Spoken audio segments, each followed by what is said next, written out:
7 years ago, on the day of the disaster, the city lived its own life. Noticing the red light, the girl turned around. Then the horror called the dungeon breakthrough began, after which monsters began to emerge from their portals, and as a result of the incident, many people died. Trying to escape from the monsters, they zealously called for help. Looking at the bloody photo of his family, the protagonist noted that his parents were also gone then, and that day he lost everything in an instant. The protagonist clenched his teeth tightly while bloody tears flowed from his eyes. He swore that he would definitely become a hunter and tear all the monsters to shreds. 7 years later, the memorial park of the disaster. A guy was sitting on a bench with a travel bag, mentally noting that he was kicked out of the hunter training center. Looking with blue eyes, he asked what kind of hunter he was. A male voice addressed the member Han Sunjun, noting that he wanted to tell him directly. Looking at the brunette in front of him, the man told him not to come to the hunter training center anymore. Frowning, the protagonist asked what was wrong and why he was being kicked out. The tall man ran his hand through his hair and said that he knew that a normal awakened only needed a few months to complete the training at the training center to become a hunter. Looking down at the guy, he noted that however, the problem was that he had been here for 7 years. The brunette looked at him from under his brows with displeasure. The coach frowned and said that since it had come to this, he wanted to be honest, noting that he had no talent at all and, in a word, was just trash. Sunjun listened with shock in his eyes to his words about how if they allowed him to stay here, the image of their center would also become shitty. The other participants gathered behind him, and someone said that when they saw him coming and training every morning, his tenacity was amazing and they even felt sorry for him. His comrade noted that there was no need to feel sorry for him, because he was a fool who did not know his place. Standing aside, the guy listened to his question about how it was even possible that after 7 years of training, his stats had not increased. The brunette sharply squeezed the tin can with the drink. Biting his lower lip, he mentally asked that if we do not even talk about opening unique characteristics and acquiring skills, why did not even the stats increase? Sitting on a bench, the main character heard a question from the side. Did she remember how dad died? A woman with a child was standing aside, who said that he knew and remembered everything. The girl with a helmet on her head smiled and said that when the monsters attacked, dad fearlessly died, saving people until the very end. Her mother sat on her knees, saying that everything was right, and then asked what to do if difficulties arise in life in the future. The child replied that she needed to gather her courage up. Sunjun's eyes widened as the girl exclaimed that she should never give up. The mother hugged her child and praised her. Suddenly, they perked up, looking to the side. A boy stood next to them, bowing. A moment later, he took off as soon as the woman tried to find out who he was. Rushing forward, the brunette thought that it was true that 7 years had passed. As a drop of sweat ran down his cheek, he noted that he couldn't just give up like that. Running across the square, he mentally exclaimed that he would never give up. After a while, it began to rain. The protagonist knocked on the front door. A few moments later, it opened. A large man appeared, asking the participant to leave. Standing in front of him, Sunjun asked him to help him pass the hunter exam one last time because he couldn't give up like this. The man fell silent. Frowning and baring his teeth, he called the guy a piece of shit and asked why he still couldn't understand. The brunette opened his mouth in shock. The curator poked his finger at his shoulder, asking if he had come to forcefully return the money he had wasted, and then asked if he would calm down if he simply returned half of it. The protagonist muttered that it wasn't so. Opening his mouth wide, he shouted that it wasn't about the money at all. Receiving a sharp blow to the face, he began to fall backwards. Sunjun landed on garbage bags and bins. Turning to the door, the man smirked and asked him not to lie, at least to him. Looking at the guy, he called him scum. The brunette wilted, sitting in the rain in the garbage bags. Looking down with a gloomy gaze, he thought that if only he had a unique characteristic too. Without getting up from his seat, the protagonist thought that if he had even a little talent, then a small drop fell into the water. A blue sign appeared with the words that the trial tower praised him for his iron will. Sunjun, who found himself in the water, opened his eyes wide, wondering who was praising him. He began to be pulled into a puddle of rainwater. Looking with frightened eyes, the guy indignantly asked what was happening now. A loud scream was heard throughout the area. The curator ran out of the house, ordering him to shut up. However, there was no one near the garbage bags anymore. He looked around, picking up the brunette's cap. Throwing it into the trash can, the scythe called him a weakling. Meanwhile, the protagonist fell into the abyss of water. Puffing out his cheeks, he tried to hold his breath. Suddenly, the water threw him out and he began to fall down. A blue screen appeared in front of the protagonist, which said that the test tower had selected all suitable candidates from Earth. Reading the text, Sunjun wondered if this was the second disaster. His eyes widened when he was asked to choose a difficulty level, noting that the reward he would receive would depend on it. Biting his lip, the guy thought that he did not understand what was happening now, but looking at the 3 difficulty levels, he mentally noted that his intuition told him to use this chance. The brunette pressed the button. Suddenly, his cool bright light. The system noted that it hoped that he would receive a satisfactory result from the suffering he received, and then it was said that he would soon go down to the first floor of the test tower. The protagonist looked with surprised eyes. The system noted that all the statuses of taxes and injuries of the candidate were currently being healed, after which the loading of the first floor of the test tower began, for which he needed to prepare. Sun Ji-yoon found himself in the desert. His eyes widened. A notification about issuing a weapon appeared on the blue screen, after which a sword appeared. It pierced the sand in front of the guy. The system noted that the theme of this trial was survival, the reward for which was unlocked unique characteristics. After reading this, the brunette froze in shock. Remembering how he trained in the center, he thought that he would receive what he had worked so hard to obtain for the past 7 years. Smiling like a madman, the protagonist thought that this was just madness. He walked towards the sword. Suddenly, the sand under his feet shook. Falling forward, Sun Ji-yoon loudly asked what was happening right now. Horror froze in his eyes when the system noted that the training trial was about to begin,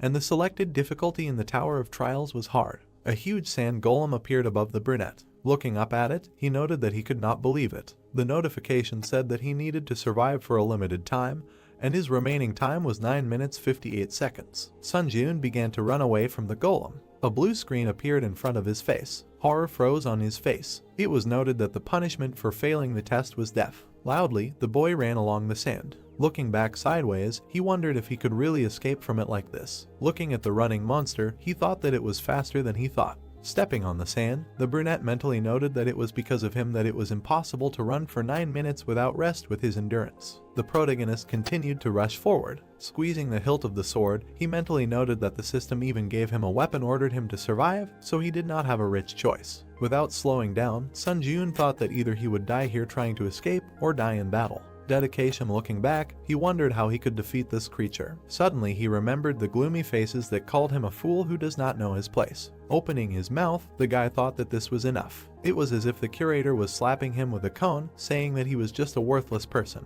Gritting his teeth tightly, the protagonist wondered what would happen if he tried to run away now. Jumping to the side, he thought that he could not allow this to happen. The brunette, tightly clutching his sword, thought that he had been trying to become a hunter for 7 years, and when it came to theory, he could say that he knew more about his feat than other hunters. He thought that running away was not an option, and he needed another way. Thinking about the monster that was still rushing after him, the protagonist mentally noted that usually, monsters like him would stop moving if they destroyed the core. Climbing the mountain of sand, he thought that however, the core was usually in hard to reach places. Heading to the top, Sun Ji-yoon thought that if so, he pressed himself into the sand again. Jumping forward, the guy thought he would just make it easy. He did a somersault with his sword catching on the sand. The brunette slowly went down. The golem jumped after him and fell. It started to roll down the slope. The protagonist lowered it to him. Jumping up, he realized that now was the time. Finding himself on the golem, Sun Ji-yoon spun that he could reach it. He smiled smugly. After that, he hit the core on his chest. The sword slightly cut the stone. The guy's mouth opened in shock as the sword was thrown back in his hands. There was a small crack on the core. When the monster smiled, he thought that this core was much stronger than it looked. Gritting his teeth tightly, the brunette cursed with a frightened face. He swung again, thinking that if he could hit again.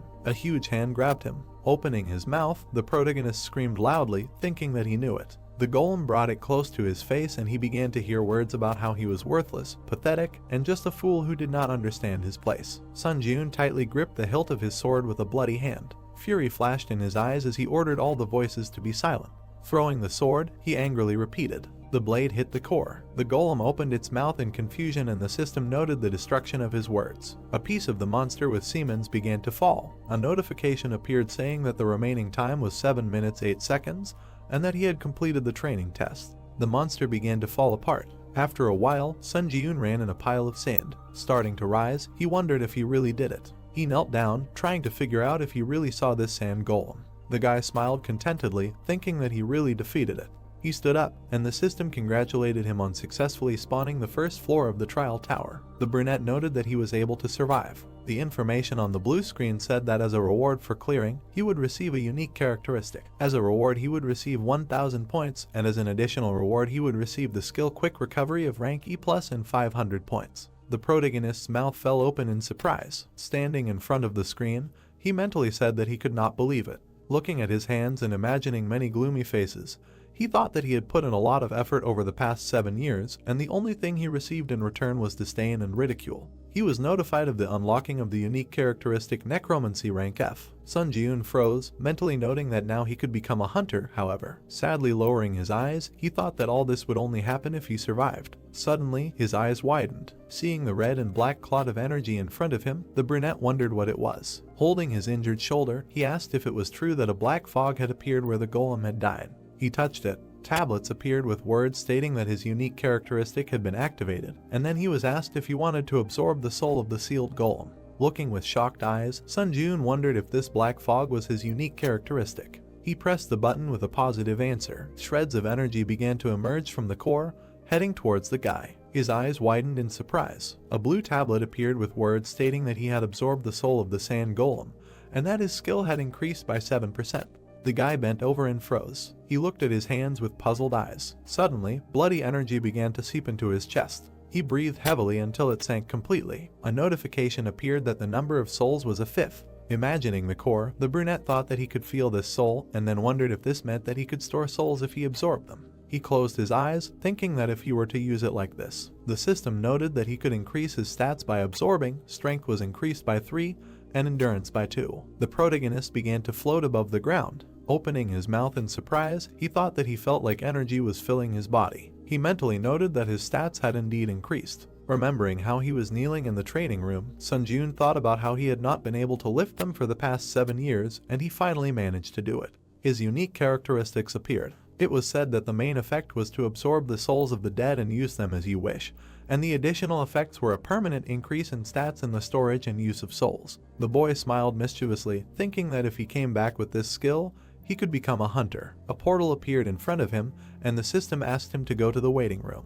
The brunette looked at the portal. Heading towards it, he said that he thought he had no choice but to go there. The portal began to open in a different place. A moment later, the protagonist fell out of it. Lying on the cold floor, he muttered that his wounds were worse than he thought. Suddenly, a green light appeared, and his eyes widened. Standing up, Sun Ji-eun looked at his hands and Sagami, where all his wounds healed and did the body heal after the test. Starting to walk forward, he noticed that in such a spacious room there was only one bed. He lay down on it. Looking at the ceiling, the brunette wondered what he should do now, and was he really able to get out of this tower? He tried to understand why she called him here. Suddenly his eyes widened in surprise. A screen appeared in front of him with the words that the following 5 commands are now available to him: information, smear, community, inventory, trial. The guy stood up, reading that, saying the command will lead to its activation. He began to slap himself on the cheeks, saying that for now he was focused on survival. The brunette activated the trial. The system noted that the time until the trial of the second floor is 23 hours 21 minutes. Sitting on the bed, he noted that he still had many trials ahead of him.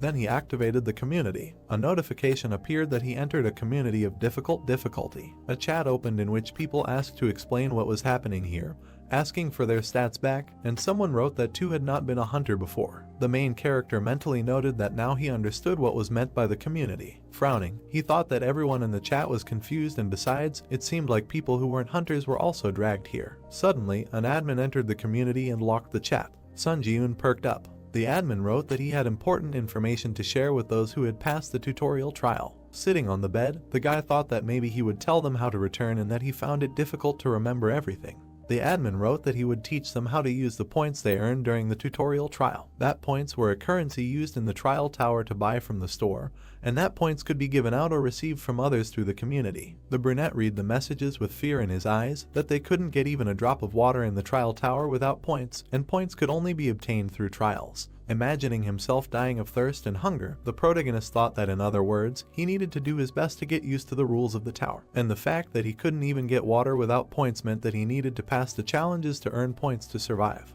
The admin wrote that that was all and exited the chat, unblocking it. The protagonist touched his face, saying that he thought he could become a hunter if he just came back. He looked away. Looking at the sword on the wall, Sun Ji-eun said that he couldn't do much with just a sword, and then activated the store. After a while, he covered himself with a shield. The guy swung his sword, thinking that all the hunters had lost all their stats when they entered the tower. He kicked off the floor with his foot, mentally noting that, however, it should be easier for them to master the skills they had previously mastered. The brunette with the sword jumped to the side, thinking that this is why he can't forget that he is not on the same starting line with them, and if he does not train, he will not be able to catch up with them. After a while, he was lying on the floor exhausted. A soft light appeared around his body. The protagonist stood up and stretched his body, saying that thanks to the healing effect of the waiting room, he can train without problems and prepare for the next trial. He froze when his stomach growled loudly. Sunjun opened his inventory, asking what to do with his hunger. He looked at the contents of his inventory. Clenching a piece of dried meat between his teeth, the guy thought that he only had 40 points left after purchasing, and if not for the additional reward, he could not even dream of a shield. The system said that the remaining time until the second trial was 17 minutes and 17 seconds. Looking at the blue screen, the brunette mentally noted that time flew by unnoticed, and even the restless chat fell silent when it was almost time for the second test. Frozen, he wondered if he could survive again. The protagonist frowned, telling himself that he would definitely survive. There were 10 seconds left until the second test. The countdown continued. The waiting time was up. The system asked Sunjun if he was ready for the second floor test, and he answered positively. After that, he began to dive into the portal. A moment later, the guy found himself in the forest, and notifications began to arrive that he had entered the second floor of the hard difficulty test tower. His eyes widened in surprise. The brunette muttered that this time he found himself in the forest. The system noted that the goal of this test was assassination, and that he needed to kill the chieftain of the orc tribe in the allotted time. They showed the chieftain with staffs in his hands, who was directing his army. The protagonist found himself at the edge of a cliff. He saw a small camp below. With his mouth wide open, he asked if the orc tribe was there. Looking closer, Sun Ji-eun saw many green monsters below. With fear in his eyes, he asked if they really wanted him to go to a place teeming with orcs and kill their leader. The sun was shining on the camp. There were 2 guards at the entrance. A guy was watching him from the bushes. Frowning, he thought that in normal dungeons, if the orc tribe had a guard, then he should consider that they also had a huntsman. Looking at the large muscular monster with glowing eyes, he thought that he was not sure that he could defeat even the orc hero, let alone this entire crowd of monsters. Imagining the team of hunters, the brunette mentally noted that in order to defeat the orcs, at least an E-rank hunter would have to form a group, so his chances of winning were close to 0. Looking at him with a gloomy gaze, he wondered what he should do now. The protagonist sank completely to the ground, thinking that first of all, he should retreat and think about a strategy. And then, he smiled, thinking that there was one way he could pass this test. In his hands was a torch. Sitting on the ground, Sun Ji-eun noted that he had collected enough logs. He stared at the fire. Opening a blue screen, the guy stuck the torch in it. It appeared in his inventory. Smiling contentedly, the brunette noted that it really worked. Birds flew over the green forest. Watching the orcs, the protagonist noted that they looked like lazy pigs, but in fact, they were a very conscientious race. Hiding behind a tree trunk, he thought that the huntsman should go hunting in the morning and return by sunset, so there was plenty of time. Imagining the crowd of green warriors, Sun Ji-eun thought that he had only one means to break through the numerical superiority, which was the biggest obstacle to the goal of this trial, and that was fire. He furrowed his brows confidently. The boy watched the entrance to the camp. Sitting by the trunk of a tree, he mentally noted that according to the Hunter Association, the orc sentry did not stand guard all the time, but returned to the village during meals or rest breaks. Rushing forward, he threw the torch. Running through the forest, he threw fire into the trees. After a while, the forest along with the camp began to burst into flames. The orcs began to run with buckets of water, trying to put it out. Looking at the thick smoke rising from the camp, the protagonist thought that when the fire completely engulfed the village, he would no longer have to worry about running into the orc rangers returning from hunting. Watching the monsters running through the forest, he made a mental note that he needed to catch at least 2 orc workers before the flames consumed the population. One of them broke away from the majority. The monster began to collect water from the river and turned around when he heard the sound. Suddenly, Sun Ji-eun plunged his sword into his back. A red and black outline of a soul began to appear around him, and the system asked if he wanted to absorb the orc's spirit, to which the guy answered positively. Smiling, he said that this was exactly what he was waiting for. As the energy passed into his chest, a notification appeared saying that he had absorbed the orc's spirit and his mastery increased to 9%.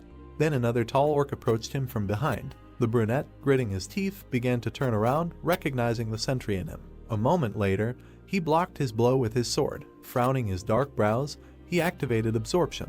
A blue light appeared, and the system noted that he could increase his stats using the spirits he owned, and his strength was increased by 4 and his agility by 2. The protagonist swung his sword furiously. Meanwhile, the fire was spreading. After a while, Sun Ji-eun absorbed the orc's soul, activating the accelerated regeneration skill, and that he could again increase his stats using the spirits he owned. The guy clenched his fist, seeing that his stamina was increased by 4, strength by 2, and agility by 3. He thought that now he did not risk dying when meeting another sentry. After a while, the sick man came out of the fire. Some orcs looked at him with frightened eyes. Frowning, he mentally noted that there were 3 orc hunters and 1 sentry in front of him. Looking inside the camp, the protagonist thought that he needed to add the barely old chieftain, a total of 5. Looking towards the chieftain, he thought that if he carefully went around the sentry, he could easily reach the chieftain. Running forward, Sun Jiun attacked 3 monsters in a row, thinking that thanks to the absorption of the sentry's spirit, the workers did not pose any threat to him.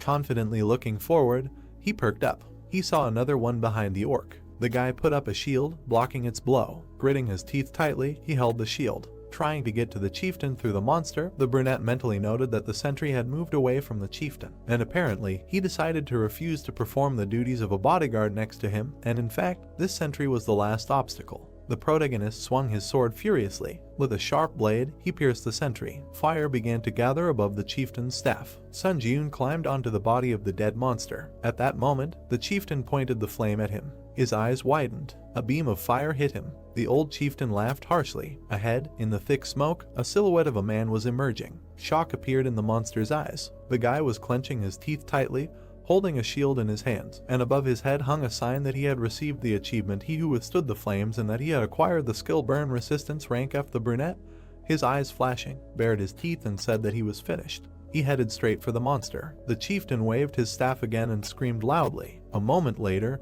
his hands were cut by the protagonist's blade. The orc screamed in pain. He froze, looking at the protagonist. A second later, he ran into the tent. Sun Jiun bared his teeth, looking with malice. The settlement followed. With one swing, the guy cut the fabric at the entrance. Suddenly, his eyes widened. The monster was sitting on the floor, hugging 2 trembling children. A green hand reached for the brunette's pant leg. A monster was sitting at his feet. Seeing him crying and grabbing his pants, the protagonist wondered if they really cared about their family too. He froze and darkened. The voices of his parents appeared in his head, telling him to run away, saying that at least he should definitely survive. A broken frame with a family photo lay on the bloody floor. Oppa reached for the dagger behind his back. A second later, he swung it. Sun Jiun hit him on the head with the hilt, exclaiming that they, monsters, were not like him at all. Looking at the green monster, he thought that the 2, even if there was a chance that they would become ghosts, following in his footsteps, he would still exterminate them all. The chieftain ran towards him with another orc. The guy swung his sword. A moment later, the system congratulated him on overcoming the 2nd floor of the test tower. Looking at the battered shield, the brunette noted that it had become unusable, but it was thanks to it that he was able to survive. Opening the blue screens, he said that this time he was again on the verge of failure. The protagonist opened his mouth and said that the number of applicants had been reduced by almost half. His eyes widened. A certain person wrote in the community that he had figured out how to return to Earth by sending a letter with a question. Sun Jiun imagined many people walking in the sun in the park. He mentally noted that information was one of the 5 commands used in the test tower. The guy opened the tab with the question and read that he could write a question that the administrator would answer after processing was complete, and that each time he entered a new floor, 1 question ticket would be added. The brunette frowned, thinking that it turned out that he could use the right to send a letter with the question he was interested in here. It was noted that the chat naturally formed an atmosphere for exchanging information obtained during the sending of questions to the administrator. He collected the key points minus some small details. It was also said that after overcoming the 5th floor, temporary return stones will go on sale, with the help of which it will be possible to return to Earth for several days. And after the 8th floor, as it was said, a large-scale expansion of the system will be carried out and items will go on sale that allow you to finally return to Earth. The protagonist pursed his lips, thinking that if he returned to Earth with only the skills that he had now, then, having improved his characteristics, he could become a rank hunter. A blue screen appeared with his unique characteristic Necromancer F rank, Mastery 65%. Sun Jiun ruffled his hair, saying that on Earth, his abilities would be called Jack Flood. He bit his sad look, saying that he could hardly overcome the 2nd floor, and he was very far from the 8th.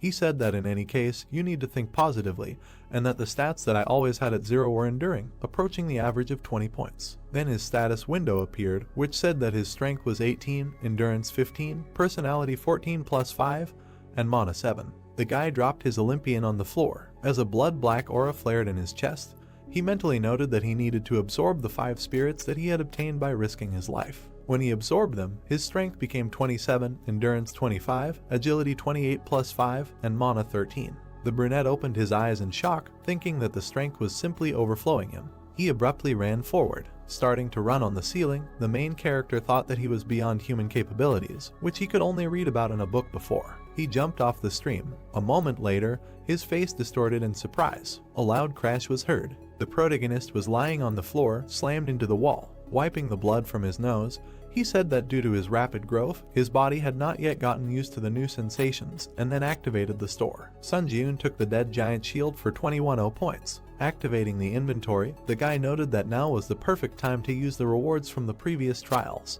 He looked at the E+ rank Black Iron Sword, which added 5 reaction speed, 10 attack speed. He also had a D rank Assassin's Cloak, which reduced sensitivity by 10% and which increased movement speed by 15% for 1 minute when agility is below 50. The brunette put the items on himself. He sighed, thinking that he could get used to this equipment before the next trial. The protagonist rushed forward. He grabbed the hilt of the sword. Sun Ji-eun swung it, mentally noting that he would become so strong that no one would be able to catch up with him. Water flowed down the stalagmites in the cave. Inside it, a guy appeared through a portal. The system noted that the 3rd floor of the high difficulty trial tower had been entered, and the theme of this trial was a duel. The brunette opened his mouth in surprise, asking if he was in the cave. He raised his head, looking into the crevice above. The protagonist perked up when he was notified that a dark guardian would appear in 10 seconds. He got into a fighting stance, thinking that like the sand golem, it could appear from anywhere, so he had to be on guard. There were 5 seconds left until the dark guardian appeared, 3 seconds, 1 second.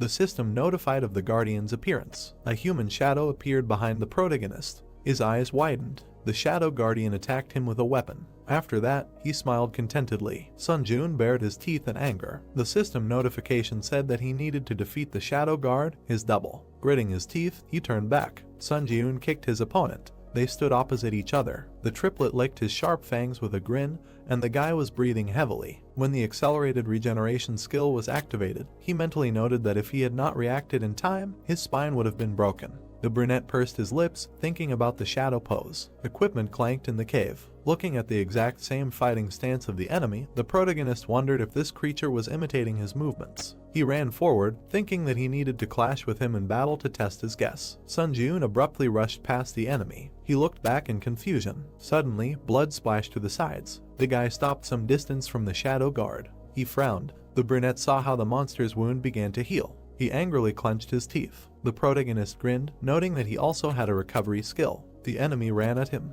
The monster just as unexpectedly rushed past. Sun Ji-eun put his foot forward, thinking that he was right that this monster was repeating all his attacks. He hit the guard, not allowing himself to be attacked. The guy ran forward, mentally noting that in this case, he could use the weaknesses of his swordsmanship to crush this creature. A fierce fight began between them. The protagonist swung his sword. Suddenly, the tip of the sword appeared in front of his face. The sound of a blow was heard. The opponents jumped in different directions. The brunette opened his mouth in surprise, mentally asking what just happened. The sword flew up in the air. The monster began to powerfully attack him. Sun Ji-eun clenched his teeth, wondering if he was imagining things, and then wondered if this one had really managed to become so strong in such a short period of time. The monster and the guy jumped back. The monster perplexedly shook itself. Black and blue energy began to blaze from the brunette's body, and the system noted the activation of the exclusive effect of the killer's cloak, which increased movement speed by 15%. The protagonist frowned, thinking that if this fight dragged on, he would be in danger, so he needed to deal with it within 1 minute while the timer was active. The guard bared his teeth and growled. Sun Ji-eun rushed forward at great speed. He rushed straight at his opponent. A second later, he dodged the blow. Grouping himself, the guy hit the monster again. Then he put his sword to its throat. Then the enemy pierced it. The brunette smiled contentedly, thinking that he had succeeded. The guardian screamed in pain and began to fall backwards. Extending his arm, he cut off the protagonist's arm that held the sword. Sun Ji-eun looked at the splashes of blood in shock. A moment later, he screamed loudly. Squinting his eyes, the guy told himself to pull himself together since this was not the end. Looking at the monster, a question arose in his mind. The brunette frowned, wondering why he was not moving. He mentally noted that even though that creature had a good healing skill, it still took some time to recover. While his bloody hand with the sword lay to the side, the protagonist thought that he should kill the Dark Guardian right now, but it was unclear how he could do it without a sword. He breathed heavily, seeing that the remaining time of the skill was 11 seconds. Sun Ji-eun put a shield in front of himself, mentally noting that perhaps he was going to real madness now.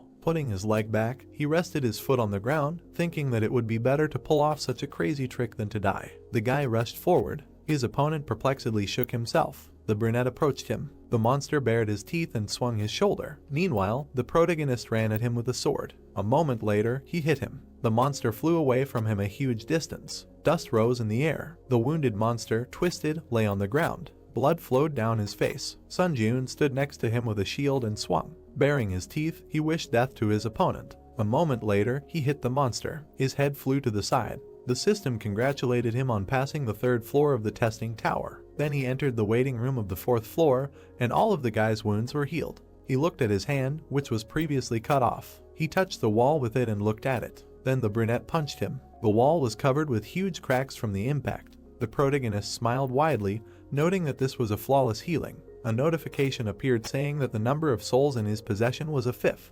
Remembering how he sucked in the Dark Guardian, Sun Jun mentally noted that this was the spirit of the double that he had lost his mind in the cave after passing the trial of the 3rd floor. Looking with surprised eyes at the bright light from his chest, the guy thought that the consistency of the spirit was so dense that it could not be compared with the monsters that he had absorbed earlier. A notification appeared saying that the mastery of the unique characteristic necromancy had reached 100%, and the rank of the unique characteristic necromancy was raised by 1 level to E rank. A 3rd additional effect appeared, which, when absorbing the spirit of a skillful person, gave a certain probability that one of the skills imprinted in the soul could be given. After reading about it, the brunette's mouth dropped open in shock, wondering if he could really absorb skills. Thinking back to himself in the orc camp, he mentally noted that just like how he was able to obtain accelerated regeneration only after being on the brink of death several times, skills could never be obtained with a snap of a finger. The protagonist smiled widely, saying that in his entire life, the thought of being given such a mind-blowing unique characteristic had never crossed his mind. And of course, it shouldn't be overlooked that the description said likelihood of acquisition.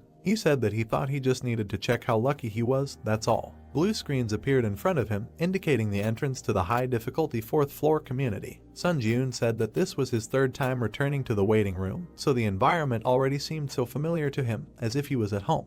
He perplexedly perked up. The chat was bursting with messages that apparently the 4th floor test would not be individual, but a group one. Looking at the screen, the guy wondered if it meant that there would be a joint test and a team of players would be formed. A certain player wrote that he might be exaggerating, but he was sent a response saying that the theme of the next test would be a competition. He asked if this would mean that the players would have to kill each other. The brunette froze in horror. Remembering the pools of blood, he wondered if it meant that in the next test there was a chance that he would have to kill a person. The system noted that the selection of candidates was complete, and that the 4th floor test was beginning, which would last 24 hours, and the condition for successfully passing the joint test was to defeat the Goblin King within the allotted time. The fortress wall of the castle appeared in front of the players. It was noted that the condition for failing the test was the destruction of all the candidates selected for the team or the passage of a certain amount of time, and that the penalty for failure was death. The protagonist moved to the floor. Other players appeared in front of him. They were standing on the ground, on which a pentagram was drawn. Sun Jun pursed his lips, thinking that he was embarrassed, since recently he only crossed paths with monsters. He looked away when a player suggested introducing themselves to each other, since they were now a team. The brunette with a staff in her hand said that her name was Lee Hayan. She smiled and added that she specializes in providing support to the team and was also an E-rank hunter on the outside. The girl turned around when another player noted that in that case, he thought that their team was not a complete bunch of scum. Lee Sung-hoon threw a large two-handed sword over his shoulder and introduced himself, saying that he specializes in close combat and was a D-rank hunter on the outside. Sun Jun frowned, thinking that unlike this, hunters of this rank always behave politely on Earth. Looking at them, he said his name and that he also specialized in close combat, but was not a hunter on the outside and was only undergoing training. The brown-haired man gritted his teeth and asked if that meant he was just a cadet.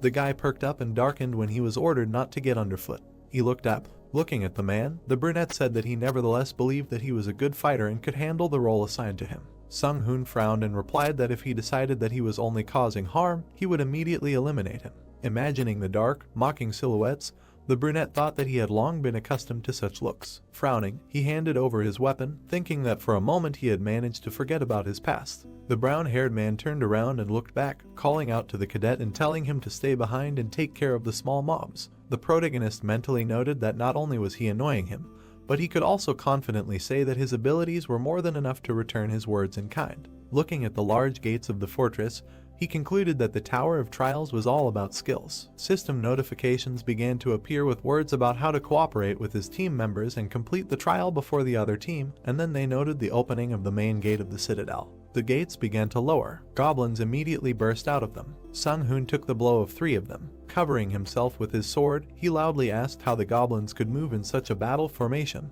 and then began to demand Sun-joon to fight. The guy looked at him with a gloomy look. Standing by the corpse of the slain goblin, he noticed that the 2 mulattoes did not look in his direction. Heian exclaimed behind him that her spell would be completed any minute. The brown-haired man holding back the monsters shouted, telling her to stop chatting and make some kind of buff as soon as possible. The girl replied that she had already used all her support spells. The brunette approached her and addressed her, saying that it seemed that he needed help, and he left her for a while. Heian, with a worried look, told him to stop. A moment later, the protagonist rushed forward. The huntress frowned, asking who would cover her from behind if he left. Suddenly, her eyes widened. She saw many goblin corpses to the side. The brunette, frozen in place, said that she could not believe her eyes. The remaining goblins attacked. Sung-hoon, blocking the blows, cursed loudly. One of the monsters was spinning a mace on a chain. Then he threw it at the man. The blow sent the sword flying out of his hands. He landed on the ground. The goblin jumped on the unarmed brown-haired man. Looking at him with frightened eyes, he indignantly asked why he was so unlucky to be on the same team as a cadet. At that moment, the main character attacked the monster. The man froze with surprise in his eyes. The monster perked up, seeing the corpse of his comrade. Sun-joon stood in front of his teammate. Without turning his head, he told Sung-hoon to stand aside. The hunter opened his mouth in confusion. Flashing an evil look, the guy told him not to get under his feet. With lightning-fast movements, he began to kill his opponents. When the corpses flew in different directions, a notification appeared that he had received the title of Goblin Hunter. Watching, the man opened his mouth wide in horror. The hero walked between the goblin corpses, absorbing dark energy. He frowned and noticed that the black haze of his unique characteristic remained invisible to their gaze, so he could absorb souls as much as he wanted without any problems. Notification: increased stats using spirits you have. Strength increased by 3, agility increased by 4, endurance increased by 2, toughness increased by 7. Absorbed one of the Goblin Guardian skills. The brunette shuddered in surprise and read about the new skill. Skill: Guardian Sensitivity F Mastery 0%. Effect: the overall field of view expands, making it easier to notice approaching subjects. Sun-joon's eyes widened and he looked to the side. Now he understood what it was like to see the world from a wider angle. The guy grinned, happy about another jackpot. He came closer to his teammates. Sung-hoon smiled tensely and said that luck was on the cadet's side since he was only up against weak goblins. The man added that, be that as it may, the young man had tried hard. The protagonist and Heian looked at their comrade in silence. The brunette pulled up his hood and said that from now on he would be leading the operation himself, moving in the vanguard. He suggested that this formation would bring the greatest benefit to the team. Sun-joon looked closely at the man and asked if he had any objections. The knight frowned, then looked away and replied that so be it. The hunter asked if there were any other instructions. The hero said that he should simply protect Heian, nothing more was required of him. He turned to the girl with a request to provide support and provide orientation on the terrain. In a word, to do the same as before. The sorceress smiled and agreed to work productively in the remaining time. She extended her glowing hand forward and resumed searching for her target. The hero continued attacking the goblin squads, absorbing their souls and increasing his skill level to 12% for now. Time remaining, 14 hours 37 minutes. Night had fallen. The trio walked between the debris. The girl noted that although the goblins had been attacking with varying frequency, everything was too quiet now. The brunette stopped and looked ahead, then suddenly rushed forward without explaining anything. His teammates hurried after him in surprise, asking what had happened. Heian looked ahead. In front of them was a square with a fountain strewn with dead goblins. Sun-joon assumed that the other contenders had already been here. The man looked around in amazement and asked if the rivals really had rocket turbines instead of legs. The hero touched the monster's blood and noticed that it was still warm, which meant they could catch up with their competitors if they hurried. If the other team won, they, who failed the test, would die. The brunette raised his head and said that they had better hurry. The goblins were running to attack. Someone stood and hit his shield with a sword, attracting the monsters. One of the monsters looked back, feeling someone step on him. The guy with the blades was sitting on the goblin's shoulders. He grimaced and muttered that he was already sick of hunting goblins. The hunter expressed hope that this was the last fight before going to the boss. The monsters rushed at him. The player jumped up, dodging the attacks. He bared his teeth and his eyes lit up. A few moments later, the guy was already standing among the corpses. The knight and the wizard looked at Lee Seon and praised him for a job well done. The assassin grimaced and complained that he had to do everything alone. He turned to a knight named Lee Jin-hoo and asked if he liked skimming off all the cream. The other man smiled awkwardly and asked him not to say that. Seon snorted and demanded that he go and open the boss room. In front of them was a tall gate with an eye. The assassin looked at his retreating teammate and said that he wanted to finish everything quickly and have a good rest. The guy turned around and promised that he would open the door immediately. The knight turned away and grimaced, thinking that the hunter treated him like a little dog. Notification: condition fulfilled. All members of the challenger team have entered the Goblin King's Spire. The boss battle will not begin until only one of the two teams remains. Jinwoo shuddered when a red wall appeared in front of him. Notification: it will be impossible to escape from the current location at this point. All team members raised their heads. An energy cube covered the entire space around them. Sion frowned and asked what kind of nonsense this was. The wizard twitched and drew the assassin's attention to look away. The protagonist's team was approaching them. Sun Jun looked at his opponents grimly. The opponents looked at each other, and Sion cursed and muttered that he wanted to end it as soon as possible. The protagonist frowned and said that he would fight alone, and asked Heian to provide him with a buff that increased agility, and all the other buffs could be provided to the gladiator. The girl looked closely at her companion and said that she had seen with her own eyes how strong he was, but perhaps humans would be scarier than all of these monsters combined. The opponents looked at them menacingly. Sun Jun turned to his partner and replied that if he felt that he was in danger, he would immediately give a signal. Until then, he would count on her support. The sorceress held her staff out in front of her and said that she would do her best. Agility increased by 2. The agility boost effect lasts for 10 minutes. The hero moved forward, his body surrounded by a glow. The guy thought that he was convinced that he had already surpassed the skill level of the average hunter. In addition, he had just killed more than 30 goblins. Sion took a fighting stance and ordered the team to prepare for battle. Sun Jun rushed to attack, deciding that his current self was strong enough to cope with this test. The guy quickly approached the opponents. The assassin frowned and sweated. He suddenly jumped behind the knight and ordered him to immediately use his shield at full power. Jinwoo frowned and activated his defense. A golden energy field appeared in front of the three. The protagonist swung and hit the shield, cutting it into pieces. The enemy team shielded themselves with their hands from the gust of wind. Sun Jun immediately rushed forward, attacking each of the opponents. Heian and Sung Hoon looked at him in shock. The brunette exchanged glances with the enraged assassin. The guys entered the fight, exchanging blows. Sion gritted his teeth, parrying the blows. The brunette thought that his opponent's skills were clearly inferior to his, but, surprisingly, he easily repelled all the attacks. His eyes flashed and decided that he should act more decisively. The warrior appeared behind the enemy and cut the air with his sword, confident that now the opponent was finished. The assassin parried the attack with his blade. Sun Jun was stunned by his skills. The enemy gritted his teeth, and his eyes burned. The hero guessed that the assassin was able to see the trace of the blade aimed at him. Sion jumped back, but then a shield appeared in front of his face. The guy frowned, realizing that this limited his field of vision. The brunette appeared from under the shield and pierced the enemy in the chest. Sion coughed and was indignant. What bad luck. Notification: congratulations, you have completed the special task. Bonuses will be added to the reward for completing the 4th floor. The teammates approached the hero. The girl noticed that his hands were shaking. She looked at him worriedly and asked if everything was okay. The guy's face looked detached, but he answered that everything was fine. Heian looked closely at her comrade, guessing that he was in shock because of the murder he had just committed. It seemed to her that the hero was a strong and cold-blooded person. Sun Jun turned to them and asked if they were ready to go to the boss right now. The partners confidently agreed. Blood spurted from the Goblin King's mouth. The brunette pierced him with his sword, jumping from behind. Notification: the test target, the Goblin King, has been destroyed. The boy jumped to the floor and the body of a monster fell behind him. Sung Hoon looked at the hero in shock and thought that he must be a monster. Notification: congratulations, you have passed the 4th floor of the trial tower. As a reward for breaking through, all stats have been increased by 4. As a bonus reward, the skill instant acceleration was received.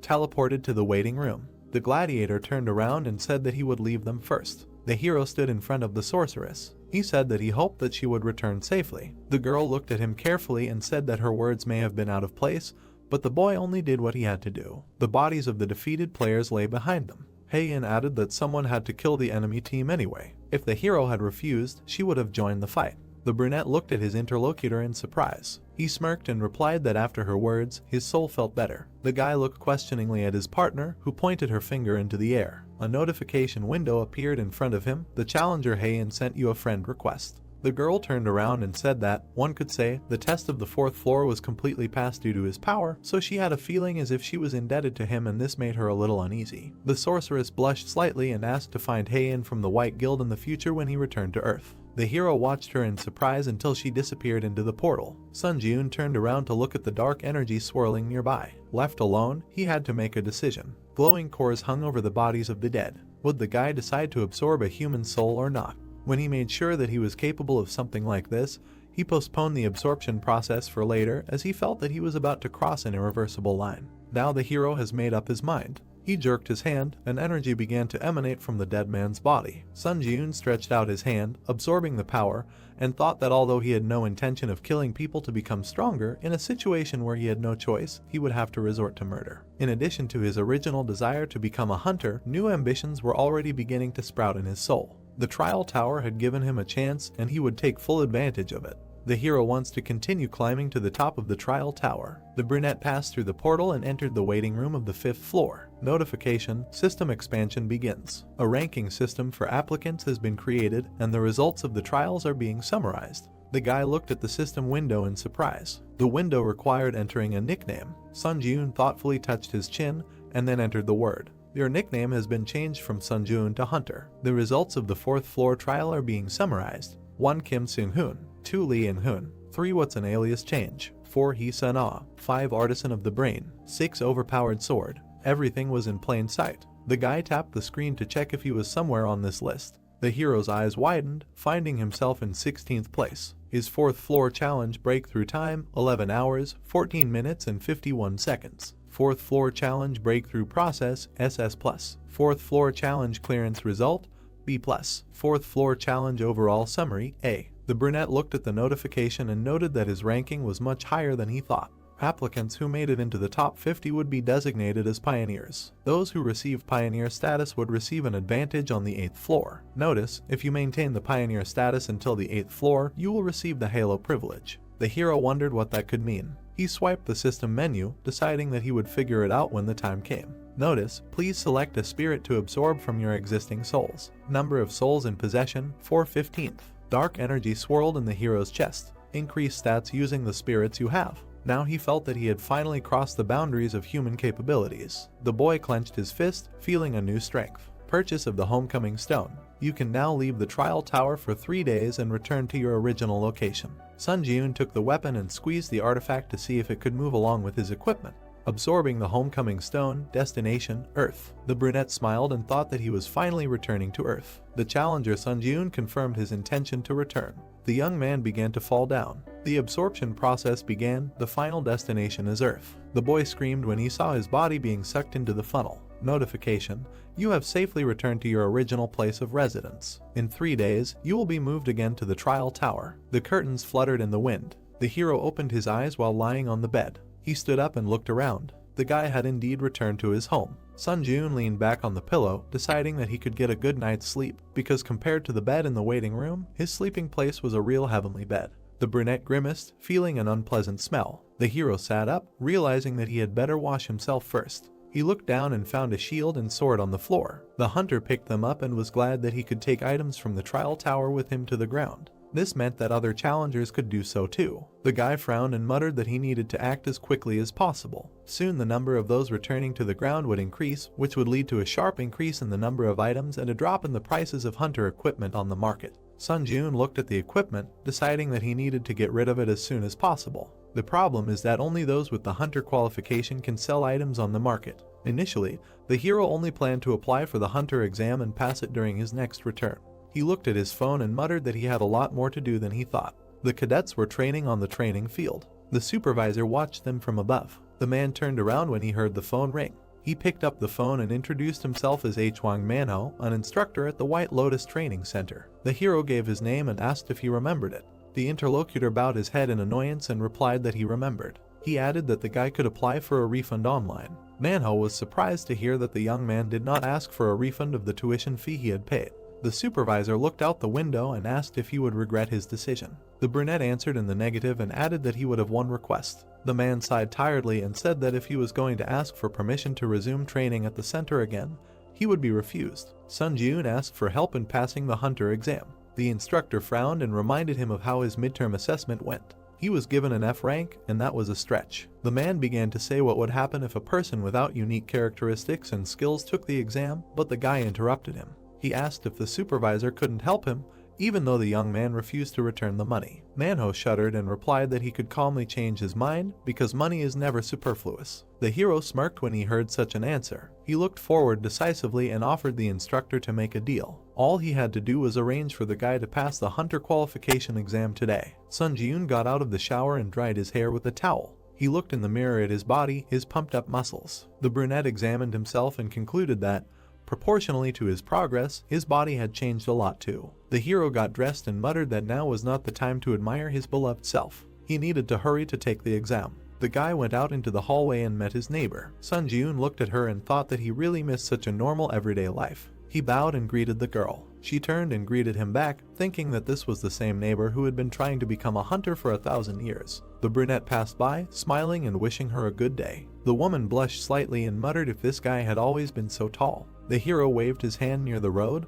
but no taxi stopped. He thoughtfully looked away. A few minutes later, the guy was already racing forward, jumping between the roofs of houses. Sun Ji-yoon grinned and muttered that running to the destination was also a good option. The guy pushed off and thought he would soon be there. Hunters Association. The brunette entered a tall building and stood in front of two men. The young man smiled and said that he had not seen the instructor for a long time. Manhwa chuckled and replied that not much time had passed since their last meeting. The hero looked at him confidently and said that he had been through so much in the last few days that it felt like 100 years had passed. The man looked at him in surprise and asked again. The young man confirmed that the days had not been easy. A man in a suit approached them and introduced himself as Kim In-hoo, the examiner who would be evaluating the test. He looked at the hero and said that he probably knew that, at the instructor's request, he would not have to take the theory test and interview. The examiner asked if the cadet had any questions about the exam. The brunette answered negatively, and the interlocutor invited him to follow him. Sun Ji-yoon stood in a large pavilion, holding a sword in his hand, and the man watched from above. Manhwa looked at the interlocutor and reminded him of his request to expel the guy as soon as possible. In-hoo replied that there was no need to worry because the monsters with the worst compatibility with the examinee were prepared for testing.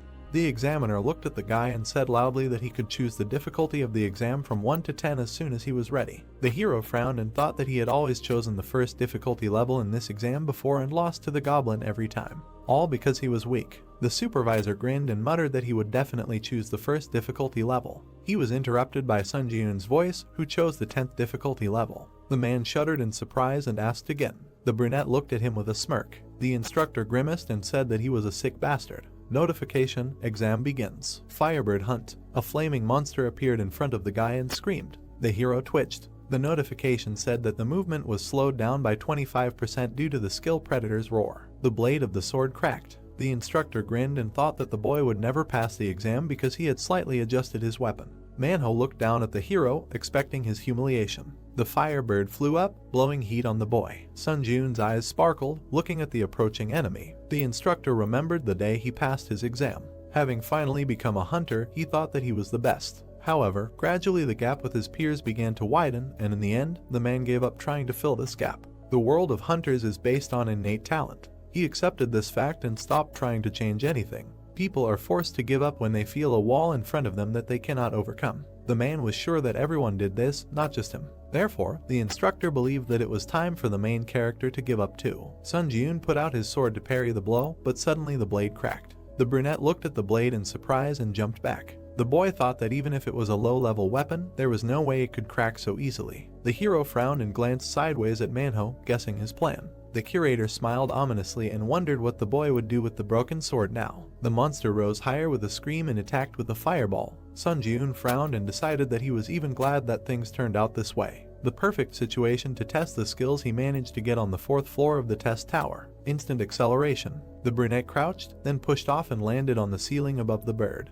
The hero smiled slyly and thought that this was much better than the increase in movement speed when using the buff of the assassin's cloak. The monster growled and began to prepare for another attack. Sun Ji-yoon pushed off and plunged the broken blade into the enemy's eye. The bird howled in pain. The guy landed on the floor and muttered that the sword was, as expected, too short. He picked up one of the slabs from the floor and swung it at the guy, managing to slice his head in half. The slab smashed into the wall, breaking through the crossbars of the balcony where the men were standing. The curator turned around, dumbfounded, and asked what the hell this bastard was doing. The exam was over. Congratulations. The monster fell down. Sun Ji-yoon waved his hand and asked if the audience was okay because he didn't expect the tile to fly to them. The brunette smiled decisively. The woman smiled widely and handed the hero a hunter's card, congratulating him on successfully passing the exam. The guy accepted it with gratitude. The interlocutor said that since he was registered with the Hunters Association, he could now officially engage in hunting activities. He looked at her and clarified whether she meant entering the dungeon and selling items. The woman answered in the affirmative. Manhwa slammed the table and asked the man sitting opposite how this could even happen. The examiner promised that the guy would fail within 10 seconds, but in the end, he passed the test in that time. Enro straightened his tie and muttered that the interlocutor really knew how to joke. The man looked at the instructor and declared that he had done everything in his power. Based on the stated data, Cadet Sunjun would never be able to pass this test. Manhwa frowned and asked if it was possible to assign the youth a lower rank. The examiner was surprised, where else could it be lower? He killed a monster in 10 seconds, which is aimed at cadets who received rank D at the midterm assessment. If the hero was assigned rank D, he could appeal. Sunjun entered the conference room and said that he received a hunter's certificate. Enro coughed and congratulated him. The guy came closer and looked at the curator, noticing that he did not look very well. Manhwa smiled tensely and congratulated the interlocutor on his status as a hunter. The hero looked at him and said that, if his memory serves him correctly, the man reached rank C before retiring. The man tensely asked him what he meant. The brunette tilted his head and said that the instructor said that he considered him scum, but perhaps he really was that scum. Manhwa's face was distorted with hatred. The instructor swung at the young man, shouting that he had completely lost his fear. The examiner tried to calm him down. The hero smiled and thought that, contrary to expectations, the man had easily fallen for his provocation. He deftly dodged the fist and hit his opponent in the stomach. The brunette frowned and said that he had just acted in self-defense. Sunjun slapped the curator and added that this was his response to aggressive actions. The man recoiled, not understanding where such strength came from for a C rank. The guy stood in front of the examiner. He looked at him carefully and asked if he was really offering him a job as a direct employee of the Hunters Association. Enro answered in the affirmative and added that his salary would be 1 billion won, and a larger amount could be discussed. The man said that the hero would only benefit if he accepted his offer. Sunjun looked at the card and muttered that such an amount was a good start. Enro smiled and said that he had simply seen his potential. The guy said that it seemed that the difficulty level of the exam was adjusted arbitrarily. The interlocutor shuddered and sweated. The brunette turned around and said that he would not make a big deal out of it, but it was not in his rules to make a deal with someone he did not trust at all. The hero threw the examiner's business card and left. 2 days later, on TV, the host reported that there were rumors that a mysterious phenomenon called the Trial Tower had been observed among hunters lately. The hero closed his laptop and muttered that everyone finally knew about the Trial Tower. He took the chest and the stone and held the phone in his other hand. Sunjun said that he got rid of the equipment at a very good price. After all, these 3 days were spent very productively. It seems that your time on Earth is coming to an end. Notification: in a few seconds, you will be transferred to the Trial Tower. The brunette looked at the system window and said that he would do it with pleasure. Time is up.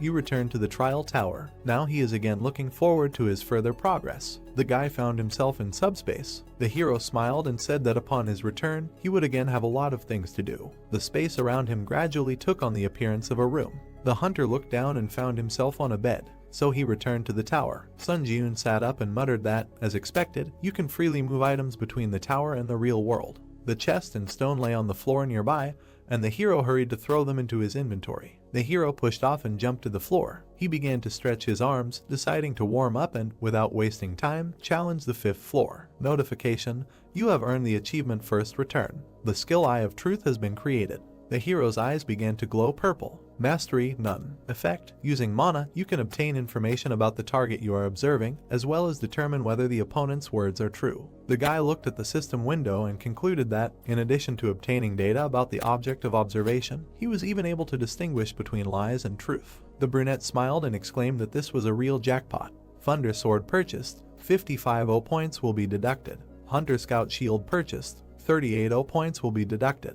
The hero swung his new weapon. Although he had shelled out a ton of points for the sword, he really liked its options. 10% chance to apply the lightning effect when hitting an enemy. The guy decided that it would definitely be useful. A notification window appeared in front of him. You are ready to begin the test on the 5th floor. Sunjun resolutely jumped into the portal, determined to begin the test after so much time. Entered the 5th floor of the test tower. Selected difficulty: hard. The theme of this test is hunting. Remaining time: 24 hours. Condition for successful completion: defeating the werewolf boss in the Wolf Ravine. Conditions for failing the test: the death of the challenger or the expiration of the allotted time. The reward for a successful breakthrough is a werewolf headband. The penalty, in case of failure, is death. The hero found himself in front of a high mountain with the moon shining above. He smiled and clutched his sword. Werewolves gathered around him. The animals growled and rushed to attack. In a few precise movements, the guy cut them down, making his way forward. Sun Jun kicked another enemy. The wolf flew to the side, and the guy was indignant. Why are they so puny? The werewolf hit his big paw.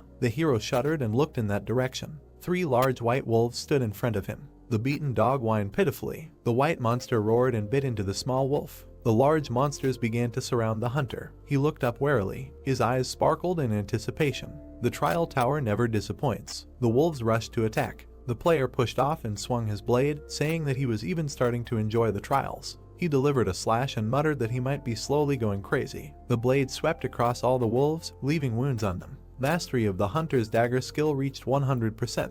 The hunter's dagger skill was increased to rank E+. The accelerated regeneration skill was increased to rank D. The guy landed on the ground, feeling his strength growing. He frowned and thought that the hunter's dagger skill he had obtained on the 3rd floor had also almost reached its growth limit. He needed to obtain a new swordsmanship skill. 2 wolves jumped from the boy's back. The hero turned around and said with a smile that they could continue to attack without stopping. His back was to the scattered corpses that emanated dark energy. The boy raised his hand, absorbing the power, and noted that he had already managed to hunt 3 times, and it turned out that the sword lightning effect appeared even less often than he thought. You have absorbed several spirits of the crazed wolf. Mastery has increased by 16%. The brunette looked at the system window and noticed that the mastery of the unique characteristic was also steadily increasing. If he gave it his all, he would be able to achieve an increase in the rank of his unique characteristic. He moved on, reaching almost the middle of the wolf ravine. Sun Jun stopped. There were corpses of wolves lying around. The hero assumed that there was a conflict in the pack. The boy crouched down to the body and realized that the cut was too clear, which meant it was made by a sword. He looked at the rock and thought that the marks left nearby only confirmed his assumption. Hunters used the eye of truth, and his eyes turned purple. He looked at the wall. A trace of aura, rank D. A trace left after a rather skillful aura neatly split the wall. The boy stood among the defeated monsters, wondering if aura was also one of the skills. Sun Jun frowned and thought that there were too many nuances that did not fit in his head. He felt somehow uneasy. Suddenly, a howl was heard. The hero jerked forward, realizing that it was somewhere nearby. He rushed along the gorge until he noticed something in front of him. Ahead was the entrance to a cave from which a roar was heard. A werewolf flew out of it. He hit the ground several times. The brunette looked at him in surprise, not understanding what was happening. Notification: the boss werewolf required to pass the trial has died. Investigating the cause. Loading. The hero looked at the monster lying at his feet and could not believe that the trial target was dead. Analysis complete. The brunette jerked and looked at the system window. An intrusion was detected in the Sun Jun challenger's trial. The trial target has been changed. Kill the challenger from another dimension who has intruded into your trial. A man in armor came out of the cave. The hero looked at him, processing the information. He realized that the trial tower existed in several dimensions at once, other than Earth. The hunter squinted, trying to understand how the enemy had ended up here at all. The knight looked at him and said that he did not expect the challenger from the underdeveloped world to still be alive. He clarified that the hero was the master of this trial. The man pointed his sword at the boy and decided that he was silent because he was paralyzed by fear of his impending death. The brunette smiled nervously and thought that this bastard was also cuckoo. They stood opposite each other. The hero looked ahead and thought that he did not expect a situation where the target of his test would be killed by an intruder from another dimension. However, he was very lucky that the test did not fail. The brunette frowned. The enemy assumed a fighting stance, and his sword began to shine. He asked if the boy was so scared that he could not utter a word. In that case, the knight decided to end his suffering right then. Sun Jun frowned, noticing that the enemy was advancing. The enemy quickly ran forward. The hero kicked the werewolf's corpse, throwing it towards the intruder. The wolf flew at the knight, but he cut it with his sword. He looked away. The brunette ran around him and swung his sword, saying that he was caught. The guy jabbed his sword at the armor, but then his eyes widened in surprise. The blade slipped, although the hero was going to cut the enemy in half. The enemy swung his sword and said that the young man was caught here. He brought down a blow on the hunter, who barely managed to cover himself with a shield. The defense split into pieces. The guy was thrown back and slammed into a rock. Sun Jun coughed in pain. The brunette grabbed his broken arm and clenched his teeth. The enemy came closer and was surprised that the young man blocked the aura. If he allowed himself to be cut in half, he would have met a quick and painless death. The hero frowned and shouted that he had never heard of any invaders. The knight came closer and replied that the barbarian had no way of knowing what a floor infiltration was. The boy sweated and muttered in horror why something like this had happened in his trial. The enemy looked at him menacingly, radiating an aura, and told him not to hold a grudge since the tower was originally such an unpredictable place. He would rather leave long conversations and end everything. The brunette put out his hand and asked the enemy to stop. The hero frowned and asked him to tell about the floor invasion. The knight silently looked at the boy, but still decided to tell since the boy was dead anyway. Sun Jun looked closely at his interlocutor. The man said that among the options of the system, the expansion of which occurs from the 8th floor, there is the so-called floor invasion. If you buy a ticket for it in the store, you get the opportunity to interfere with other people's trials. The hero sat opposite the enemy, asking if he really came from another dimension. The knight clarified whether the boy thought that he came from some other world. Sun Jun stood up and muttered something like that. His eyes lit up from using the eye of truth. The man shuddered as he looked at the hunter. Notification: your opponent's words are true. He did not lie. The knight extended his sword and exclaimed that the brunette had just committed an extremely unpleasant act. He dared to judge his words and actions. The hero smiled and replied that he could not do anything about it. The opponent swung his sword and asked how the barbarian brat dared to be insolent to him.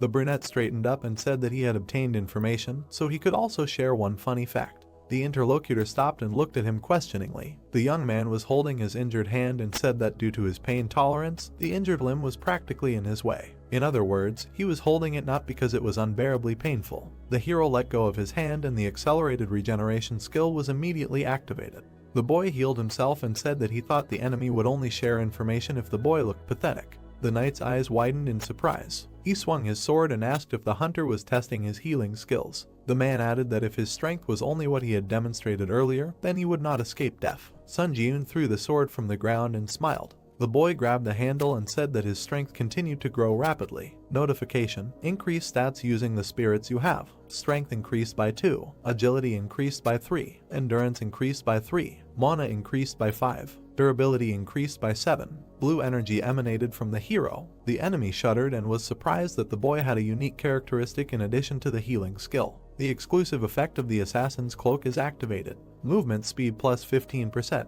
Remaining time, 59 seconds. The brunette crouched, pushing off the ground and, with a flash of his eyes, used instant acceleration. The man stared in shock at the challenger from the 5th floor, who for some reason had so many skills. The hero rushed to attack. The opponents began to exchange blows. The knight recoiled and muttered that it was only the 5th floor, so why did the hunter have such outrageous stats? He touched the sword, accumulating aura, and called the young man a damn barbarian. The brunette frowned, noticing the attack. He dodged, and the sword pierced the rock. The opponent turned and swung the blade towards the young man, cutting the stone. The hero was surprised and jumped. Aura is a high-level skill, so such a blow can cause serious damage. However, the guy was definitely ahead of his opponent in terms of stats, so he easily manages to avoid critical hits. Sun Jun frowned and thought that the real problem was that armor. The man grabbed the sword with both hands. His equipment was high level, and it couldn't be destroyed by the protagonist's current abilities. The youth jumped up, continuing to strike from different directions. If he continued to strike again and again, there would be a chance. With another swing, the blade of the sword sparked. An electric discharge pierced the enemy. He grunted in pain, trying to understand what it was. Notice: Thunder Sword. 10th chance to apply the lightning effect when hitting the enemy. The brunette smiled and muttered that this was what he needed.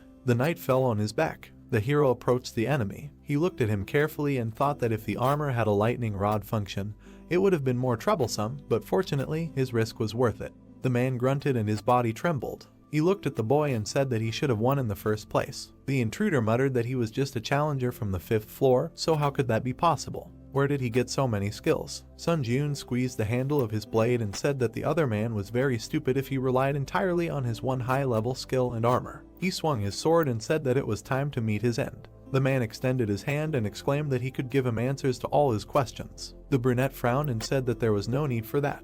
The hero pierced the enemy with his sword. Blood spurted. The knight's hand trembled and went limp. The hunter straightened up and thought that it was getting easier and easier to kill each time. He stepped back and swung the blade. If the boy felt awkward piercing someone else's flesh, it would have been a much more serious problem. Notification: congratulations, you have passed the 5th floor of the testing tower. A purple aura emanated from the invader's body. The brunette shuddered and extended his hand, hastening to use absorption. You have absorbed the spirit of the challenger Kata Drax. Mastery increased to 15%.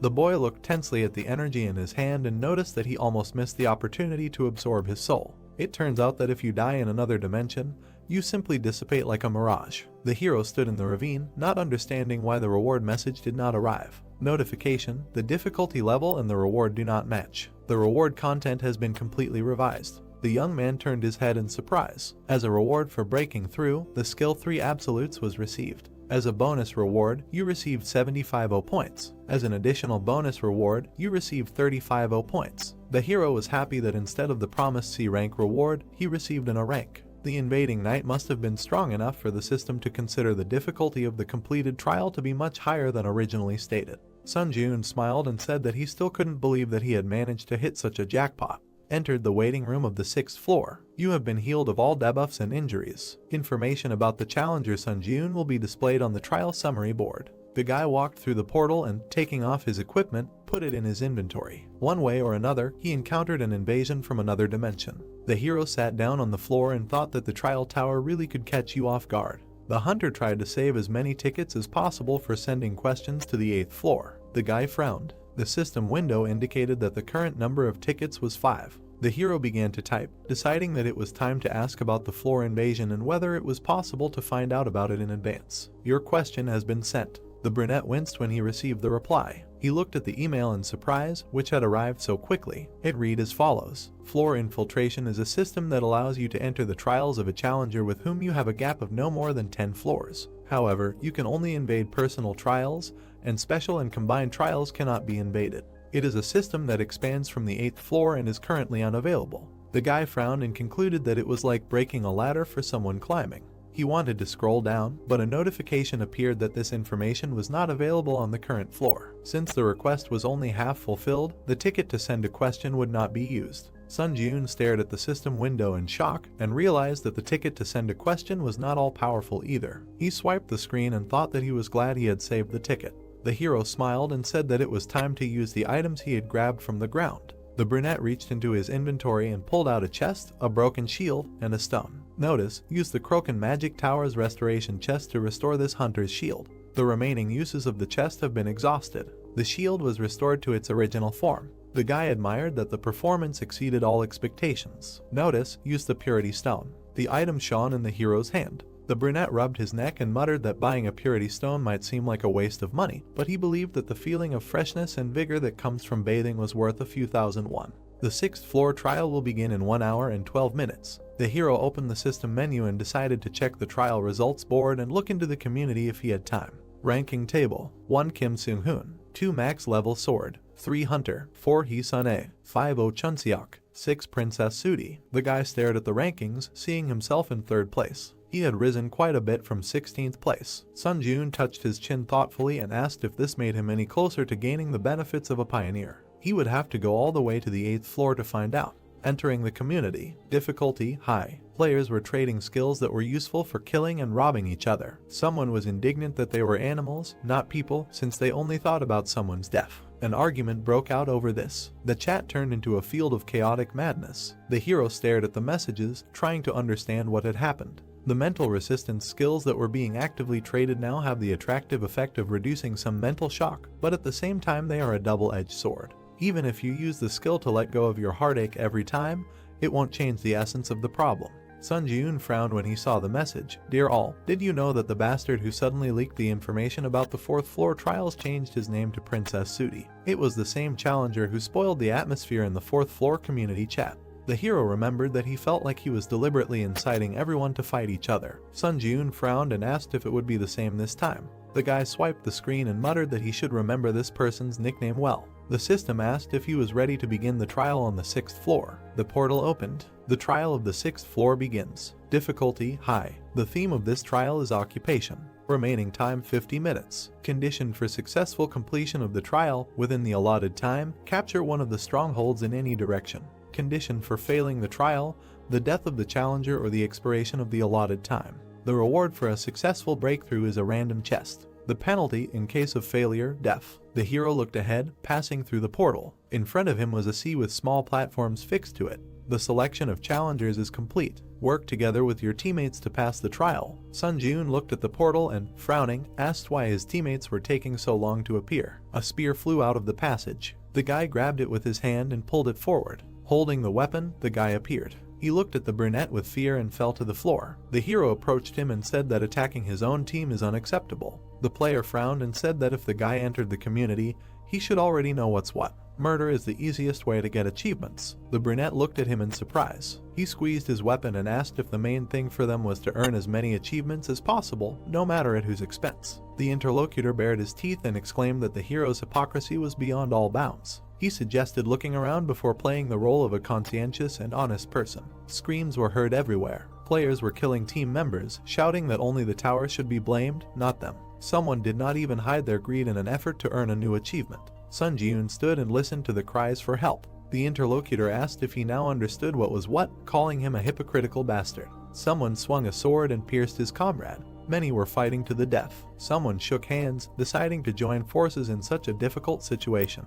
The girl and the plump guy looked around at those around them. He smiled, glad that he met a person who thought the same as him. She noted that many were committing disgusting betrayal. The interlocutor nodded and said that they should come to their senses. The girl, smiling, plunged the blade into his chest and agreed that they needed to assess the situation with a sober mind. She grinned ominously and smirked that the guy, without really understanding, was shaking his opponent's hand without a drop of doubt. Notification: you have earned the Vile Killer achievement. Durability increased by 1. The young man fell backwards in front of her. The protagonist looked in her direction, and his supposed partner, smirking, said that he, too, was eager to get achievements. He suggested that the brunette stop acting like a saint. The hero silently looked away. The interlocutor grabbed the blade, deciding that his opponent was distracted. He cursed and rushed into the attack, aiming for the eye. Sun Ji-yoon did not even flinch. The guy quickly appeared behind the player and pierced him with that very spear. The enemy coughed and desperately wondered what kind of lightning-fast movement that was. Notification: you have earned the traitor achievement. Strength increased by 1. The hero frowned and thought that this was weak. Special and combined trials are just big words. Sun Ji-yoon turned around and thought that this trial could safely be called a kind of event especially for him. Here he would be able to improve the mastery of his unique characteristic, and, if he was lucky, maybe even add a couple of new skills to his piggy bank. However, the guy was not going to specifically attack to kill other challengers. The brunette resolutely looked ahead, deciding to simply fulfill the conditions of the trial and fight those who decided to attack him first. The man raised his hand and used Iron Dome, protecting himself with a shield. The sphere expanded. The man smiled and said that this was the perfect trial for him, who had learned water magic. He turned around at the sound and saw the main character running towards him. The guy jumped up and looked carefully at the other player. The man looked up in confusion, wondering who was in front of him. Sun Ji-yoon kicked the dome. The magician laughed and exclaimed that it couldn't be penetrated. However, the defense didn't want to confirm his words, breaking under the hero's blow. The guy flew into the candidate's face with his foot. The magician was thrown to the side and fell on his back. The brunette landed in front of him and thought that although his actions were a little cruel, the main thing was the end result. The other candidates glanced at Sun Ji-yoon in fear, assuming that he was a ranker who looked like a monster and ran in other directions. The hero sat down on the platform and thought that with his actions he could instill fear in his opponents. The other players ran away from him. To be honest, even though he wanted to earn achievements, he didn't want to make unnecessary kills. Notification: stronghold captured. The capture will be interrupted if someone from the other team enters your territory. Don't let the opponent capture your stronghold. Remaining time: 9 minutes 59 seconds. The brunette crossed his legs and concluded that he only needed to hold out for 10 minutes. He put his hands on his knees and thought that the high-ranked challengers who had immediately confirmed their participation in the next trial without using heartstones on the 5th floor should already be outside the 6th floor. Most of the people around him were low-ranked challengers, so maybe breaking through the trial would be easier than he thought. The trial on the 6th floor makes you think about a lot of things. Mistrust of others. This is the reality of a low-ranked challenger. The darkness and gloom that the trial tower has nurtured. The guy frowned and thought that the fake sympathy was the real hypocrisy. Even if he managed to distract the opponents by switching their attention to another stronghold, eventually someone would die. Notification: an enemy has entered your stronghold, capture has been suspended.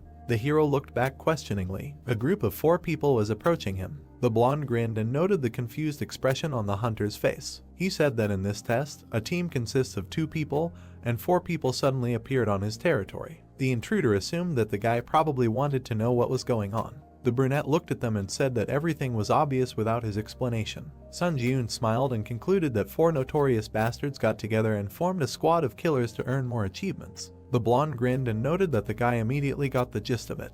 The challenger added that his sentence would now be carried out. The man bared his teeth and kindly offered the hero to go to the next world. The 2 knights moved to attack. The young man grabbed the sword and assumed a fighting stance. The enemy wizard folded his arms and used heart fusion. The hero shuddered in surprise. By using the unique attribute heart fusion, the challenger Sunjun now shares the pain of the challenger Kim Jinhan. The magician took the dagger and stabbed himself in the arm. The protagonist gritted his teeth and dropped the weapon, feeling a sharp pain. He looked at the wound with displeasure. The skill pain tolerance is activated. All types of pain are reduced by 15%.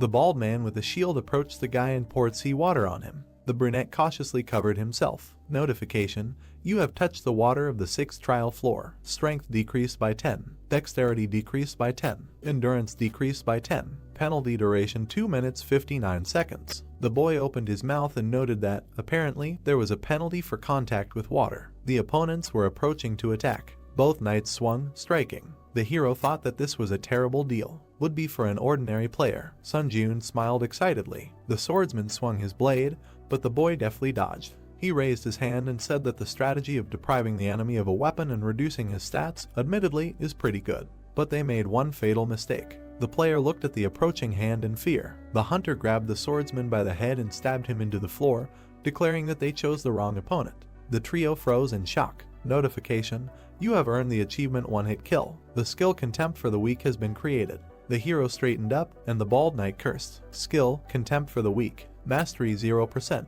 Effect: if the enemy cannot surpass any of the user's stats, strength increases according to the difference in stats. The bald man swung to strike from behind. Notification: all enemy stats are lower than the user's. Contempt for the Weak is activated. Strength increased by 1. The man struck, then looked up in shock. At that very second, the protagonist kneed him in the face. The brunette turned around in the air and kicked the enemy in the head. You have earned the achievement Merciless Killer. Sunjun smiled. Agility increased by 1. The knight fell to the ground. The blonde gritted his teeth and frowned. The hero moved towards them. The mage looked at his teammate in fear and asked what to do now and whether they should attack at the same time. The swordsman silently slashed his comrade's leg with his sword. The wizard's face distorted in pain, and he fell to the floor with a scream. The protagonist flinched, feeling a pulsation in his leg. The brunette dropped to one knee. Sunjun breathed heavily, thinking that they only shared one pain between the two of them, but fortunately, there was no real damage. The only problem was that this pain limited his actions. The mage grabbed his leg and shouted,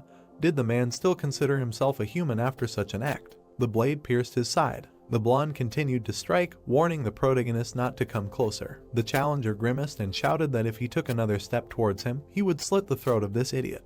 The brunette straightened up. Thanks to the skill pain tolerance, he was able to move somehow. But the catch was that at such a speed, it was difficult to properly react to the enemy's attack. As expected, there was only one answer. The hunter gritted his teeth and realized that he needed to kill the challenger, who activated heart fusion as soon as possible. The mage screamed in pain from his wounds. The protagonist threw the shield in his direction, cutting off the wizard's head. The guy jerked, feeling pain in his neck, and fell to his knees, trying to breathe. The blonde swung, deciding that there might not be another chance. He jumped, cutting the air with his blade. Sunjun caught his blade with both hands. The guy looked at his opponent and asked if he was curious about what it was like when the feeling of having your throat literally cut penetrates your entire being. The enemy smiled tensely and muttered that the guy was frostbitten. The brunette broke off part of the blade, grabbed it in one hand and cut off the enemy's head. The blonde, or rather the flying upper part of it, whispered that the hero was crazy. Sunjun frowned, and drops of blood flew nearby. You have received the cold-blooded slasher achievement. You earned 15 points. Time is up. The stronghold has been captured. The other users began to shout joyfully that they survived. Someone who managed to maintain camaraderie hugged each other. Was it someone's instigation that many people were delighted with the murder at the beginning of the challenge? But in the end, the final winners were those who kept the team together. The hero turned around and noted that there were exceptions. He looked at the guy who was standing there covered in blood and muttering that he did nothing wrong, and that the bastard who couldn't dodge his blow was to blame. The brunette looked at his hand and wondered if he looked like such a monster in the eyes of others. Notification: congratulations, you have passed the 6th floor of the challenge tower. A random draw box will be sent to your inventory as a breakthrough reward. You have received 8,000 points as a reward. Moving to the waiting room. Dark energy emanated from the bodies of the challengers. You have absorbed the spirit of players Lee Songjun, Kim Jinhan, Song Jinuk, Han Sik-jun. The guy put out his hand, absorbing the energy. Mastery of the unique attribute Necromancy has reached 100%.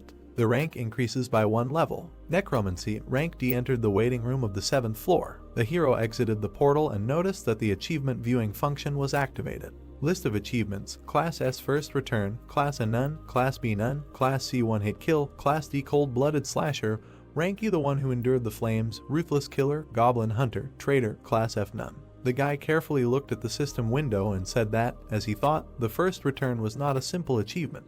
He poked the screen, deciding to take a closer look. One hit kill, Class C. The achievement is awarded for killing an enemy with one hit. As a reward, the player receives the disdain for the weak skill. Merciless killer, Class E. This achievement is awarded to those who consistently kill challengers without hesitation. As a reward, the player's dexterity is increased by 1. Cold-blooded slasher, Class D. This achievement is awarded for killing 5 or more challengers in a challenge. As a reward, 15 points are awarded. The hero thought that he really got a lot of achievements for killing. It turns out that if the player earns an achievement, he will receive various rewards such as skills, points, or stat increases. Sunjun opened the inventory. Random draw box. In front of you is a box tied with a yellow ribbon from which you can randomly take out one item. When you open the box, you randomly receive one of the items from F to B rank. The boy looked at the trophy in his hand and muttered that the reward for breaking through the 6th floor was a bit ambiguous. If the rank ranged from F to B, then perhaps he shouldn't expect much. He pulled the ribbon and decided to pull out the item and start absorbing souls. Light burst out of the box. The hero looked in surprise as someone jumped out of it.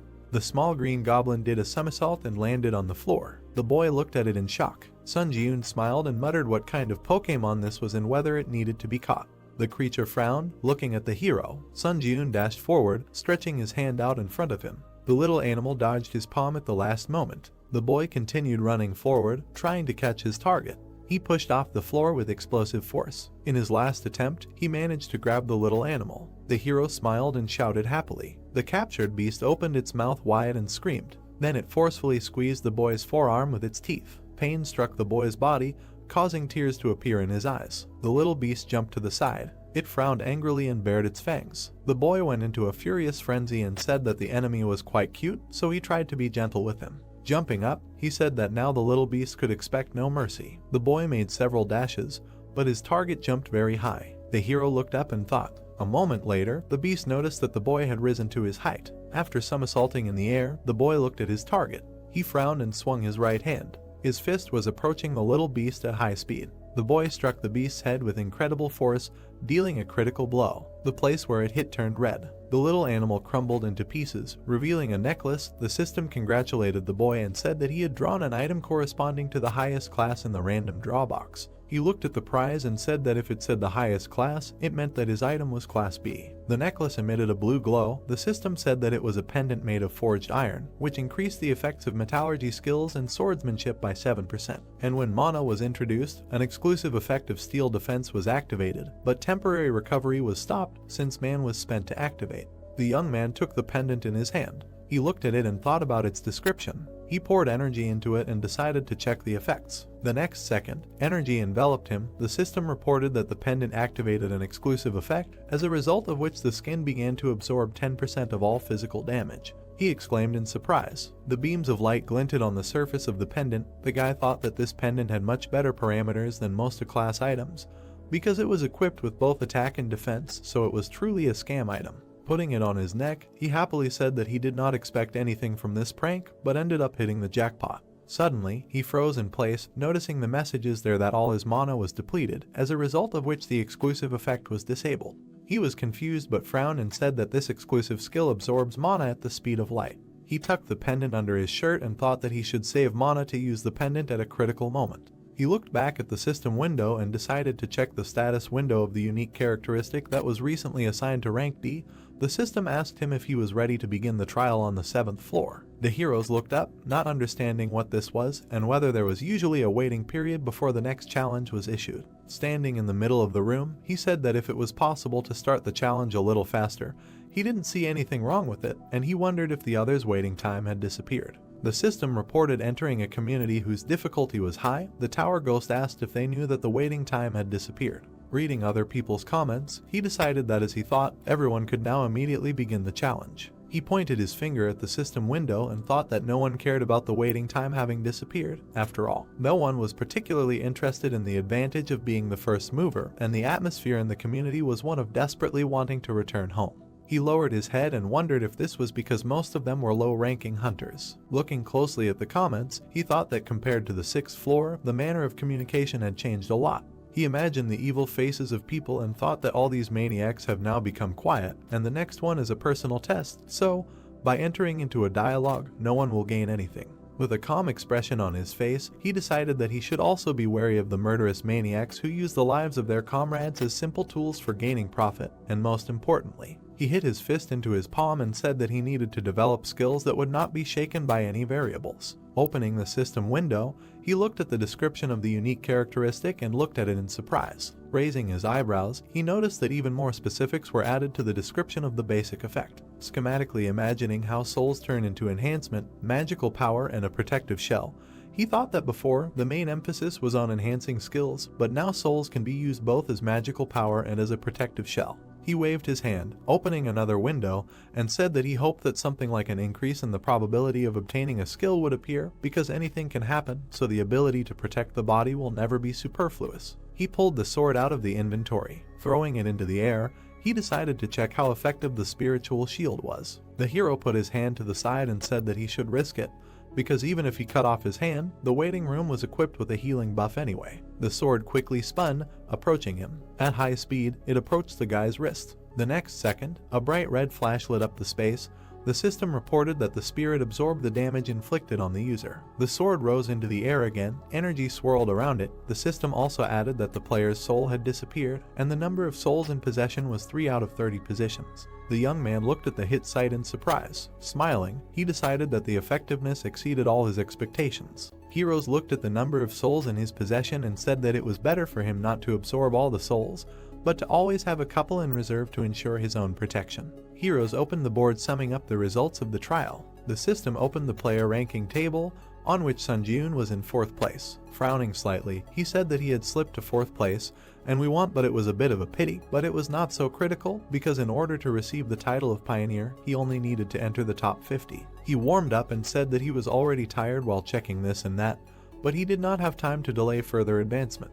A portal opened in space. Heroes decided that it was time for him to challenge the next trial. In the darkness in front of him, system windows began to appear, informing him that the 7th floor high difficulty test was beginning, the theme of which would be proof, and 40 minutes were given for completion. The condition of the test was to pass 3 tests within the allotted time, and the conditions for failure, the death of the applicant or the expiration of the allotted time. As a reward for a successful breakthrough, he was guaranteed the skill of Grace of the Wind, and the penalty for failure was equal to death. The young man found himself in the middle of a dark corridor. He raised his eyebrows in surprise, not understanding what kind of place this was, because the atmosphere was completely different from the previous tests. Walking straight, he thought there that he literally did not feel anyone's presence, and this irritated him greatly. His hair began to flutter in the wind. A bright light flashed at the end of the corridor. A wave of glow quickly overtook the young man, transferring him to the first test zone. The hero found himself in the middle of the desert. The system demanded that he prove that he had overcome all his fears. Looking around, he recognized the surroundings. An endless sand landscape stretched out before him. Suddenly, the ground beneath his feet shook violently. The young man thought that everything was as he expected.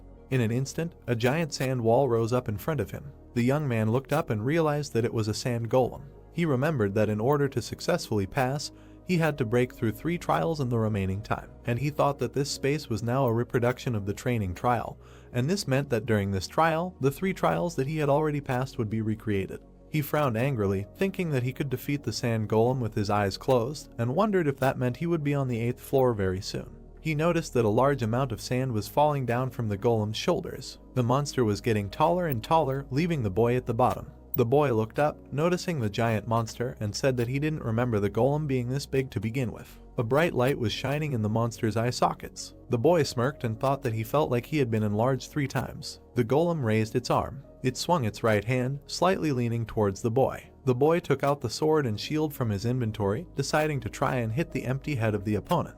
He rushed straight towards the golem's strike. Deviating from the trajectory, it ran up the arm. The hero frowned confidently. He quickly climbed up the sand, straight towards the monster's head. Finally, he made a dash and jumped away from the enemy's head. He thought that this was all very strange while he was upside down. Nu looked down at the golem and thought that the sand golem's weak point was the core, but he couldn't find it anywhere, and perhaps the more massive the golem, the deeper the core was hidden in its body. Shin quickly turned around and looked at him. The hero frowned tensely. The next second, the monster's hand was quickly approaching him. The golem grabbed him in midair. Sand continued to fall from his hand. Suddenly, a blue light appeared from his palm. The sand exploded, freeing the youth. The boy looked up and said that since he couldn't deal with the enemy in one blow, he should just cut him into pieces. He rushed into battle, delivering sweeping blows to the golem's body. He landed and slid across the sand. Sun Jiun looked at the wounds inflicted. He smirked slightly and thought that as expected, he was just cutting him over and over again, and he needed that you did not find and destroy the core. The monster raised his hands and screamed loudly. The boy said that with his tactics he only attracted his anger. The monster sank to the ground, resting his feet on it.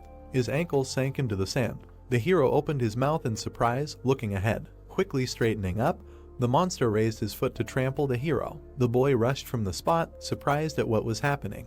He looked back in fear and said that dodging the blow is not a problem, but if that sand wave falls. The monster's foot quickly approached the sand. The boy quickly ran away from the resulting sand wave. He lost his balance when the shock wave caught up with him. A huge sand explosion thundered in the middle of the desert. Dust and sand began to settle. A golem appeared from behind the curtain. The young man was half buried in the sand. He smiled evilly and said that he was furious. Rising from the ground, he looked at the golem. The young man held his sword in front of him. The golem walked towards him, holding his hands in front of him. The young man began to emit streams of aura using 3 absolutes. The system opened the description of the skill. The hero flew past the golem at incredible speed, cutting off its arm. The monster looked back at the lost limb in surprise. Landing, the guy dealt a few more blows. He cut off its arm with just one attack. He immediately remembered the Dark Knight and thought that when he encountered the so-called floor implantation, he was very angry. Smiling, he also added that now he should probably thank that knight for intruding on that trial. The monster's arm began to recover. The hero thought that although this golem was recovering with the help of sand, he should still continue to cut with his sword until his core was found. The monster bowed down. Heading towards the guy, the boy challenged him and said that he should try to recover after the next one. With a deft movement, he cut the sand body. A moment later, another cut appeared. The boy ran past the golem, cutting off all of its limbs. The monster began to recover again. The tired guy frowned and insulted him, after which he wondered later where his core was. Suddenly, he raised his eyebrows in surprise. Standing in front of the golem, the boy calmly asked when he managed to become such a cutie. The golem suddenly fell into a stupor. He blushed embarrassedly, hearing for the first time that he was cute. The young man noticed that the golem had shrunk and thought that the resource called sand, which the golem's body was made of, could not be extracted from the environment indefinitely, which is why it had apparently shrunk so much. He looked down and thought of something. A mad smile appeared on his face. He grabbed the sword and asked the golem if it wanted to lose some more weight. The monster opened its mouth and let out a loud roar. Vidya didn't particularly like the continuation.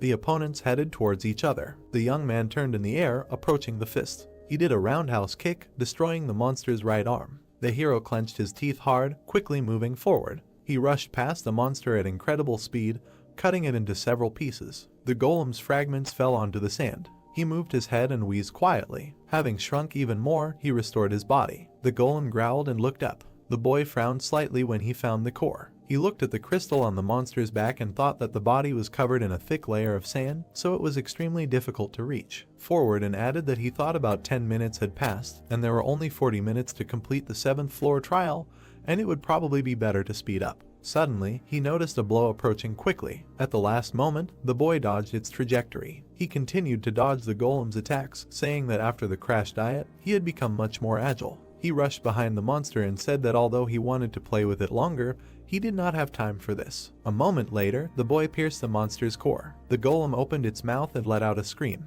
The core shattered into several pieces. The guy frowned. The system reported that he had proven that he had overcome his fear, and the first test had been successfully completed. The golem's body began to crumble to the ground. A bright flash appeared in the air. The young man looked around in surprise, noticing the disappearance of the surrounding space. Frowning, he thought that this was excellent. He stretched out his hand and pulled the golem's spirit along with him. The flow of the soul was attracted to his palm. The young man tried not to let go. A notification appeared above the guy's palm that the absorption had failed. He frowned in confusion and said that the increase in skill had also flown down the drain. The system reported entering the second test zone. The guy found himself in the middle of a burning location. A monster's corpse was lying next to him. The system demanded proof that he had become wiser. He frowned deeply, recognizing the surroundings. An orc village was burning outside and their corpses lay everywhere, that the previous tests were happening again. He lifted the curtain and went outside. The next second, he raised his eyebrows in surprise. The young man noticed that the orc was bowing down in front of his dead comrade. And watching what was happening, he thought that these were orc rangers, and that during the test on the second floor, he destroyed the orc village, so now the subsequent events were unfolding in front of him. Monster touched the artery on the neck of his dead comrade. He sternly looked up at the young man. The orc shook with anger and let out a dull squeak. His eyes were bloodshot. He rose to his feet and let out a loud roar. The young man realized that he was going berserk again, a phenomenon often observed in monsters overcome by anger. He lowered his hands and added that an orc in a berserk state is no longer a hot monster like Irango, so he was very unlucky. The orcs rushed to attack with a battle cry. They were quickly approaching the young man. He frowned sternly and said that they, monsters, should not show the pain of losing a family member. The system reported the activation of the instant acceleration skill and the triple absolute skill. The hero jumped up with explosive force and said that they should not do this, at least in front of him. The orc fell to his knees. The commander of this squad was kneeling in front of the youth, quietly squeaking. The monster was breathing heavily, keeping its head down. Its comrades were lying everywhere next to it. The boy looked at him with disdain and asked the monster there if it felt disgusting, because he was standing there and just watching his family die, unable to do anything. The monster went berserk again. He rose to his feet and swung his right hand. The hero dodged his attack. Energy flashed in his pupils. With a quick dash, the boy decapitated his opponent. He exhaled heavily. The system reported that he had proven that he had become wiser, thus completing the second test. Looking back, the boy thought that this time he could not hesitate. He extended his hand and began to collect souls. He was pulled into the portal again. The system reported the successful absorption of all the orc spirits, as a result of which the mastery was increased by 6% and the number of souls rose to 19 units. The hero clenched his fist with a smile. The system issued a notification that the mastery of the Hunter's Dagger skill had reached 100%, so the skill had increased to the next rank. Also, the instant acceleration skill had risen one sub-rank higher. The system notified him of entering the third test zone, where he must prove that he had overcome his doubts. The guy looked ahead and said that this time his brain would definitely be blown away. He found himself on a long path in the middle of the water. Greatly surprised, he realized that this was the battle platform of the 6th floor. She looked back and said that since the previous zones were reconstructions of the 1st and 2nd floors, he thought there would be a double from the 3rd floor. He remembered the previous test and said that he was not surprised if such an ignorant test was labeled as wisdom, and he was really going if he hoped to see at least some common sense in the test tower. The young man opened his inventory and took a life potion from there. With a slight movement, he opened the bottle. The guy tipped the bottle over and drank the contents. The potion worked instantly,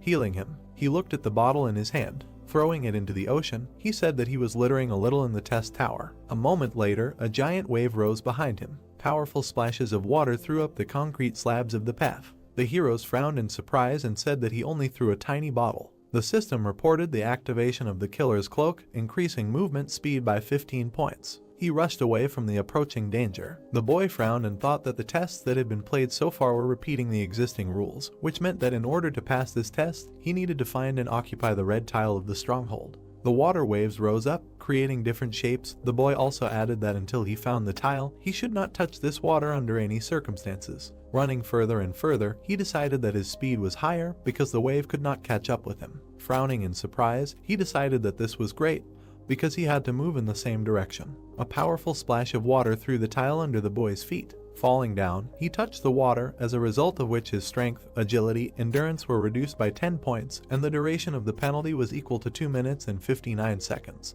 The water continued to throw up concrete slabs. The guy thought that he even had an idea that the tiles would remain in the same order. Being in the air, he added that it was a kind of hope that there was at least some common sense in the testing tower. He gritted his teeth and used instant acceleration. Leaning against the slab, he made a powerful jerk. With quick movements, he bounced off the next 2 slabs. The guy gritted his teeth and said that he never expected that he could die in such a place. He continued to push off the slabs on his way, running further and further. Noticing a red pad, he headed towards it. Looking at his target, he thought it was the red slab of the stronghold. The guy gritted his teeth and thought that soon, finally, this annoying test would end. The introductory surface swirled into a whirlpool. Several streams of liquid rose into the air at once in order to hinder him. The water spun like a corkscrew and flew over him. The boy said that now the testing tower decided to go completely crazy. He made 2 jerks and headed towards the red plate. Smiling slightly, he realized that there was very little left. The spinning liquid was quickly heading after him. The hero noticed the danger from behind. A powerful blow of the liquid hit him right on the back. The boy's vision clouded over as the water absorbed him. Scarlet energy flared behind him. Streams of dark aura spread through the air. The system reported that the spirit absorbed the damage done to the user, as a result of which one of the orc souls disappeared. More and more energy was growing. It stopped the flow of water. Another orc soul disappeared. The boy looked back and thought that he clearly felt the shockwave, but right before the blow could cause him any damage, the shield blocked it. The hero did a somersault in the air and flew to the side. Having landed, he quickly ran away. The streams of water went after him, when suddenly the remaining time was over. The water froze. The exclusive effect of the killer cloak was turned off. The guy frowned in confusion and thought that now he already had no mana, and if the instant acceleration failed, then it would be the end for him. He gathered scarlet energy in his palm. The hero threw the ball into his mouth. Having pushed it into his mouth, he frowned slightly. An aura began to emanate from his chest into the dark. The system reported that he needed to replenish his mana using the spirit of the orc. The guy thought that this was great, and that his strength had returned. The streams of water, swirling, continued to move. The guy quickly ran away from them. He looked at the red tile and thought that there was very little left. Suddenly, a column of water appeared in front of his face. He opened his mouth in surprise and cursed. The streams of water quickly caught up with him. While he stood in a stupor with his arms crossed, he made a dash forward, wanting to take a risk. The guy entered the liquid. His silhouette began to blur under the streams of water. He broke free from the other side, exhaling heavily. The system reported that the orc spirit had disappeared. The guy was in the air right above the waves of water. Flying down upside down, he bent down heavily. The guy tried to group himself and screamed loudly. He looked at the floor in fear, screaming shrilly. The floor was quickly approaching him. After a little while, the guy hit the concrete with incredible force. 2 orc souls disappeared. He had 12 units left. A large amount of dust rose in the air. The dust cleared. The young man lay in a mark on the surface. He opened his eyes in surprise, noticing something. Swirling waves hung right above him. Their tips twitched, confusing the guy. The system reported that he had proven that he had overcome his doubts. As a result of something, these tests were successfully completed.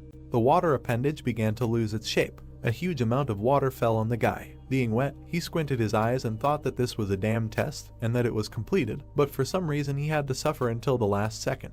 Suddenly, system notifications appeared, reporting that he had overcome the 7th floor of the test tower, and as a reward for breaking through, the skill of the Grace of the Wind was received. 15,000 points were awarded and speed boots were sent to his inventory, after which the system reported that he was going to the waiting room. The hero headed into the portal. The spatial gate emitted a light blue light. The young man went to the waiting room. He threw off his coat. Slightly lowering his head, he remembered the past test. The young man frowned deeply and realized that he was close to failure. He bit his lip and thought that in the current situation, he was a little anxious to go to the 8th floor right away, because he did not think that he would continue to be so lucky in the future. Suddenly, he raised his head, feeling a shaking. The system windows opened in front of him. Notifications reported that the number of applicants who passed the tests on the 7th floor exceeded 1,000 people. So the expansion of the system began, the skill store was opened, and an intersection was created in the test, as a result of which a permanent return was possible, and the floor implementation system was activated. Looking at these messages, he thought that this was all what was expected with great impatience, but Cherry Prepare is different.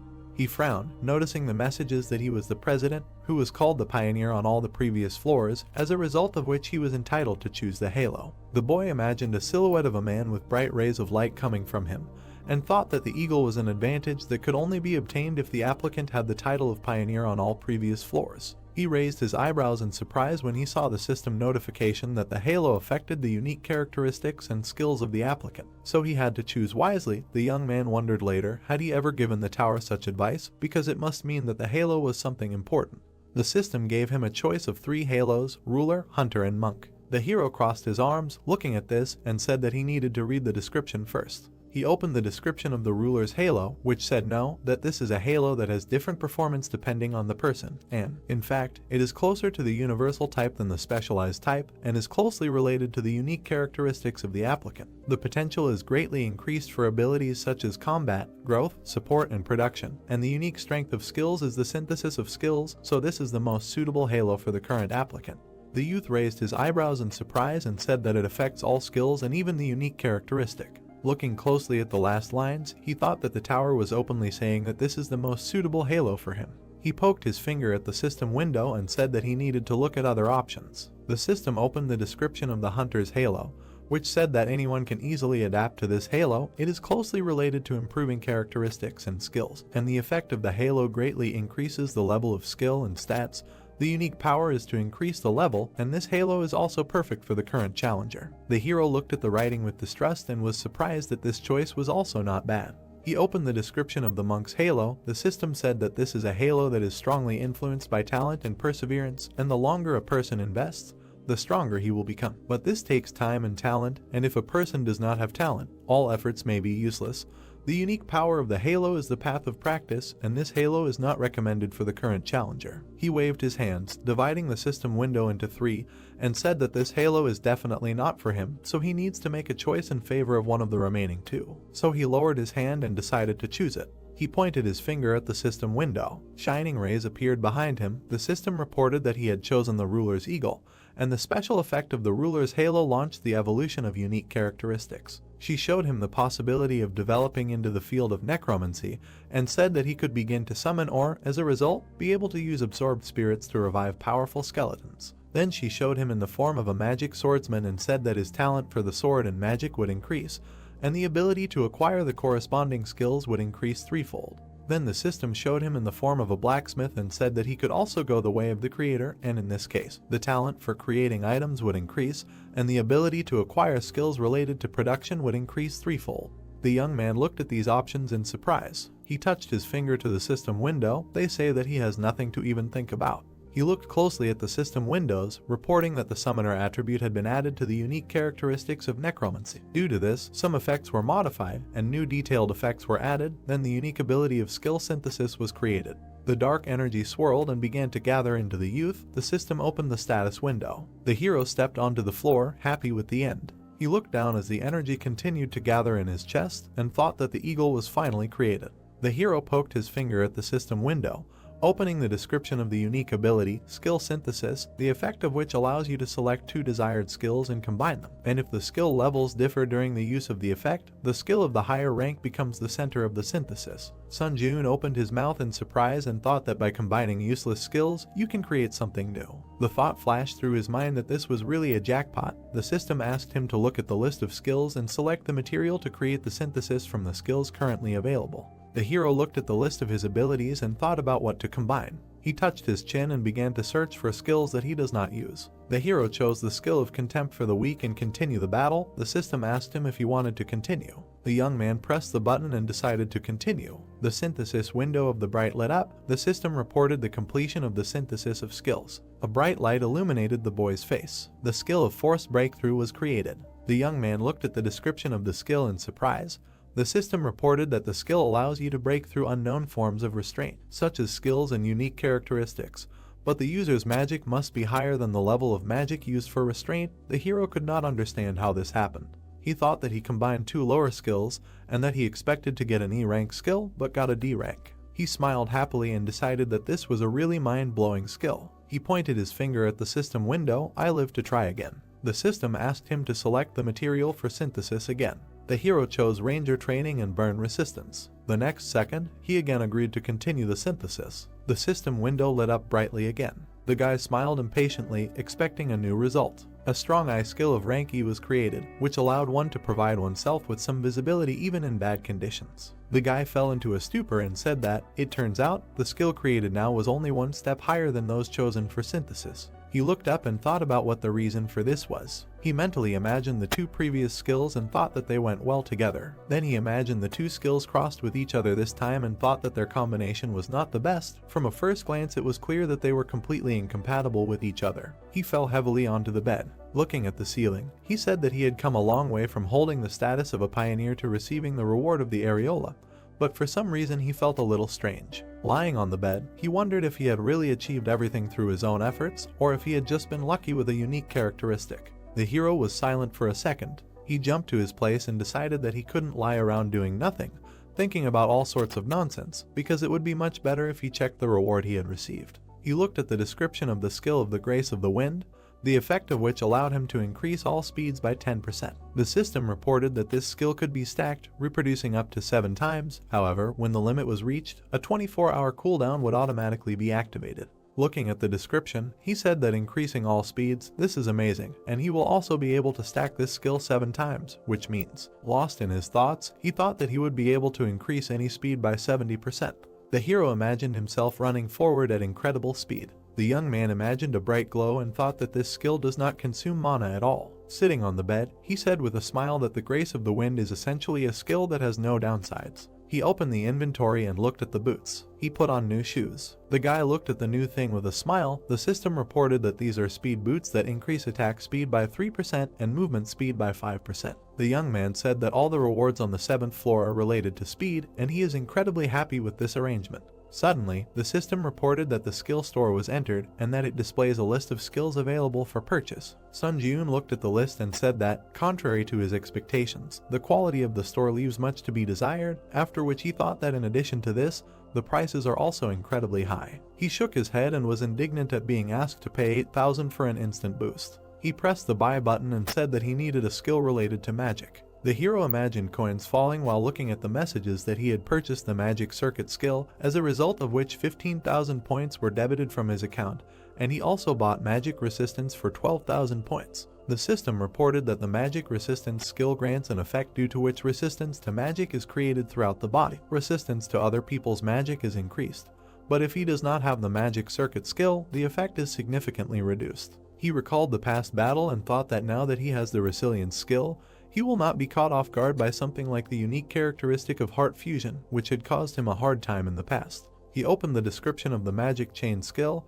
His body began to release mana. The magic chain was engraved on his body. The guy gritted his teeth, feeling the heat throughout his body. He began to glow brighter and brighter, emitting powerful streams. The sheet swayed strongly in the air. After a while, it sagged. The guy lowered his legs to the floor. Getting up from the bed, he said that he felt a strong lightness. He took a few steps forward. Sun Ji-yoon stopped in the middle of the room. He lowered his gaze. The youth raised his leg, which was covered in mana. A moment later, he slammed it onto the ground, creating a powerful shockwave. Without taking his eyes off what was happening, he was very surprised. The floor under his foot was shattered. The guy thought that the mana used randomly formed a chain and strengthened his physical abilities. He smiled, clenched his fist, and was glad that he made a good purchase. The hero opened the system window. The system reported that he could use the spirit of the deceased to resurrect the dead nearby, and that at the time of resurrection, the level of the dead would be proportional to the quality and quantity of souls absorbed. The youth said that he was curious about this new ability to summon the dead. He waved off the notification and said that it would be better for him to familiarize himself with it in practice. He placed his hands on his waist and exhaled heavily. He pressed his lips together and considered what decision he should make. The hero frowned sternly and said that he should think about whether to challenge the next floor right now or return to the ground. The dark-haired man was looking at his phone, nervously shaking his leg, and was indignant at the fact that there was no response. Suddenly, he noticed that someone had approached him. A plump man with his team approached him and asked the guy if he was able to gather a team. They were sitting next to a giant gate. The man also said that he should hand over the permission to enter the portal to them. He smiled evilly and added that if the raid in the dungeon did not begin after the specified time, the right to enter would be automatically revoked, so he could just take the appropriate fee and hand the pass over to them. The guy frowned tensely, recognizing the guys who had approached him. He raised his head excitedly and said that he had no intention of handing over his pass to anyone. The men immediately insulted him. The interlocutor grabbed his head and said with a smile that there were a lot of hunters in the park, but no one was eager to join his team. Smiling widely, he mockingly said that he was only an E-rank hunter. The young man was stunned when he heard the question of whether he thought anyone would want to be on the same team with trash like him. The man, along with his team, looked at the guy ominously. The surrounding people discussed how he was being too cheeky, but telling the honest truth. Suddenly, everyone froze in place when someone asked if the team was still recruiting. Sun Ji-yoon walked through the crowd. He held out his ID and introduced himself. Frowning, the guy asked if this was enough to join the team. The saddened man stood up from the bench and said that he completely satisfied all the requirements. The evil man put his hand on his shoulder and asked if he didn't see the line of people waiting or if he didn't understand what was going on at all. The boy let out a sigh and smiled. The man got angry when he heard the words that if he was unhappy with something, he should also apply for the Chiaowan team. The man was very indignant about this. Suddenly, the guy became completely serious and threateningly told the man to remove his hand from his shoulder before it was broken. The guy immediately released his aura, surprising everyone around him. The man turned pale and immediately removed his hand from his shoulder. He frowned in surprise, wondering what kind of energy this was and if he was really a C-rank hunter like himself. The man's allies admired this energy with a smile, thinking that it was released by their captain.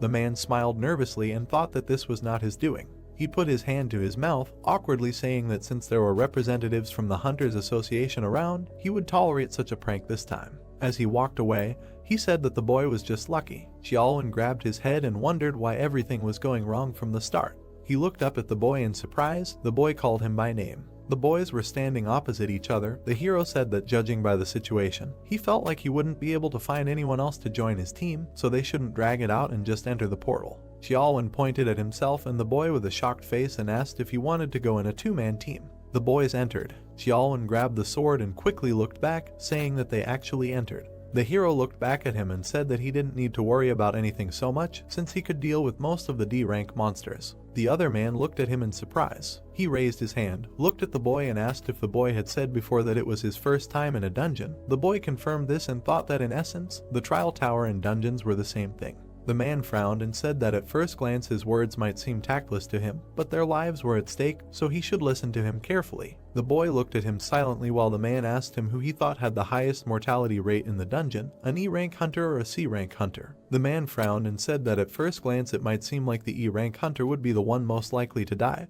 but in reality, C-rank hunters had a higher mortality rate. He imagined two fighters and said that E-rank hunters were extremely cautious because they knew they were weak, while hunters of a higher rank were overconfident in their strength. He then imagined the spears killing the second hunter and said that the fatality rate was extremely high for that rank. The man then imagined them getting into an accident in a car and said that the same could be said about driving, since the more confident the driver was, the higher the chance of getting into an accident. He lowered his head and said that a place called a dungeon was much more dangerous than the boy thought. He raised his hand and added that since the boy had risked entering the dungeon without a tank and a healer, he became even more worried about this overconfidence. The hero replied that there was logic in those words. The man looked at his face and added that although he was an E-rank hunter, he had a lot of experience visiting dungeons, so he could take on the role of leader of this group. Sun Jun frowned slightly and thought that he also wanted to be the leader. The man bowed after hearing the agreement and thanked the boy for understanding, then said that he was doing this for everyone's safety, so he hoped his offer did not spoil anyone's mood.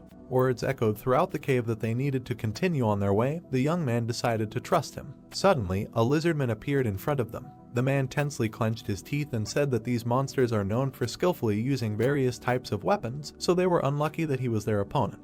He took the lizardman with both hands and said that for starters, he would draw all the attention of this creature to himself, and the hero would attack him immediately on signal as soon as the lizard opened its back. He watched what was happening, thinking that he needed to see how an experienced hunter would deal with such a situation. He opened his mouth and rushed into battle. The man frowned tensely and ran towards him. Suddenly, they stopped a few meters away from each other. The man began to swing the blade in different directions. He continued to strike the air. The guy suddenly realized what was happening. Watching the captain, he thought that they were now measuring strength. He frowned and added that a temporary return to Earth takes only 3 days, and now he has to lose precious time because of some insignificant lizard. The man suddenly looked back at him. The guy stepped forward and apologized.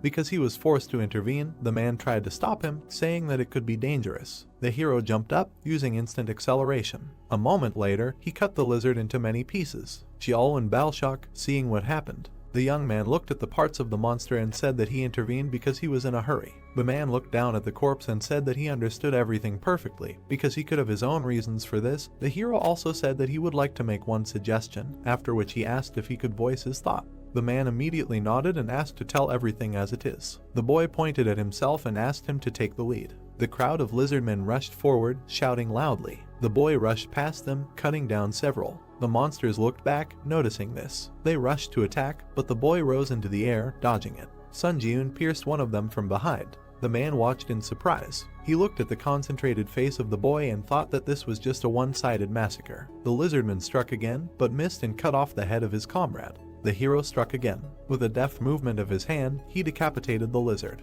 The man watched everything with his mouth open, thinking that he probably got to witness the battle of a super rookie who would shake up the hunting industry in the future. The hero plunged his blade into the body of one of the lizards. He took out a green D-rank mana crystal. He threw it into the man's bag with the others. Xiaolwen looked back and said that other than acting as a porter, he was of no use, and then apologized for that. One of the lizards approached the guy from behind at incredible speed while he was discussing with the man how much profit each would get.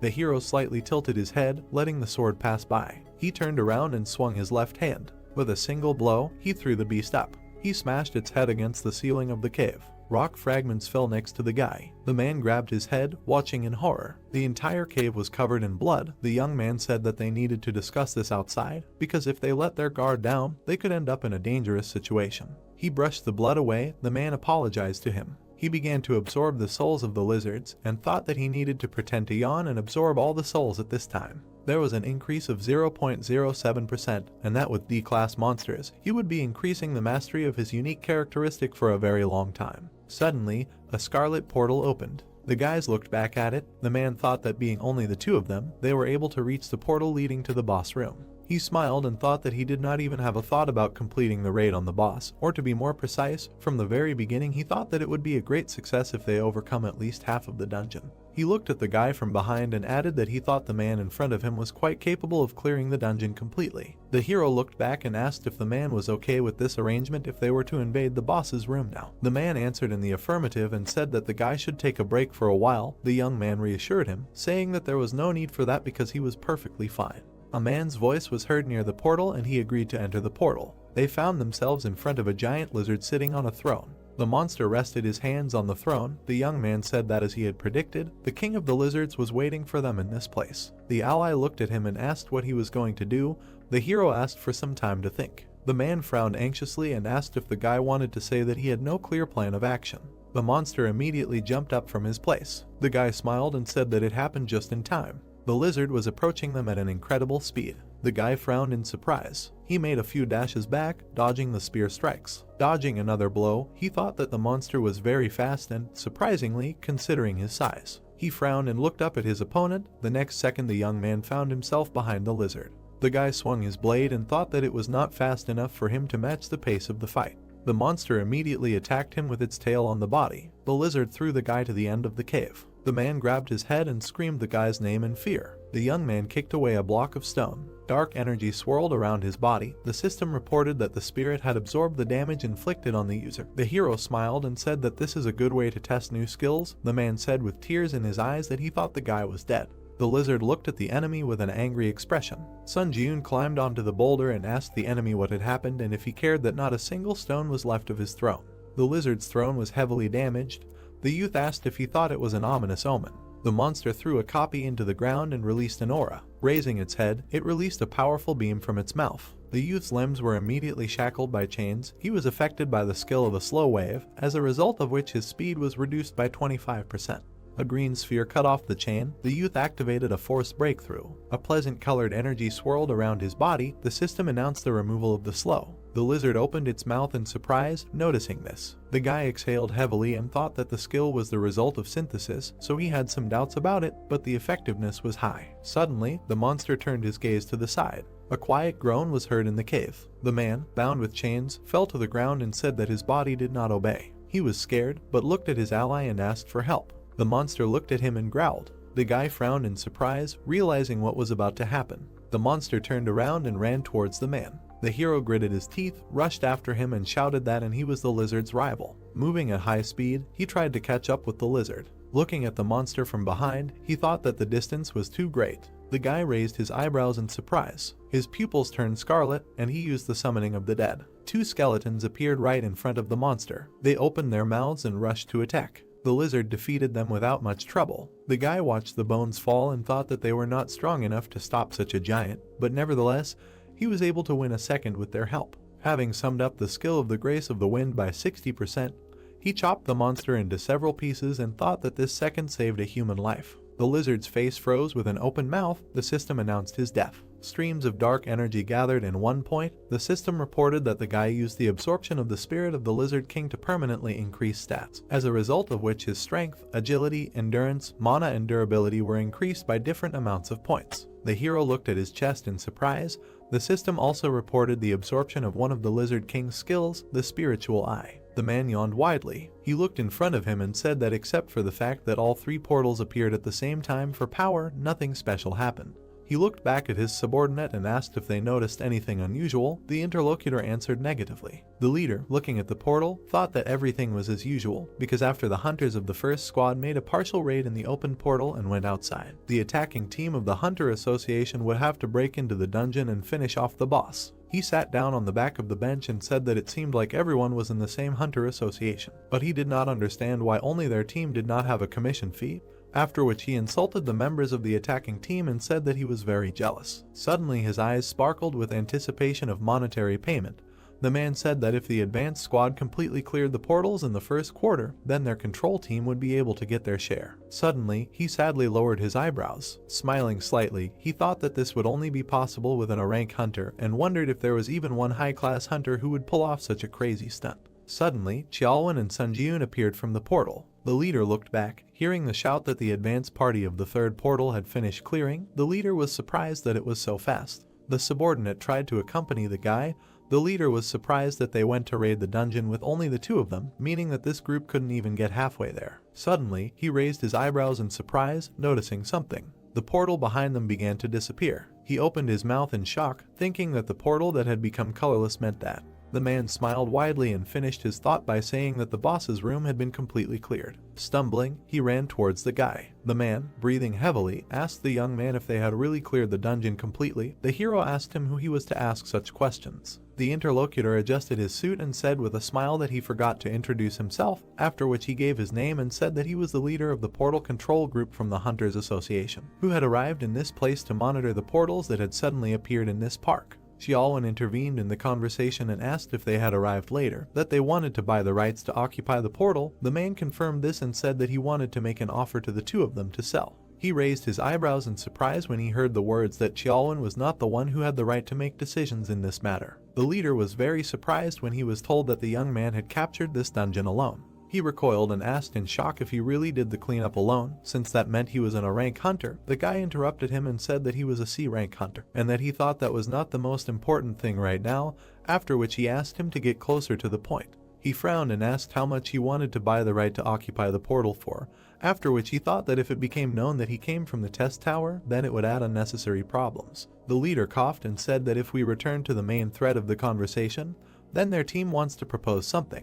The hero frowned in surprise. Hearing the words, he said that they wanted to buy the right to occupy the portal from them for 1,200,000,000 won. A huge stack of papers fell on the table. The girl sat down heavily on them and said that it was very hard for her, because after returning from the tower, all she did was work like a horse. Suddenly, she noticed something. She picked up the phone and wondered who was calling her at such a late hour. The girl looked at the phone screen in surprise. A little earlier, she looked over her left shoulder. The girl looked at the nameplate with the manager's name. She remembered standing in front of three men who said that without a doubt, this incident would lead to revolutionary changes, and then she thought that everyone at the top was really worried. She held her head and said that even if the applicants were hiding their identities, she still didn't think it would be so difficult to win them over. She looked down sadly. She added that she hadn't even managed to recruit 10 people, and all of these applicants were low level, so it was not enough to satisfy the top management.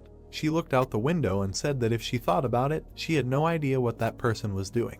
She remembered how the boy cut down the goblins one by one and thought that the boy was so strong that it would not be an exaggeration to say that he cleared the 4th floor alone. She touched the glass and regretted that she did not propose to him right away. Suddenly, she was distracted by a notification on her phone. She picked it up and wondered who was calling her at such a late hour. The girl raised her eyebrows in surprise, looking at the phone screen. Sunjun had texted her and asked if they could meet up if she had already returned. The boy's balance was 1,291,600,000 won. The boy carefully looked at the phone screen and said that he had earned almost 1,300,000,000 won, and he still could not believe that it was true. He was sitting in a cafe, saying that he felt amazing, when suddenly a golden bell rang. The tired girl flew inside. She noticed her hours waving his hand at her. The girl grabbed her head, approaching the table.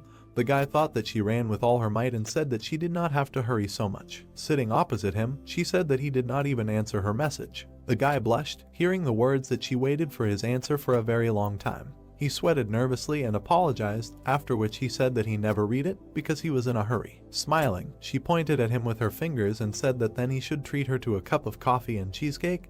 The hero replied that she could order whatever she wanted. A little while later, a cup of coffee appeared on the table. The guys sat opposite each other. The girl asked if the guy was going to climb to the top floors of the test tower. The hero replied that he was going to continue his climb in the tower. To be honest, he contacted her because he had a request. He looked her in the eye and said that he needed to join a guild so that he could attack a dungeon during his short return from the trial tower, but he had some conditions. He imagined various hunters and said that the first condition was the right to refuse a summons to the guild. He then imagined the trial tower and added that the second condition was not to interfere with his personal affairs related to the tower, and the third was permission to use the guild's dungeons at any time. The young man also asked if there was a guild that would be willing to satisfy all of these conditions. The young man frowned slightly and wondered if the atmosphere was strange and if he had overdone it. He suddenly flinched when he heard his name. The girl tilted her head and said that the conditions he proposed were absolutely impossible to fulfill, since from the guild's point of view, they did not get anything. She touched his hand, interrupting his words about how he had probably asked for too much. She stood up at her place and looked him in the eyes. Their fingers intertwined. The girl said that he could join her guild. He raised his eyebrows in surprise, hearing the words that she would make these impossible conditions feasible. The young man was lying on the roof of the bus, recalling the past conversation. His hair was fluttering in the wind. The young man said that from raiding the dungeon to selling the right to occupy, and plus joining the guild, yesterday he lived an extremely productive day. Looking up at the sky, he said that anyway, to join the ranks of the guild, there was one task left to complete. He suddenly plunged into the memories of the past conversation. The girl said that he should clear a C-rank dungeon alone, because he should demonstrate his abilities, so that it would be easier for her to convince the higher management, because the privilege of free use of the guild dungeons is not available to everyone. The boy looked into her eyes and thought that her words meant that not everyone could bathe in cream using the White Guild dungeon. It had to be at least a rising star or a hunter who had high hopes. He frowned and said that they could prepare everything necessary for the cleanup. They shook hands. The girl added that she would make sure that he would never regret his decision. Standing up, he said that as a warm-up, he thought it would be worthwhile to start jogging from this place. He rested his hand on the roof of the bus. Rising to his feet, he bowed his head. The boy looked up and made a powerful dash forward. People noticed something flying above them at high speed. The girl came to the open gate. She smiled and said that she came to confirm the reservation for the assault on the portal, which would take place in an hour. The interlocutor looked at the tablet and glanced at the girl's ID, after which he said that the attendance was confirmed. He pointed to the resting place and said that there was still a lot of time, so she could sit under this canopy. The girl thanked him. A moment later, she looked back, noticing the guy running up, and in our surprise that she was already there. He looked around. After a little while, the lagging airflow caught up with him. A strong wind began to blow away people and standing furniture. The guy awkwardly adjusted the fallen chairs and apologized, saying that he ran too fast, so it seemed like a shockwave arose. The girl smiled awkwardly and thought about whether he wanted to say that the wind rose simply because of fast running, after which he said that he came quite early. The young man looked at the gate, while the girl wondered what kind of person he was there. She pointed to the portal and said that she had already passed all the checks, so he could let her know when he was ready. The boy replied that he could start the raid right now, because he didn't care. They entered the portal and found themselves in the middle of a wheat field. The guys looked around. The boy was surprised that they were in a field. He turned to the girl and said that if she was in danger, she should immediately let him know this. She replied that she would be completely fine. She touched her chest and presented her necklace, after which she said that she was wearing an artifact that was given to her by the guild because it was an item that had a shield function and a weak invisibility effect. Heian looked at it and said that if she attracted the attention of monsters, she would help him to some extent, so she would try to stay as far away from the battlefield as possible. The hero walked forward, telling her that now he could fight without worrying about anything.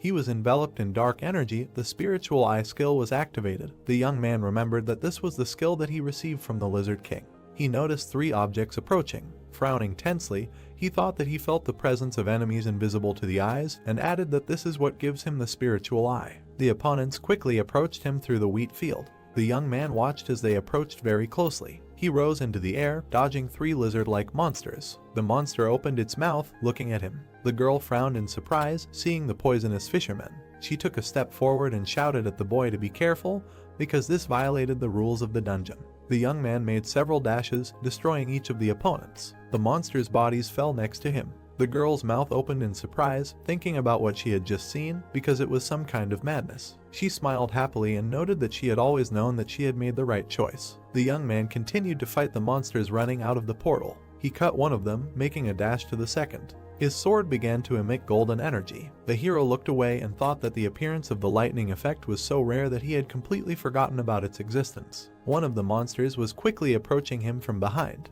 The young man dodged at the last moment, noticing the clenched jaws of the enemy. He grabbed the lizard by the tail. Swinging, he sent the monsters to the ground. The young man hit the floor with the lizard. Straightening up, the guy looked at the monster's body. He waved to the girl and said that he had more or less restored order nearby, so she could calmly approach. The girl thought with her mouth open that he had reached the portal leading to the boss room in less than an hour, and alone at that, but the most surprising thing was that they were now in a dungeon that violated the rules. She remembered the appearance of the monsters and thought that the poisonous fisher was a monster that should not be taken lightly. She looked at the corpses of the monsters and added that one of the monsters recommended for group attacks, even for those same C-rank hunters, is the poisonous fisher, so she still can't believe that he dealt with such a monster so playfully, as if there was a helpless baby standing in front of him. She looked at the guy's back and said that this was far from the limit of his growth. The young man headed towards the portal. The girl added that it was impossible to even imagine what he would show in the future. The hero began to collect the souls of the killed opponents, increasing his stats. He raised his head and thought that with this level, even the boss would not pose much of a threat to him. He looked at the portal and said that they would go to the boss's room. After going inside, they found themselves in a dark and foggy place. A slight light was breaking through the gap between the rocks. The woman called it a little strange. A magic projectile was approaching them from above at high speed, while she was talking about how they had already gone far, but the presence of the monster was still not felt. Suddenly, they raised their heads, noticing the danger. The guy frowned nervously. The monster struck. The guy thought that it was very dangerous. He pulled the girl out from under the monster's attack and ran away. Heian looked at his face in surprise. The beast opened its mouth and began to collect mana. He released a powerful beam of energy. Heian pointed her hand at the danger and told the boy about it. Suddenly, a powerful explosion thundered. The hero, along with the girl, jumped out of the smoke. The boy stepped onto the stone floor. He crouched down and said that he had moved her there without her consent because the monster looked extremely dangerous, so he hoped for her understanding. The girl got off his hands and said that it was the other way around, because now she was in his debt. They looked at the monster that was looking for them. The boy said that he would leave her to deal with the beast. The girl turned around worriedly and asked him to stop so that she could use the enhancement skill on him because they could test his personal skills later. He stepped into the abyss and said that he would not agree to that. Frowning slightly, he also added that he would be back soon. The boy fell down like a soldier. He landed right in front of the monster, breaking through the stone floor. The monster opened its mouth and bared its teeth. Sun Jiun ducked, frowned, and activated instant acceleration. The beast planted its foot on the floor. The hero also used the exclusive effect of the speed boots. The opponents prepared for battle. The beast once again accumulated energy in its mouth. The guy raised all speed by 70%.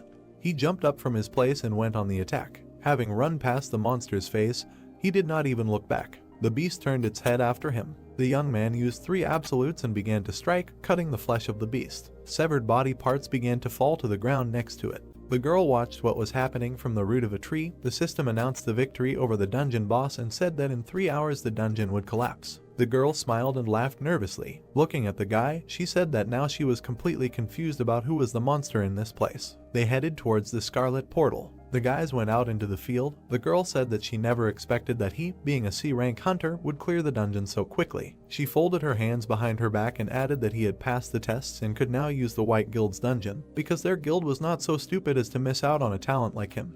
The hero replied that he was pleased to hear that. The woman turned around and said that she would digress a little from the main topic of the conversation. She presented 3 levels of difficulty and said that when he was summoned to the tower in a trial, the difficulty he initially chose did not matter much, because even at low difficulty, those who showed good progress in passing the trials would face increasingly difficult tasks as the number of trials increased. She schematically presented the exchange of difficulty between high and low levels, after which she added that there was also a reverse process, because even at high difficulty, if the result was lame, the applicant could gradually slide down to low difficulty. She looked to the side and said that based on this principle, the fact that he had achieved such an impressive growth could only mean one thing: his difficulty level in climbing to the top of the tower. The 3 past trials flashed through the boy's memories. The girl finished the sentence by saying that his level was deadly among the top 50 participants on the summary board. She lowered her head and said that therefore she hoped that he would try to be a little more careful. The hero was very surprised to hear her say that she would like to accompany him for as long as possible or to mature his amazing growth with her own eyes. Sun Jiun was sitting on the roof of a building in the middle of the night.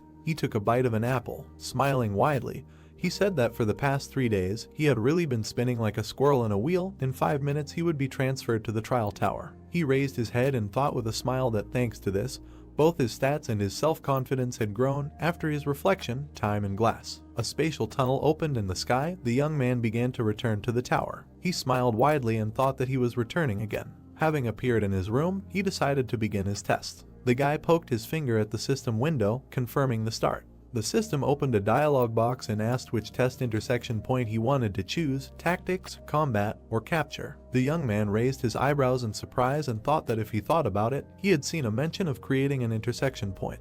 He chose combat and added that if he wanted to increase the effectiveness of necromancy, then he should go into battle. The system reported that all personal tests of the applicant were focused on combat, and after choosing a point, it could not be changed. Standing in the middle of the room, he noted that he had not intended to change it, and now he no longer needed to choose anything.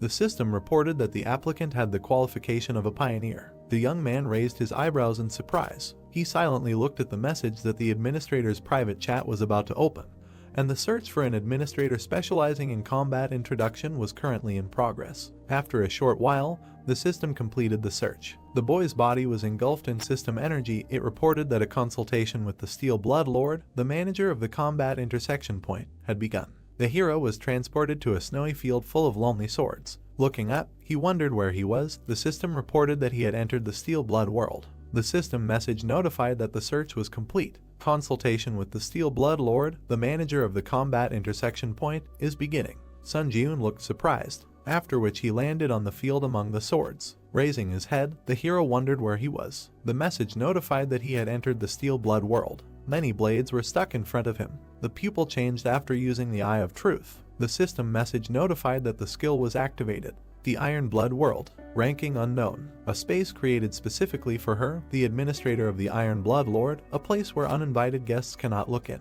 The hero smiled and thought, such a place also exists. Sun Jiun began to walk forward, reading that the administrator of the Iron Blood Lord was unhappy with someone making inquiries. Looking closely at this message, he thought, does this mean that administrators can communicate their intentions through direct messages? One of the swords nearby burst into flames, after which he went forward. The system message notified that the administrator Lord Ironblood said to stop wasting time and asked to follow the sword. Sun Jiun looked at this in surprise, so he continued to follow the blade, after which he left this field. Steam came out of his mouth when he breathed. He found himself at the entrance of the house. Coming closer, he opened the door slightly. Looking inside, the hero saw something in front of him. Administrator Lord Ironblood was looking at him. Inside, there was a girl who told him that he had finally come, and she greeted the pioneer. She looked at the hero with a smile, saying that she was the administrator who was assigned to conduct a consultation with him. That same Lord Ironblood. She sat with her legs crossed. Sun Jiun looked at her carefully, thinking that in appearance she looked like a foreign beauty. But he saw her bright aura, realizing that in fact, in front of him was the creature that controls the trial tower. Suddenly, the girl appeared in front of his face, after which she reached for the bottle on the shelf, saying that she was curious about what this monster looked like, and she would say that it was pretty good.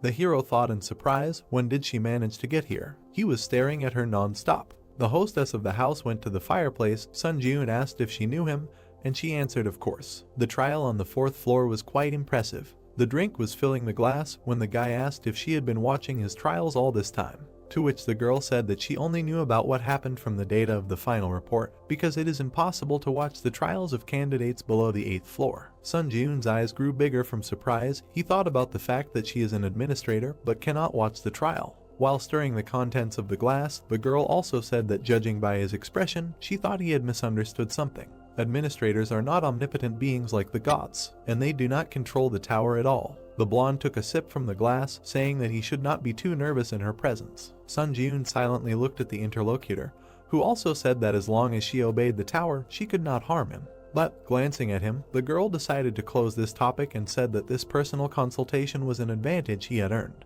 If he had any questions, he should not hesitate to ask. Sun Jiun frowned. He thought that he definitely did not feel any hostility. There was a blizzard outside. The hero asked if she could explain what this personal consultation was, and the interlocutor said that, as mentioned earlier, a personal consultation was an advantage that a pioneer would receive. Sun Jiun recalled the armored enemy, saying that on the 5th floor, he almost died at the hands of a challenger from another dimension.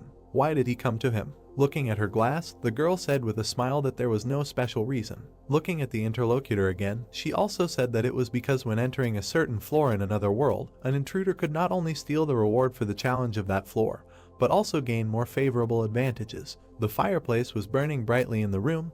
The interlocutor also said that challengers from other worlds come from where the tower had existed for decades. They are well aware that the reward for harming a challenger from another world is incredibly large. The hero was surprised to hear that they also knew that the tower of this world would one day be united with the towers of other worlds, and asked her again what she meant. but she only said that everything is as it is. She presented a scale where the progress of the Earth dimension trials rose, while the invasions of other dimensions remained below. The fair-haired girl explained that starting from the 20th floor, the main focus was on combined trials, not personal ones, and then he would have to meet with candidates from other worlds. Looking at his interlocutor, the hero thought why this looked like an attempt to eliminate and advance a competitor whom he would have to meet one day. But, putting down the glass, she asked if she had satisfied his curiosity. Opening his mouth, the hero noted that if you do not take into account the last question, then you can say so. Then he lowered his head and asked about the trial tower, what kind of structure it was. Then the girl lowered her head and remained silent. Walking away from the table, she nevertheless answered that she herself would like to know the answer to this question. She looked thoughtful, hearing that she was the administrator of the tower, but did not know the answer to this question.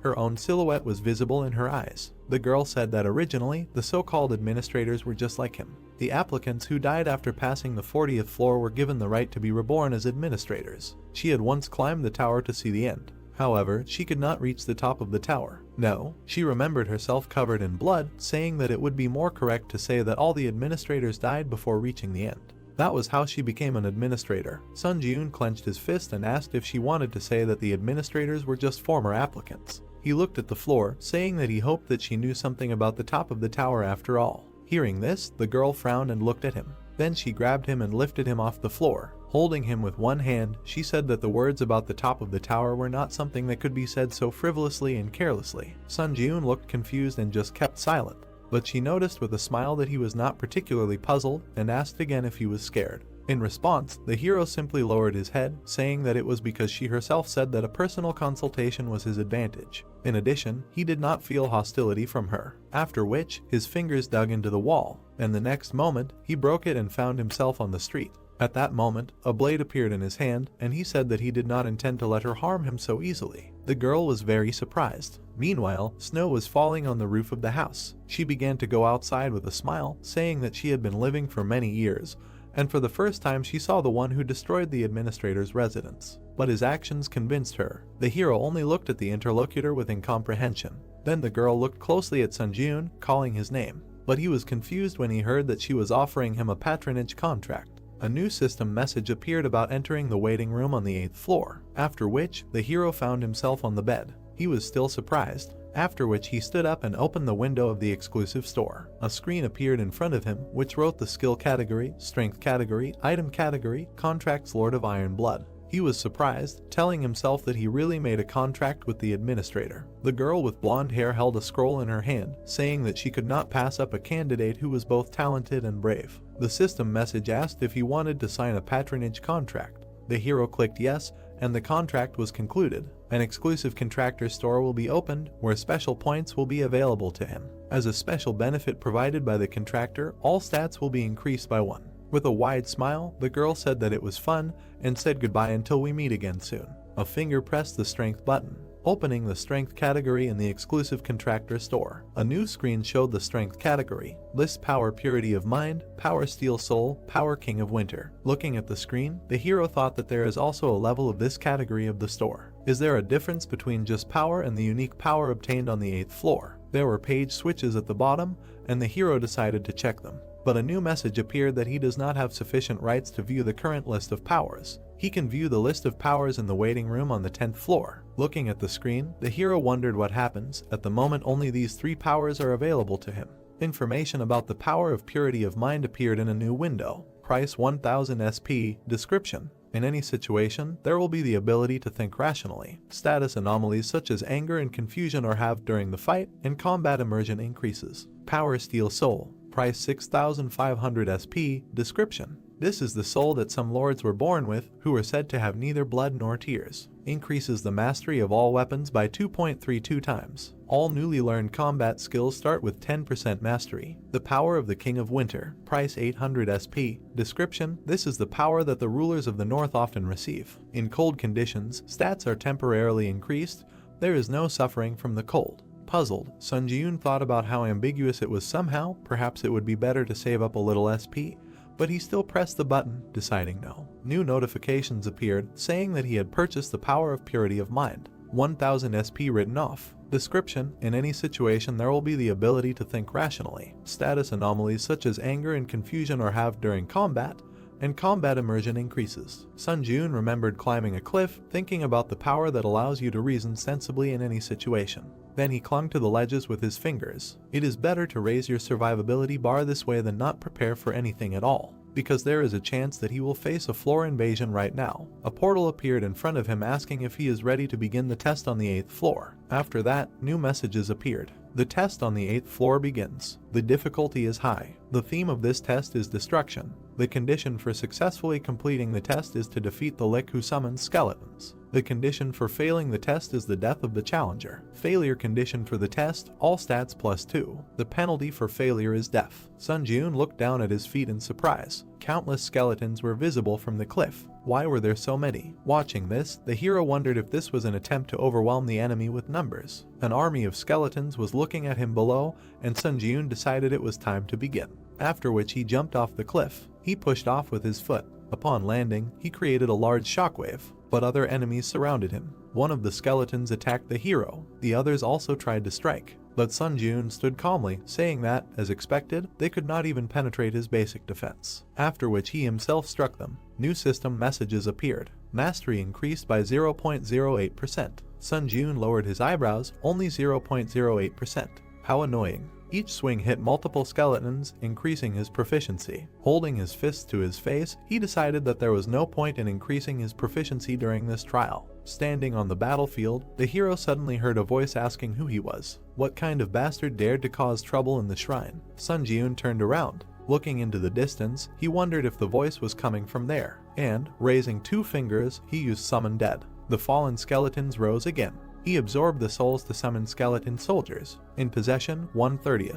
One of them took a stone in his hand. Then he struck a similar skeleton. Sun Jun looked at this in surprise, saying that he did not know before that skeleton soldiers were also quite usable. Rubbing the back of his head, he decided to let them deal with these weaklings, and he will go for the boss's head for now. The skeletons watched as the hero rushed forward. New messages notified that the skill Grace of the Wind had been activated. All speed increased by 60%. Current stacking progress is 6/7. The exclusive effect Speed Boost C+ was applied, instantly increasing speed. Sun Jun flew over the countless army of the dead. Landing behind them, he continued on his way. A building was visible in the distance. Looking at it, the hero realized that the voice was coming from there, after which he rushed forward again. There stood a skeleton wearing a crown. Having caught up with him, the hero stopped in front of him. Smiling, Sun Jun was glad that he found him. Eyes glowed from the sockets. The enemy told him that an insignificant human dared to cross the threshold of the sanctuary. Opening his book, he declared that he would make him pay in full for his impudence. Several large monsters appeared near him. Raising his head, the hero thought, is he even capable of commanding sand golems? Looking at the hero, the skeleton asked, did he now realize whose sanctuary he dared to enter? The large monsters were standing near the main enemy, but Sun Jun asked again, could he not summon someone stronger? Taking out his blade, he also said that if he simply did not have stronger exhibits in his arsenal, he would be disappointed. These words angered the enemy, and pointing at the hero, he said that these guardians would be quite enough to tear him to shreds. After which, the monsters rushed to attack. A new message notified that the instant acceleration skill was activated. The hero suddenly moved forward. With lightning-fast movements, he cut off the giants' heads and appeared near the main enemy. Pulling his hand back, Sun Jun swung and struck. A new message notified that proficiency had increased by 1.2%. Pleased with this, Sun Jun placed his hand on his chest, thinking that the undead definitely greatly increased his proficiency. The legless skeleton sat on the floor, wondering where the hell this monster came from. In his eyes, the hero was tall and had bright red eyes. Walking up to him, Sun Jun raised his blade again, thinking that it was time to end. But at that moment, something caught his eye. He noticed a book lying on the floor, thinking that if he looked at the situation, the Lick was freely summoning various monsters. With a wide smile, he thought that maybe he could master this skill too. Then, he threw the book to his enemy. Standing in front of him, he asked if he could summon the guardians again. The skeleton asked why he was asking him such a question. Then the hero approached again, saying that if he couldn't, then they would end on this note, but the frightened necromancer said that he could do it. The skeleton, looking scared, heard the question when he would finally be able to summon them and replied that he would be able to summon them again a few minutes after the guards died. A monster was lying nearby with its head cut off, the hero clarified, so he could already start summoning. The skeleton answered yes and asked again why he needed it. They were no obstacle for him. Sun Jun did not explain and simply raised his blade, saying that it had already tired him out, to which the skeleton opened his book, saying that he would start summoning right away. Raising his hand, the skeleton began to summon the guards. Two monsters rushed to attack again, and with a swing of his weapon, the hero quickly dealt with them. Sitting in front of the hero, the skeleton asked if he was satisfied. Placing his blade on his shoulder, Sun Jun only replied that they had just begun. Kicking him with his foot, he demanded that he summon all the skeletons that had not yet died here and put all their strength into these guards. After which the monsters lost their heads again. Bright traces split them. Another one cut them into pieces. The skeleton looked scared, asking how long he had to do all this. Sun Jun continued to kill the summoned creatures. He answered with an evil smile that he would do it until he told him to stop. The guard pointed his fist at Sun Jun. The hero simply held his finger out in front of him. He easily managed to stop the large monster's hand, after which it quickly ran up his arm. A few swings and the head was cut off. Mastery increased by 1.2%. The giant's body fell to the ground. The system reported that the mastery of the unique attribute necromancy had reached 100%. Sun Jun looked at the glowing light in surprise. The rank of the unique attribute necromancy had increased by 1 level. Smiling, he thought that necromancy was now also C rank. Suddenly, his attention was drawn to the words that he was crazy. The skeleton lay on the floor, saying that the hero was a scumbag who would make even the devil tremble. He would curse him even after death, and then he let out a wheeze. The hero approached his captive, thinking that the fact that he had more and more cracks with each summoning indicated his imminent death. Taking the sword back behind his head, he told him that it was a pity he wanted to use it a little longer. From the swing, the skeleton's head flew off. His last words were that meeting him was the most disgusting thing that happened to him. System messages appeared. The hero received the achievement A Person Who Surpassed the Devil. Dexterity increased by 1. Absorbed the Spirit of the Lick. Mastery increased by 17.4%. At this moment, the hero extended his hand, absorbing the red energy. More messages appeared.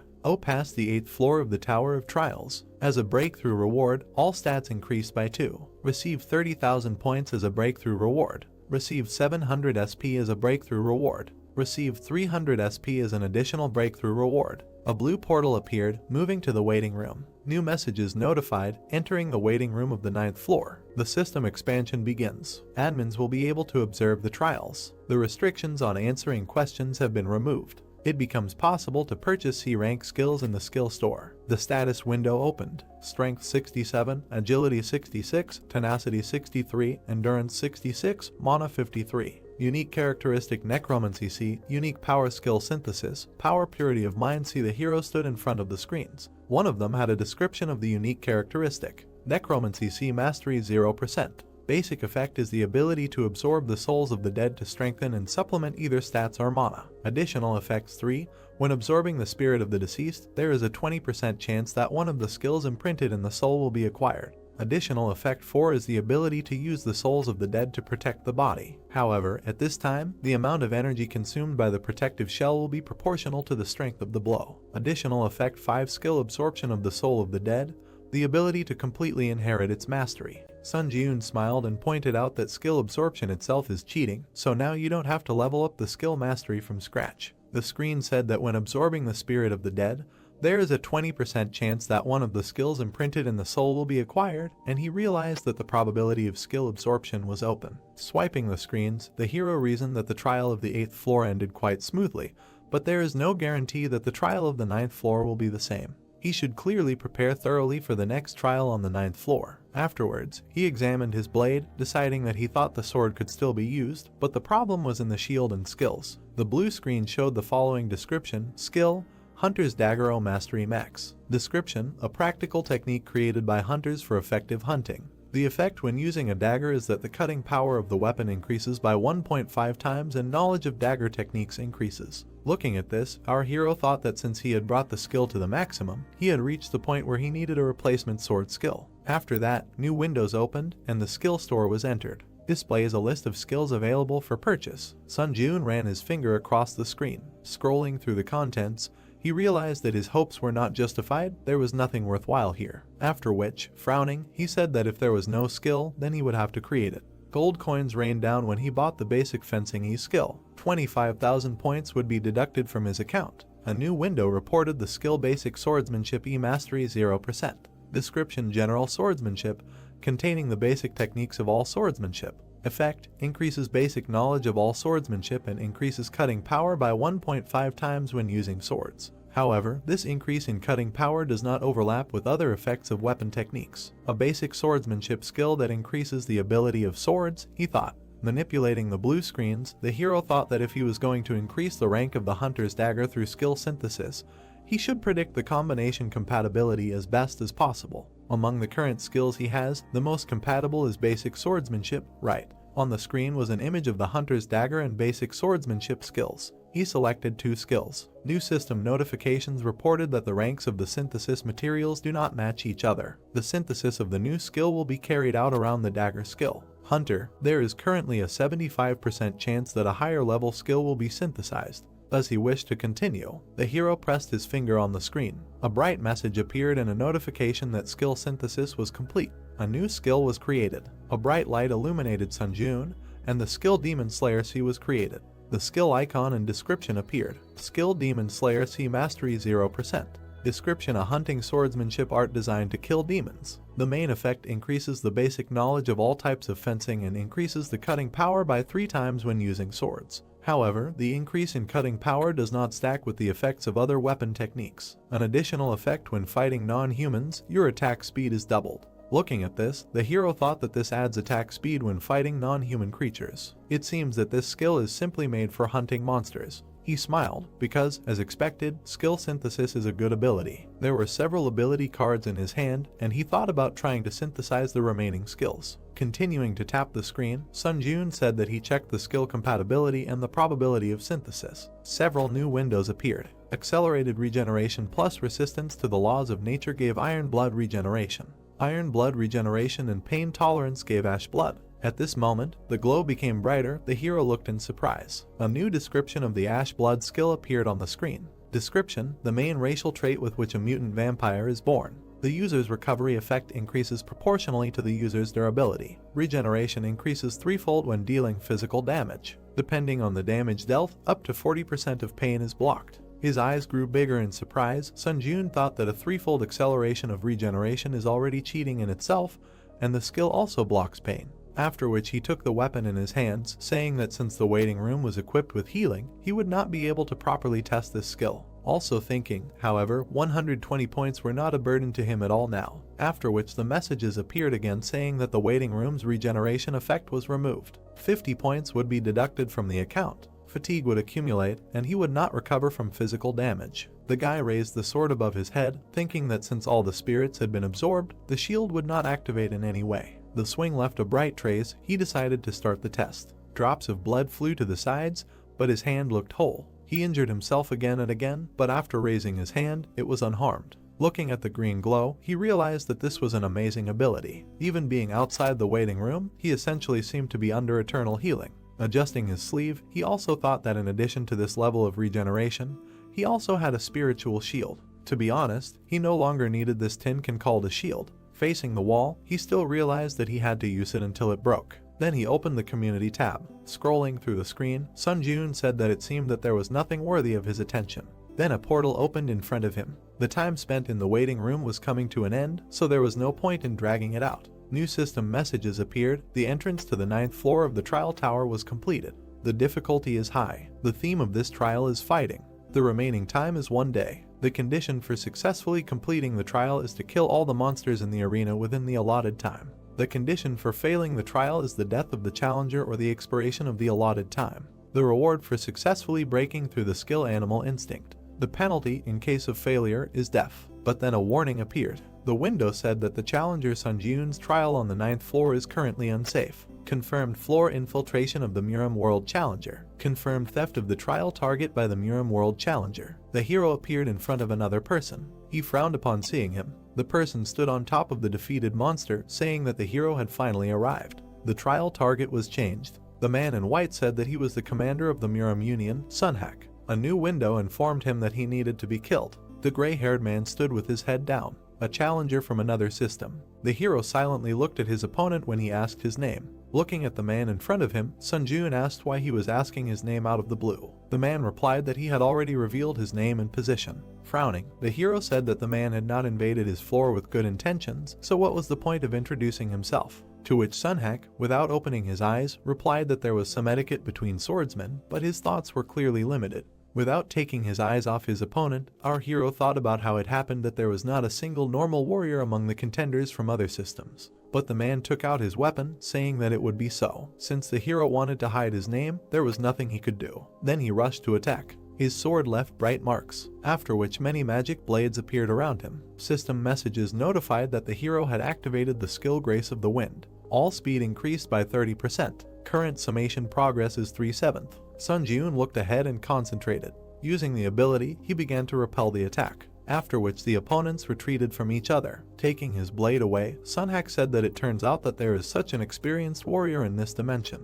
Our hero looked at him and heard an apology for looking down on him, after which Sun Jiun just exhaled. The old man was surprised when he heard him stop being hypocritical. Thick smoke gathered around them, and Sun Jiun said that he was here to kill him and steal his reward. He came here with such an intention, after which Sun Jiun's eyes turned red and he asked why he had to act polite. Sunhak stared at the protagonist, saying that perhaps because they were from different worlds, they could not understand each other, after which the old man raised his weapon and dispersed the smoke around him. His blade glowed, causing a storm. The man only said, "Let the earth rest in peace," a swordsman whose name he does not know. A message appeared, notifying that due to the unique characteristic sword light, he was blinded for 5 seconds. The hero was confused when he saw this, after which he stood in the darkness, thinking that he could not see anything. A new window notified that the magic resistance skill was activated. Sun Jiun held the sword at arm's length. A sound was heard behind him. The spiritual eye skill was activated. Suddenly, the enemy's blade approached the back of the hero's head. Our guy managed to dodge, but he still received a cut. New windows reported that he received the achievement Avoidance of Blindness. Dexterity increased by 2, after which the swing of his sword left a bright trace. The darkness dissipated and the enemy could be seen. The darkening effect of the unique characteristic sword light ended. Sunhak pulled the blade back. A sweaty Sun Jiun looked at him, thinking about how his throat was almost cut. Looking closely at his opponent, the old man asked how he calculated the trajectory of the sword. New messages notified that the skill Instant Acceleration was activated. The skill Grace of the Wind was activated. Agility increased by 50%. The current stacking progress is 5/7. Sun Jiun touched the ground with his hand, then rushed forward. Sunhak prepared to attack. Their blades crossed, causing a release of energy. The touch occurred with the tips of the blades. After that, Sun Jiun turned his back to the enemy, so he tried to kick, but the old man stepped back. After that, he tried to strike with the sword. At that moment, Sunhak stopped the hero's hand, but the hero kicked the man's hand. It turned out that they blocked each other's weapons. Frowning, Sunhak noted that he saw that he was using some strange techniques. Looking at the enemy, the hero thought that despite his incredible height, their characteristics were essentially on the same level. Suddenly, the ground opened up beneath them. The man's eyes lit up, and he said that he would be serious from now on. The swing of his sword left a bright trace. Due to the unique characteristic of the sword light, Sun Jiun was blinded for 5 seconds. He found himself in the darkness again. The blue windows reported that the magic resistance skill was activated. The duration of vision loss was reduced to 2.5 seconds. The spiritual eye skill was activated. Bright traces were heading towards him from the darkness. Pulling the sword back, the hero thought that the speed of his strikes had increased. One of the traces passed very close. The system notified that the exclusive effect of the forged iron pendant, Steel Defense, was activated. The protective layer absorbs 10% of all physical damage. He was able to block another blow, but he still lost his arm. The pain resistance skill was activated. Looking at the wound, the hero thought about whether the steel defense was not enough to block his blow. Another notification that the darkening effect of the unique characteristic sword light has ended. Sunhak was opposite, swinging his blade. Rocks flew from under the hero's feet. Retreating, he turned around. Having destroyed one of the rocks, he threw it at the enemy, but the man noticed it. A swing of his blade split it in half. The hero moved, holding the severed limb in his teeth. This is how he managed to get behind the enemy. He turned around and noticed Sun Jiun. Already at this moment, the hero managed to restore the limb. Looking away, Sunhak said that regarding his recent techniques, he had already thought that he was a good martial artist, but all his techniques were simply borrowed from somewhere. Clenching his restored hand into a fist, the guy replied that the unique characteristic he used was also an ability obtained from the tower. Afterwards, new messages appeared. The skill Grace of the Wind has been activated. All speed has increased by 70%.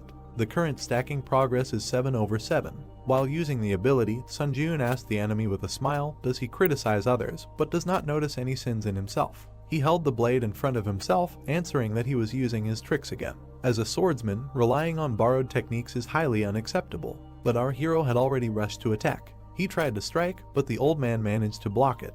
Looking at this with surprise, he wondered, then how about dying from a borrowed ability, and pressed his weapon even harder on his. Sunhack recalled the defeated enemies, thinking that until now he had performed a floor insertion dozens of times. Back then, blood was dripping from his sword. With this sword he cut down opponents from different worlds. He imagined how liquid flowed from the planet into the bowl. In particular, the people of the world called Earth were weak in terms of abilities in all respects. It was so bad that this place was called a honey jar. He stood there with his eyes closed. The challengers from Earth couldn't touch even a hair on his head. In addition, when using the unique attribute sword light that obscured the enemy's vision, a single sword in his hand was enough to deal with any of them.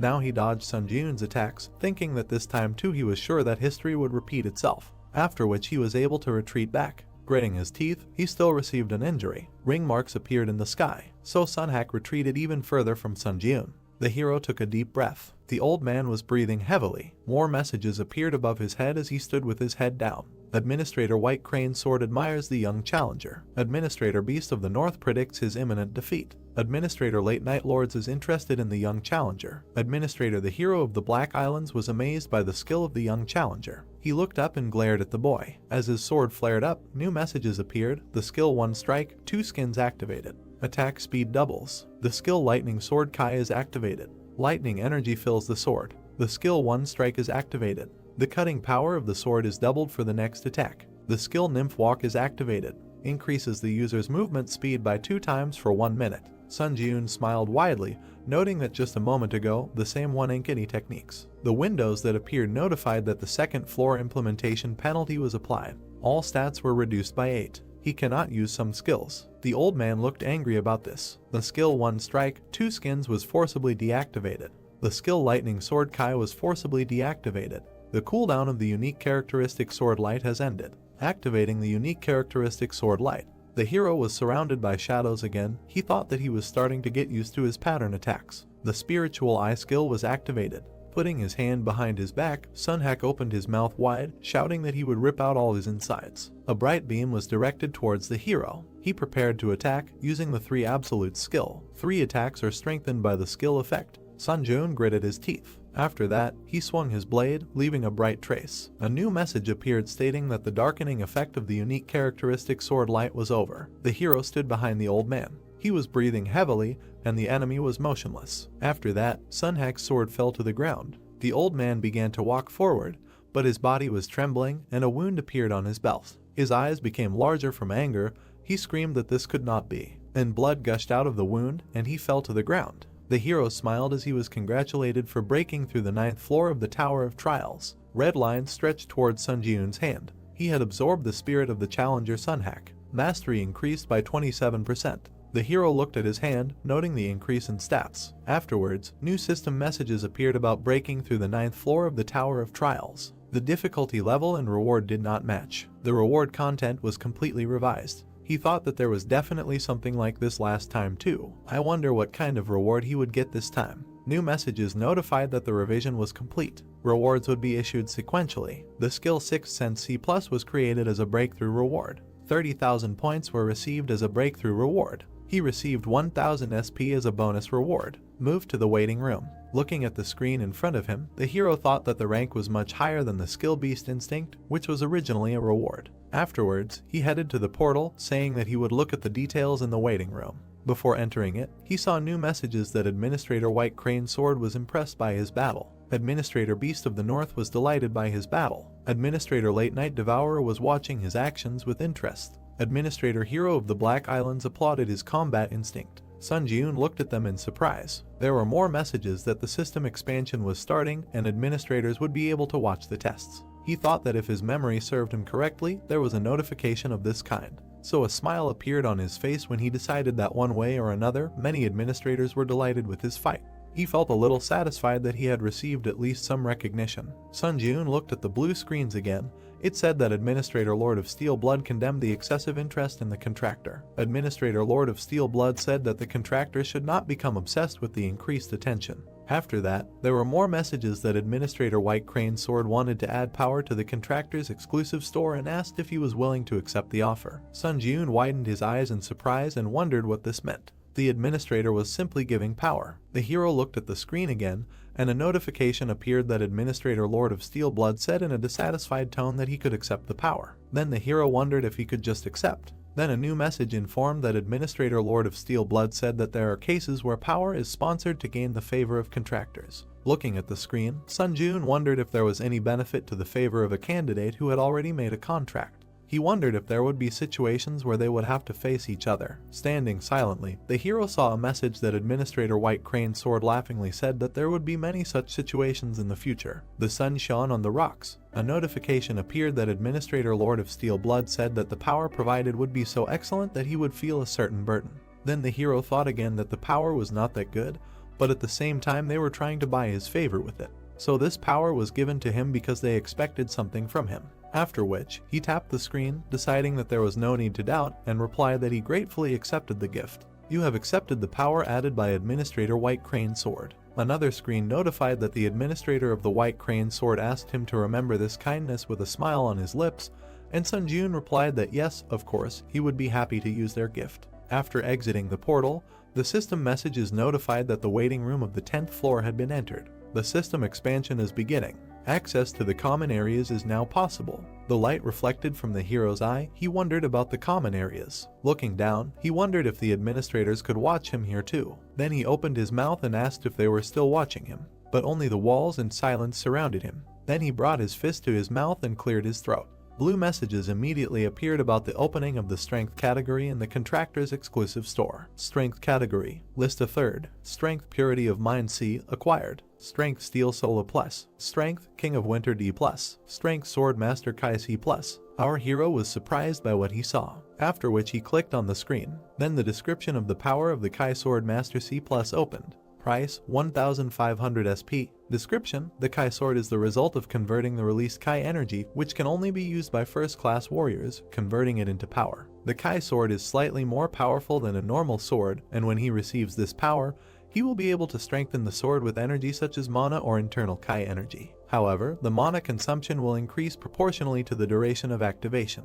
Looking at the screen with interest, he realized that he can pour mana into the weapon and use the Kai Sword, saying that he was told that the power is so-so, but it looks very good. After that, he moved to the second page, saying that now he can check the second page. A new window opened their categories Power, List 2/3, Power Bone Reconstruction C+, Power Steel Blood Sword A Power Hand of Death B. Looking at the new blue messages, the hero saw the description of the Power Bone Reconstruction C+.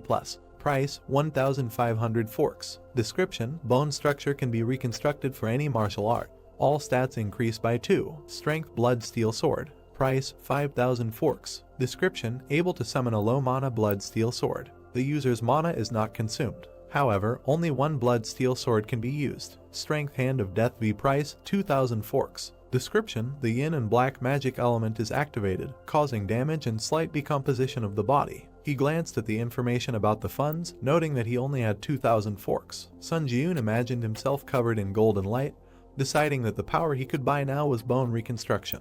His weapon was surrounded by the blue glow of the Kai Sword Master ability. This was one of the two. Looking at the screen, he wondered what to do. Maybe he should save up a little more forks. After which he raised his hand, thinking that the old man Sunhack he had just met on the 9th floor was also a crazy monster. So, tapping the screen, he thought that in order not to die at the hands of such bastards, it was important to buy more powers first. A new notification appeared, saying that he had bought the power of Sword Master Kai. 1500 forge points would be deducted. The sword in his hand shone brightly. He had obtained the power of Sword Master Kai. After swinging it a few times, the hero said that the triple absolute skill also uses mana, but the feeling was completely different. Waves crashed against the stone. Sun Jun thought about how if the mana flowing into the sword instantly like a wave was called the triple absolute skill. The river flowed along the riverbed, but perhaps the power of Sword Master Kai should be compared to a stream of water flowing over the sword. Afterwards, the hero looked at his weapon in surprise when notifications appeared that 1 minute had passed since the activation of the Kai Sword Master power. Increases mana consumption by 2%. 2 minutes had passed since the activation of the Kai Sword Master power. Increases mana consumption by 4%. Every minute, mana consumption increases by 2%. In about 50 minutes, mana consumption will increase by 100%. Lowering the sword, the glow began to dissolve. The Kai Sword Master power was deactivated. The hero realized that he must distribute his mana well when using this power. Tapping the screen again, he said that the reward for the 9th floor was the 6th sense skill. The description opened. Skill 6th sense C+. Effect, instincts are sharpened to such an extent that they become a 6th sense through which you can make complex conclusions. He thought, does that mean his intuition will improve? Sunjun put his hand to his chin, thinking that being able to make conclusions based on instinct seemed like a pretty useful skill. Then the community tab appeared on the screen, and he thought that he should check if there were any mentions of common areas. There were several profiles that left messages. Suzy went to the common area, and there were many foreigners. She thought the common area was a shared space with people from other countries. Maximum level swordsman just got here. What kind of place is this? What was the purpose of this? On Chan Sok asked, what is the exchange between applicants? First of all, it is worth noting that foreign speech is automatically translated.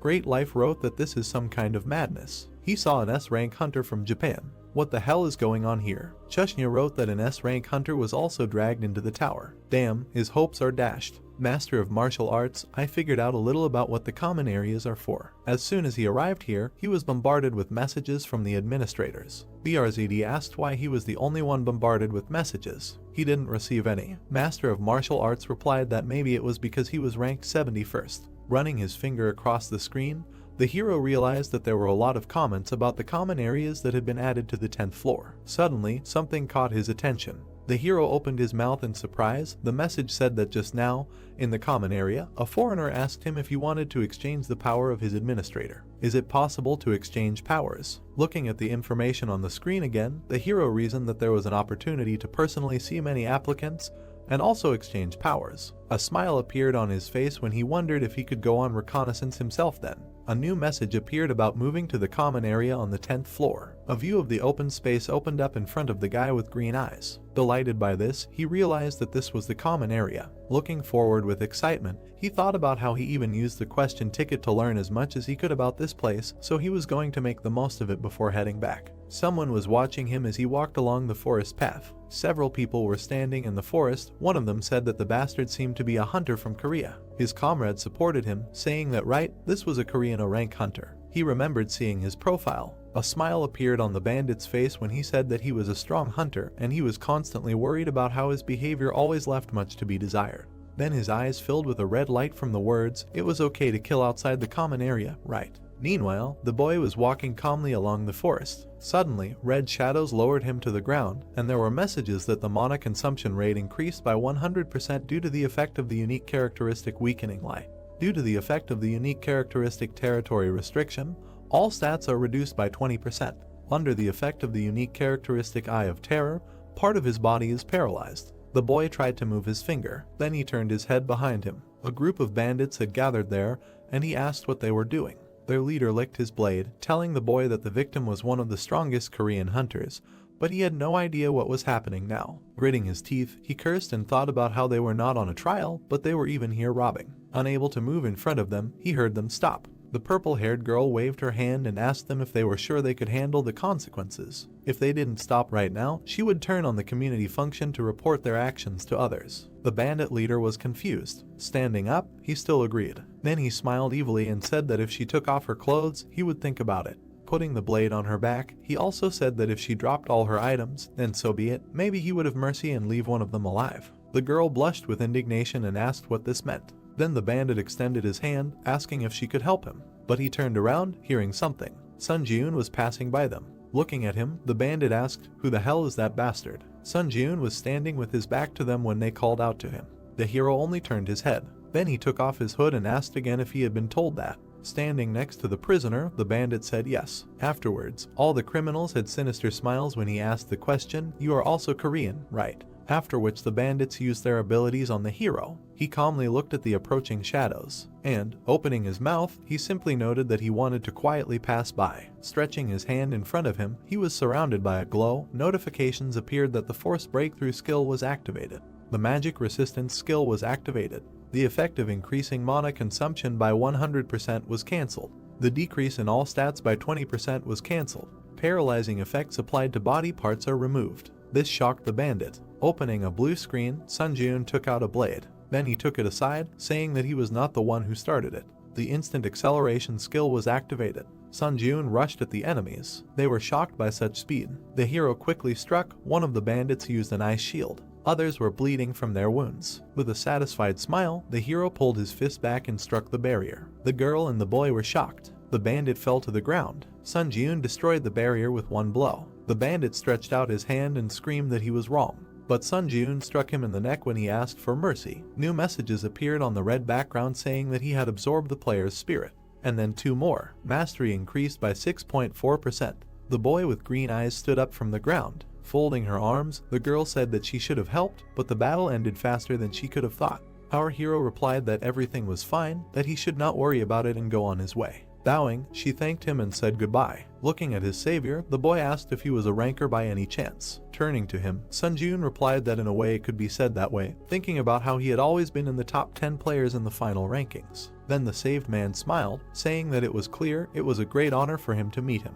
Thanks to him, he survived. Looking at him, the hero thought that it seemed to him that they wanted to kill him, so, getting rid of the problem that had fallen on him, he simply helped him along the way, but he replied that it was nothing special, so now he could go about his business. Sun Jun had already turned around and said goodbye to the stranger, but the stranger asked him to wait. The hero looked over his shoulder. The guy pointed at the dead bandits, asking him to leave the corpses of those applicants with him. Sun Jun looked at his interlocutor in confusion and asked why. The man happily smiled and replied that if he gave him those corpses, as well as for saving his life, he would pay him by giving him power. Sun Jun looked interested. Gluttony, a dark light came out from his hand. The corpses of the bandits were sucked into his hand. Wiping his forehead, the guy said that it was not bad. Smiling again, the interlocutor said that, so, as promised, he would give him power. A new message appeared that the hero accepted the power added by the administrator. Sun Jun looked at the monitor with a smile, reading that the power steel wings was added to the power category of the exclusive contractor store,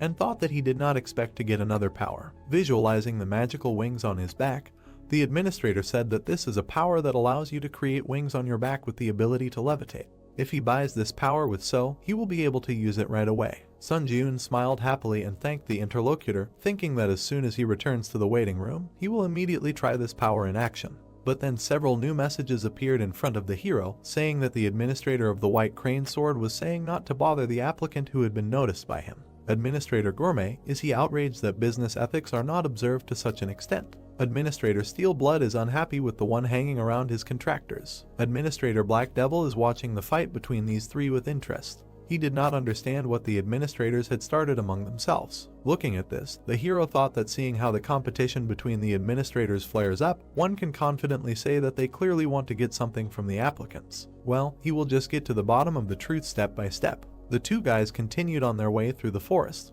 Turning to his companion, the administrator said that the common area is divided into an arena, an auction zone, and a game zone. And in addition to these well-known facts, he can share much more interesting information. The hero looked at him as he continued to explain that the other dimensional worlds that had been revealed so far through the floor embedding process were Ares, Murim, and Kalyan, so they could only encounter these 3 dimensions when it came to floor embedding. He imagined a warrior kneeling before another. The challengers from the Ares world placed great importance on chivalry. The samurai held his sword. The Murim challengers were similar to them, but a little more aggressive. Sun Jun narrowed his eyes and thought about what it meant that the Black Knight was from the Ares world and Sunhak was from Murim. He also introduced the representatives of the other races, saying that he had heard that Kalyan was a world of races such as elves, fairies, and beastmen.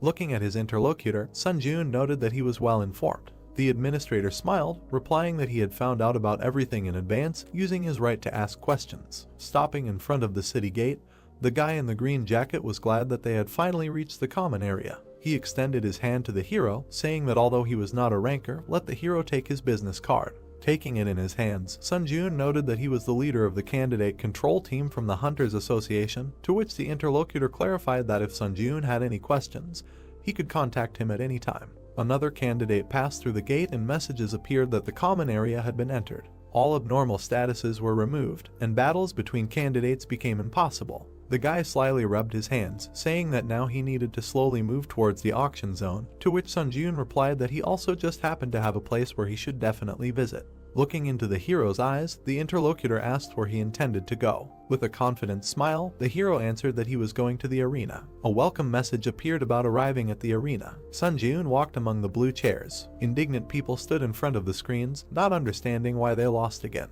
Looking at them, the hero thought, is this the arena? More like a gambling house. New messages appeared that the administrator Black Devil is pleased, saying that this reminds him of the old days. Administrator Lord of Steel Blood with undisguised hatred says that the arena is the same everywhere. Administrator White Crane Sword is very excited because of the heat that has settled in the arena. Looking at the empty seat, the hero wondered if he just needs to sit in one of these chairs. Then he comfortably sat in one of them. He looked thoughtful when new messages appeared that the arena system was activated. Need to use the screen to choose a bet or a duel. Then he pressed the help button. New posts have explained that the arena is divided into two systems, betting and dueling. If you choose to bet, you can place points on other contenders' duels. When placing bets, points can be gained or lost depending on whether the contender you bet on wins or loses. Looking at the screen, the hero wondered what it means. Did the people whose conversation he overheard place a bet? After that, more messages appeared. If a duel was selected, he could fight other contenders to get a reward. When the duel is confirmed, the final ranking and each other's real names are revealed. The duel will only take place if the reward is a skill, item, strength, etc. The duel is only held between opponents who have the same level of rewards. After the duel is confirmed, it is possible to fight the opponent in the Coliseum. When one of the duel participants surrenders, the duel ends and everyone returns to their original place. Sun Ji-yoon realized that if the duel status is confirmed, the participants in the duel will automatically move to the Coliseum. He imagined various weapons, potions, skills, and strength, and decided that the reward for the duel was the core of the arena. He pressed the screen with a smile, deciding to see if there was a reward that he liked. The other contenders looked at the gaming place with delight. The girl asked if the Witch of Hellfire Catherine was there. Someone asked again, the same famous huntress from America. The red-haired girl ran her finger across the monitor. Looking at the screen, she said that no one was sending a request for a duel. This was because she had too many victories. On the screen were Catherine's statistics: server USA, final rating 6, number of victories 17, number of defeats 0. She said that it would be better if these duel statistics did not exist at all, then she could challenge other opponents more often. A message appeared saying that the administrator of the Lord of Fire laughingly said that these were mere trifles. Continuing to look at the screen, Catherine concluded that it seemed like only cowards had gathered here. After which she was about to get up from her chair, saying that she needed to stop wasting time and leave the arena. Suddenly, something caught her eye. A new message notified that a duel request had arrived. Sunjeon, South Korea server, final rating 3. Reward for victory, Demon Slayer skill. Number of victories, 0. Number of defeats, 0. The hero's name was visible on the screen. The girl was surprised that he had just entered the arena and immediately chose it. A satisfied smile appeared on her face. New windows reported that the duel was confirmed. The transfer to the Coliseum is in progress. The white arena was illuminated by the bright sun. Catherine noted with a smile that she liked his fighting spirit. But before choosing, she should first observe the opponent. Sun Ji-yoon frowned silently. The girl was surrounded by flames. The system window reported that Sun Ji-yoon was against Catherine. The duel begins. The girl was surrounded by flames, telling the hero to consider it a good experience. Raising his hand, a fireball appeared above it. The birth of fire power was activated. The hero calmly watched what was happening. Sparks flew in different directions, after which the ball flew at Sun Ji-yoon. The hero took a step to the side. He continued to retreat. The fireball was very close. A fiery trail remained from his hand. Catherine said that he was finished. The master of the Kai sword power was activated. The swing left a blue trail on the fireball, after which it split into two halves. So the fire was left behind Sun Ji-yoon. Catherine was shocked. Smoke was spreading across the entire arena. The girl looked at her opponent with displeasure when he repeated her words about the experience. Putting out his blade, he said that he would also provide one.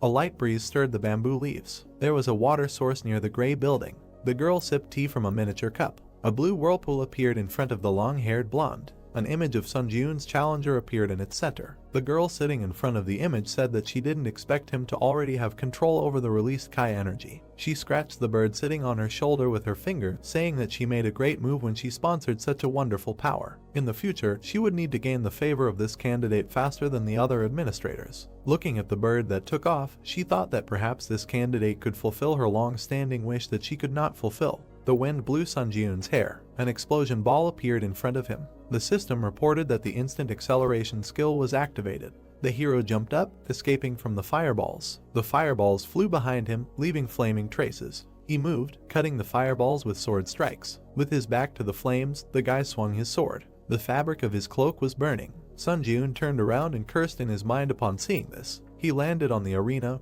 raising dust. Looking back, the boy thought that it was a pity to lose the exclusive effect of the plaza due to the inability to use the skill grace of the wind. Fireballs were blazing above the girl's outstretched hand. Catherine asked with a smile, "I wonder how long he can hold out." Administrator Lord of Iron Blood looked at the close-up of the flames with interest. Administrator White Crane Sword had high hopes for him. Administrator Black Devil laughed loudly, watching the power of the fire. The girl sent huge fireballs forward. Sun Jiun swung his sword, leaving a bright trace. The system reported that 3 minutes had passed since the activation of the power of the Kai Sword Master. Mana consumption increased by 6%. The hero looked forward, surrounded by flashes. A notification appeared that 4 minutes had passed since the activation of the power of the Kai Sword Master. Mana consumption increased by 8%. Frowning slightly, the brunette thought that if the battle dragged on, he would be at a disadvantage. The system reported that he had absorbed the spirit of the challenger Seonhak, thereby exceeding the stat indicators. Strength increased by 2, agility increased by 1, endurance increased by 3, mana increased by 3, toughness increased by 2. Red and black rays were spreading from the guy's chest.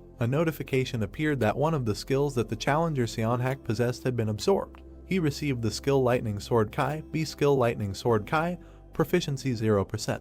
Description: genuine skill of the Lightning Gate. The main effect when using the released Kai energy, lightning discharges are formed at the tip of the sword, thereby the Kai energy gains the properties of lightning. However, the effect cannot be used when Kai energy is unavailable. Additional effect: when the skill is not activated, the basic statistics of Kai energy are greatly increased, which allows you to perform a slash. Sun Jiun carefully read and thought, Lightning Sword Kai allows you to perform a slash. Does this mean that he can launch Kai energy over long distances? Catherine's palm was ablaze with fire. She said that it seems that he thinks that he has time to be distracted by other things. The guy looked at her carefully. Many fire arrows appeared above his head. They quickly flew down. Sun Jiun ran, dodging their attacks. The guy ran right under 2 fiery flashes, and then with a sharp blow of the sword, he cut them. The system reported that the skill Ash Blood was activated. A blue glow appeared on the hero's fingers. He extended his hand with the sword to the side, thinking that he did not know if he would succeed the first time. The sword in his hand glowed blue. He decided that he needed to practice. A notification about the activation of the power of the Sword Master Kai appeared. The skill Lightning Sword Kai was activated. Bright blue rays flew forward. The girl chuckled when one of the balls was cut by the rays. She looked forward in amazement, summoning a shield. A fire shield surrounded her, protecting her from the Kai energy. Catherine gritted her teeth from the tension and thought that he immediately counterattacked. Suddenly, the hero appeared behind her. The red-haired girl closed her eyes, saying that he really was incredibly strong. She lost. The system reported that the challenger Catherine surrendered. He won. As a reward for winning, he receives the skill Storm C+. The duel is over. The teleportation to the general area of the arena on the 10th floor is performed. Sun Jiun, surprised, materialized in a red chair. Looking forward, he said that he decided to participate in the duel to practice his sword skills, but the opponent was quite strong. As a result, his robe burned. Pointing his finger at the blue screen, he said that he should remember the name Catherine. The description of the skill Storm appeared on the screen. No mastery. The main effect is activated when attacking with a piercing sword and increases the attack speed by 3 times for piercing strikes. An additional effect when activating the skill is a 30% chance that the wind property will be applied to the piercing blow, and the movement speed will increase significantly. Seeing this, the brunette said in disappointment that he thought it was some kind of fencing art, but it was about the skill of piercing blows. An information window appeared in front of him, which said the server was South Korea, the final rating was 3, the number of victories was 1, the number of losses was 0. He thought, just 1 victory. He needs to start growing actively. The system reported confirmation of the duel. The hero is moving to the Colosseum. The hero saw a semicircular gray structure of the arena. Sun Jiun versus Owaki Yuji. The duel begins. The opponents stood opposite each other. The hero thought that he was ranked 11th on the Japanese server. The long-haired man with a spear said that he was ranked 3rd on the Korean server, so he was really looking forward to their duel. But the one who appeared before him looked like a beggar, nothing to even look at. The guy's lips stretched into a smile. Owaki sullenly asked why he was laughing. In response, he heard that he found it funny that they had the same thoughts. Veins bulged from anger on the Japanese man's face. He swung his spear, shouting insults. Sun Jiun dodged his blow. Looking at the blade in front of him, he thought that this was all that the 11th ranked player in the Japanese server could do. The boy smiled, thinking that he must have become too strong. If this level seemed like child's play to him. The long-haired man fell, spitting out blood. The system reported that the challenger Owaki had taken serious damage. Sun Jiun had won. The brunette smiled contentedly, saying that this was a cornucopia of skills. He struck the man in the green coat with his sword. The system reported victory. The man screamed as he flew back. The hero had won. Sun Jiun gripped the sword resolutely. He had won. The system reported that he had obtained the Dual Master achievement. Strength increased by 2. Mist swirled among the mountains in the central lands of Murim. A man was meditating in front of a bamboo grove. His eyes were closed. Then he opened them and asked the one who had come up to him, "What?" The one sitting on the stone asked again. He said, "Master Seonhak is dead." The boy confirmed it. Bowing, he said that according to the latest news he had received about Master Seonhak, it had recently become possible to connect to the earthly dimension, and it was said that he had attempted a floor-by-floor penetration there. The man opened his eyes, listened, and thought that he seemed to have arrived. A dark figure appeared among the bamboo thickets. A roaring white beast emerged from there. The long-haired boy chuckled. The huge beast was approaching him from behind as he said that it had been 5 years since he had stopped climbing to the top of the tower. He extended his palm, surrounded by flames. The sword thrust into the stone began to glow, trembling. The beast jumped back when the man caught the weapon. He jumped up, breaking the rock beneath him with energy. The huge monster saw him fly over his head. The man approached, his brows furrowed in determination, and then he plunged the sword straight into the monster's forehead. Red lightning surrounded the beast. The boy looked at it, thinking that he had dealt with such a powerful spiritual creature with such ease. The martial arts of a martial artist are so strong that contemplating his power gives goosebumps. The man pulled out the sword from the head of the defeated monster and asked, "Earthly dimension, I wonder." Smiling, he ordered to find out by any means who exactly killed Master Seonhak. Sun Ji-eun came out of the blue portal. The system reported that the entrance to the waiting room of the 10th floor was made. The hero fell onto the bed. Lying on the pillow, he said that there was no trace of fatigue left, which was to be expected from the waiting room. The boy touched the blue information window with his finger. He looked at it with a slight smile, thinking that in such an unexpected place he was able to access some other powers. On the screen was a description of the Power Steel Wings C+. Price 15.0. The power that allows you to create steel wings with mana. They are able to provide high flight speed. To keep the wings active, you need to constantly fill them with mana. When there is not enough mana to maintain them, the wings will automatically disappear. The hero imagined himself hovering with pink wings on his back and thought that the power with which you can fly. Just thinking about it fills his heart with happiness. The screen said exclusive contract store, so 500. The guy thought that, but he can't buy it right now because he doesn't have enough. So Sun Ji-eun sat surrounded by blue information windows and said that he would now begin synthesis. The screen said that the unique power of skill synthesis was activated. Skill synthesis is complete. The system repeatedly notified that a new skill was created. Shining windows appeared in front of the hero. Sun Ji-eun looked at them with interest. A short list of skills that he managed to create after an hour of deep thought. The logo depicted a red shield. This is defense, counterattack shield. Be the image of a purple footprint near the foot spoke of the speed of movement. Secret shadow step, C+. The red glowing blade indicated attack speed. Frantic swordplay, C+. The palm was surrounded by a red glow. The hero thought that there was even a B rank shield skill among them. The system reported that the counterattack shield was activated. A glowing red defense appeared in front of the guy's palm. He looked at the shield with impress. The 10th floor of the test tower has been entered. The difficulty is high. The theme of this test is cooperation. The remaining time is 3 hours. The condition for successfully completing the test is to prevent the resurrection of the Lord devouring the darkness within the allotted time. The condition for failing the test is the death of all team members or the allotted time has expired. The reward for a successful breakthrough is a skill enhancement potion, B+. The penalty for failure is death. Portals appeared at the entrance to the cave. Team members are distributed according to their final ranking. The assignment of team members is complete. A man in an iron mask came out of the portal. This is first place in the final Seung-hoon ranking. The pink-haired youth, second place in the final rankings of Chunseok. From the next portal appeared Sun Ji-eun, third place in the final rankings. From the next portal appeared the blonde man in a red suit, Sooty, sixth place in the world rankings. The system announced a 30-minute grace period.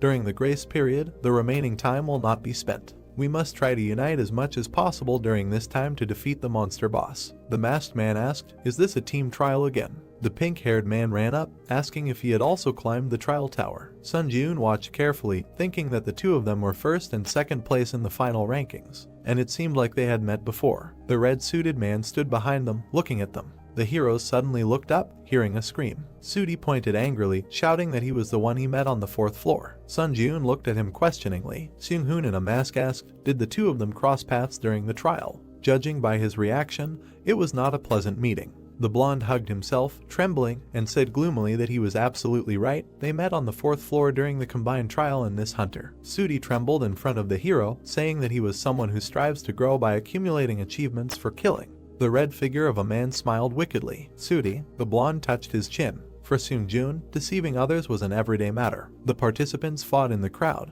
He created conflict by turning others against each other and used this time to get a reward. Sudi held the gems with a wild smile. This was a survival tactic he had developed. The smile revealed sharp teeth, which he began to actively use in another place called the Trial Tower. The administrator, a lying clown, laughs at the contractor's deception, so much so that even the corners of his mouth are torn from laughter. The image of the clown laughed at the wickedly smiling blonde. Sun-joon looked at him in surprise. He thought that his expression showed that he was confused. Well, should he add something else? He pointed his finger at the brunette, who tried to say that there was a misunderstanding and exclaimed that he even brutally killed a member of his team. The hero waved his hand, asking what kind of nonsense he was talking about. The hammer materialized and glowed. Seung-hoon extended his hand towards it, saying that instead of the 4, where everyone kept to themselves, he preferred the 3 in good teamwork. The test tower was not a place where one could act frivolously. Looking with glowing eyes, the masked man asked who was telling the truth. They would find out now, and the liar would be expelled from the team.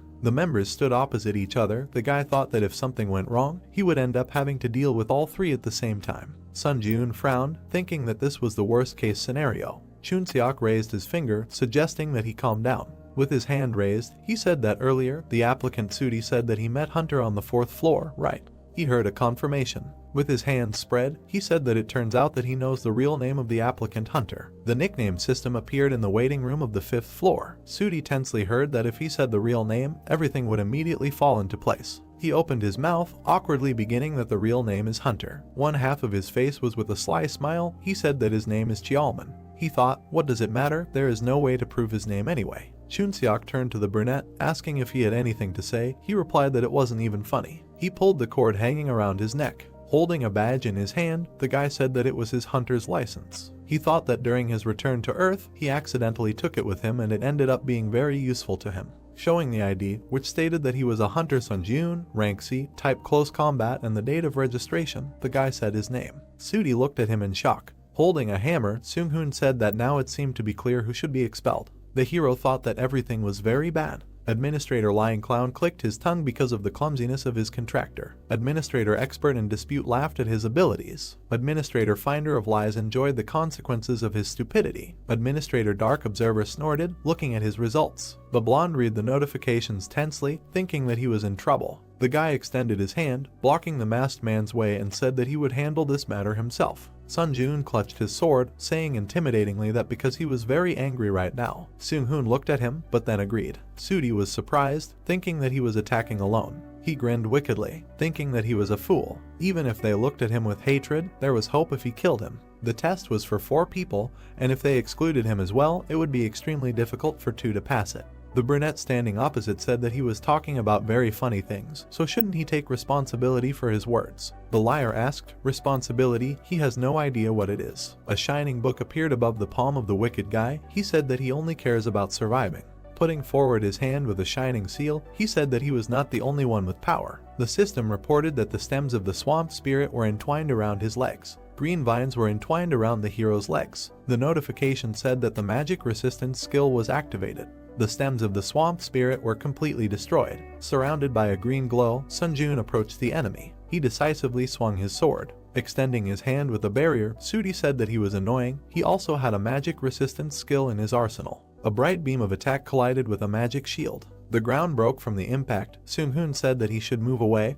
Chun-seok replied that he liked it here, so you can fully feel the fight between them. The masked man dragged him by the collar, telling him not to be capricious, and there is nothing wrong with caution. The young man whined, saying that he likes to watch everything from special places. Sudi frowned and stretched out his palm and wished for death. Shining balls flew forward. Sun-joon dodged one of them, and then angrily swung his fist. A powerful blow crashed into the enemy's body. The blonde grinned, saying that it seemed that the hunter had become the prey. Sun-joon looked questioningly. Behind him, balls surrounded by lightning glowed. Turning around, the hero thought, are these the spheres that he launched earlier? A bright beam quickly crashed into the hero. Sudi, with a book in his hand, laughed and said that he was in vain pretending to be a tough fighter. Let him look at himself now. Suddenly, his gaze became surprised. He exclaimed in confusion. The system reported that the counterattack shield skill was activated. Sun-joon stood on the broken ground, holding a shield. The system reported information about the counterattack shield skill. Mastery 0%.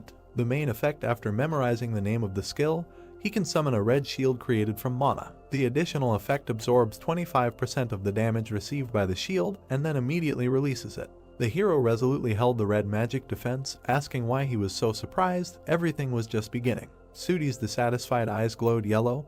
He wondered what it was, how he blocked his technique so easily. Sun Ji-eun abruptly took off, rushing to attack. The blonde gritted his teeth in dissatisfaction and stretched out his hand. Stone blocks appeared on the hero's path, blocking the way. Holding the shield, the guy swung his sword. A bright beam flashed between the stones. A voice was heard, addressing Seung-hoon. The brunette jumped, leaving bright traces. The voice asked if he knew who Hunter was, or rather, Sun Ji-eun's challenger. The masked man, watching from a distance, answered that no, he had never seen him among the high-ranking hunters. Chun-seok said that since he didn't know him, there was a high probability that he was just a civilian. But was it really possible to become that strong? The masked man replied that unless he was a high-ranking hunter like them, it would be hard to achieve such results. Sun Ji-eun held the barrier, defending himself from the enemy's attacks. Seung-hoon said that the most surprising thing was that he wasn't fighting the enemy with all his strength right now. A glow could be seen through the slit of his mask. He continued that for some reason he felt like his level was comparable to his. Chun-seok turned to the man, saying that he was so strong. After all, he was 2 steps lower in the final ranking. Although this was just a guess. Introducing the orcs who rushed to attack, he said that if the team's luck had passed him by in all the combined tests so far, there was a high probability that he would have been underestimated compared to his original skills. He imagined Sun Ji-eun standing with his back in the blue light. The real Sun Ji-eun swung his sword. It attacked the blonde's hand, cutting the book. Sooty grabbed his injured hand with a scream. Falling to his knees, he saw the tip of the sword. Looking at it carefully, Seung-hoon thought that he was surprised. He did not kill the enemy, but suppressed him with his superiority and did it as if it cost him nothing. Sooty stretched out his hand and begged for him to stop. The hero towering over him heard that if he killed him, then perhaps no one would be able to survive this trial. Let him think carefully. This trial involves the top 4 players, right? With tears on his face, he opened his mouth, saying that in this situation, he was thinking of the trial tower. The guy silently watched, hearing that she was giving such an easy task that it could be easily completed even if one of the team members died. Instead of answering, Sun Ji-eun turned to the others. The man standing on the rock said that they would not interfere. Let him choose what he thought was right. Gritting his teeth, the blonde pulled his hand back, and then extended it with a shining pink sword. Sun Ji-eun swung his own in displeasure, insulting him. A bright trace of his blow cut the head of the surprised blonde. However, instead of his body, a white haze remained, and the blonde himself jumped back. The system reported that the unique characteristic deception was activated. All stats instantly increased by 10. The wounded Sooty stood surrounded by pink swirls, and thought that he wanted to hide his last trump card until the very end. Extending a blade with red inscriptions, he shouted that he would finish him off. Sun Ji-eun calmly extended his palm with a shield. Pink chains brightly collided with the barrier, and then flew apart, but only to attack the guy again. The system reported the activation of the skill Grace of the Wind. All speed increased by 40%. Current summation progress is 4 out of 7. There was a blinding flash. The man stamped his foot. Sooty was surprised to see a brunette approaching him with a shield in his hand. Looking at him, Sun Ji-eun said that he now knew for sure that it was much more dangerous to mess with a scumbag like him or challenge a 3-man trial. The deceiver cursed with a crazy look. The system reported that the counterattack shield skill instantly released the accumulated damage. Waves of energy spread around. They were so powerful that they tore off the blonde's clothes. The system reported information about the old vampire count's tailcoat: a movement speed plus 8%, mana regeneration plus 12%, a special tailcoat favored by a certain count. When attacking, it can randomly consume stamina or blood to create a blood shield. Next came information about the bloody heavenly demon blade B+, reaction speed plus 7%, attack speed plus 10%, a famous sword that is one of the treasures passed down in the Murim Blood Demon School. The Kai in the blood coats the blade, and the sword becomes one with the mana flowing through the user's veins. Sun Ji-eun stood with his hand outstretched toward the information window, saying that he would make good use of these items. Seung-hoon and Chun-seok jumped off the cliff. Looking at the brunette, the pink-haired one said in admiration that Sun Ji-eun was great. His comrade added that he hoped all the misunderstandings had been resolved. The hero confirmed, saying that there were definitely no problems left now. An information window appeared, saying that there were 10 minutes left until the start of the 10th floor trial. All candidates should prepare for the upcoming trial. The 3 heroes walked toward the building beyond the ravine, deciding to move forward. Under the moon stood a monument of a warrior on horseback. The heroes passed by. Chun-seok said that the warrior statue was so huge, he wouldn't come to life, would he? The man replied that since it was a tower, that could be the case. Sun Ji-eun looked at him carefully. The statue had a golden crown on its head. and instead of eyes, there was darkness. Looking with his blue eyes, the hero was silent. The test participants walked among the gray buildings. Chunseok was surprised, looking ahead. They stopped in the center of the round hall in front of the throne. Next to it was a statue of a warrior surrounded by chains. The same one stood on the other side. Words were heard that there were 3 more statues here, which gave him a bad feeling. Looking ahead, the guy said what it was. He looked at the huge stone monster sitting on the throne and said that it was probably the darkness-devouring overlord. The system reported that the grace period had expired. The 10th floor test was beginning. When the allotted time began to count down, a squad of dark guards would appear. It was necessary to prevent the darkness-devouring overlord from being resurrected. The participants looked ahead in surprise. The chains holding the warriors began to unwind. The eyes of the stone guard lit up with purple fire. He jumped off his pedestal and landed with the others next to the heroes. Looking at the warrior, Seung-hoon said that all his bones were already numb. It was time to stretch. He looked at the brunette, who said that there was a head. Imagining a crossed-out image of a man in a crown, the brunette explained that they must prevent the head, which the squad of dark guards carried on their backs, from reaching the lord. He was glad that everything was so easy. Holding a shining hammer in his hand, the man ordered everyone to take on one target. The armored warrior stamped his foot, and then, like the others, jumped up, raising his sword above his head. The participants of the test looked at them resolutely and asked to wish them luck. Sun Jun put his hand behind his back, thinking that he should deal with him with one attack using the Kai sword. The enemy swung his weapon, leaving a purple trail. The guy jumped towards him. His gaze became surprised. The hero landed, sliding on the ground. He looked at the purple glow around the stone giant's sword and thought that it was Kai energy. Looking carefully, he thought that it was not as simple as it seemed. Are the others okay? At this time, a powerful blow knocked him off his feet. The shockwave smashed the stones on the floor. The warrior with the head behind his back ran quickly. A huge boulder flew forward. He looked at it in surprise. The warrior chopped the stone with an axe, but was still knocked off his feet. Seung-hoon's hand was surrounded by blue glove energy. An eye glowed in the slit of the mask. He said that each of them was of a level that matched the boss. Holding a blue glowing hammer, he told everyone to be careful. A chuckle was heard. He seemed to have let his guard down a moment ago. A pointed hat materialized. Chunseok put the hat on his head, saying that it doesn't suit him, so he can't stand to use it. He stood in front of the warrior running towards him and said that for this, that he made him wear this clown hat.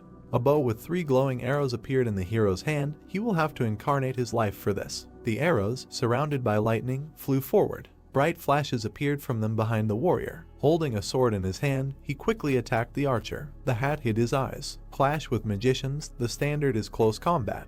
A scythe with a red blade appeared. Chunseok stretched out his palm in a fighting stance, saying, "Only if the opponent is an ordinary magician." Looking at him, Sun Jun mentally admired, thinking that after only encountering weak opponents, the sight of these people excites the blood. He jumped back, saving himself from the enemy's bright attack, and thought that the main thing was for him not to fail in such a team. Stones flew around. The brunette kicked them, sending them into the body of a stone monster. The skill Grace of the Wind is activated. All speed is increased by 50%. Current summation progress is 5 out of 7.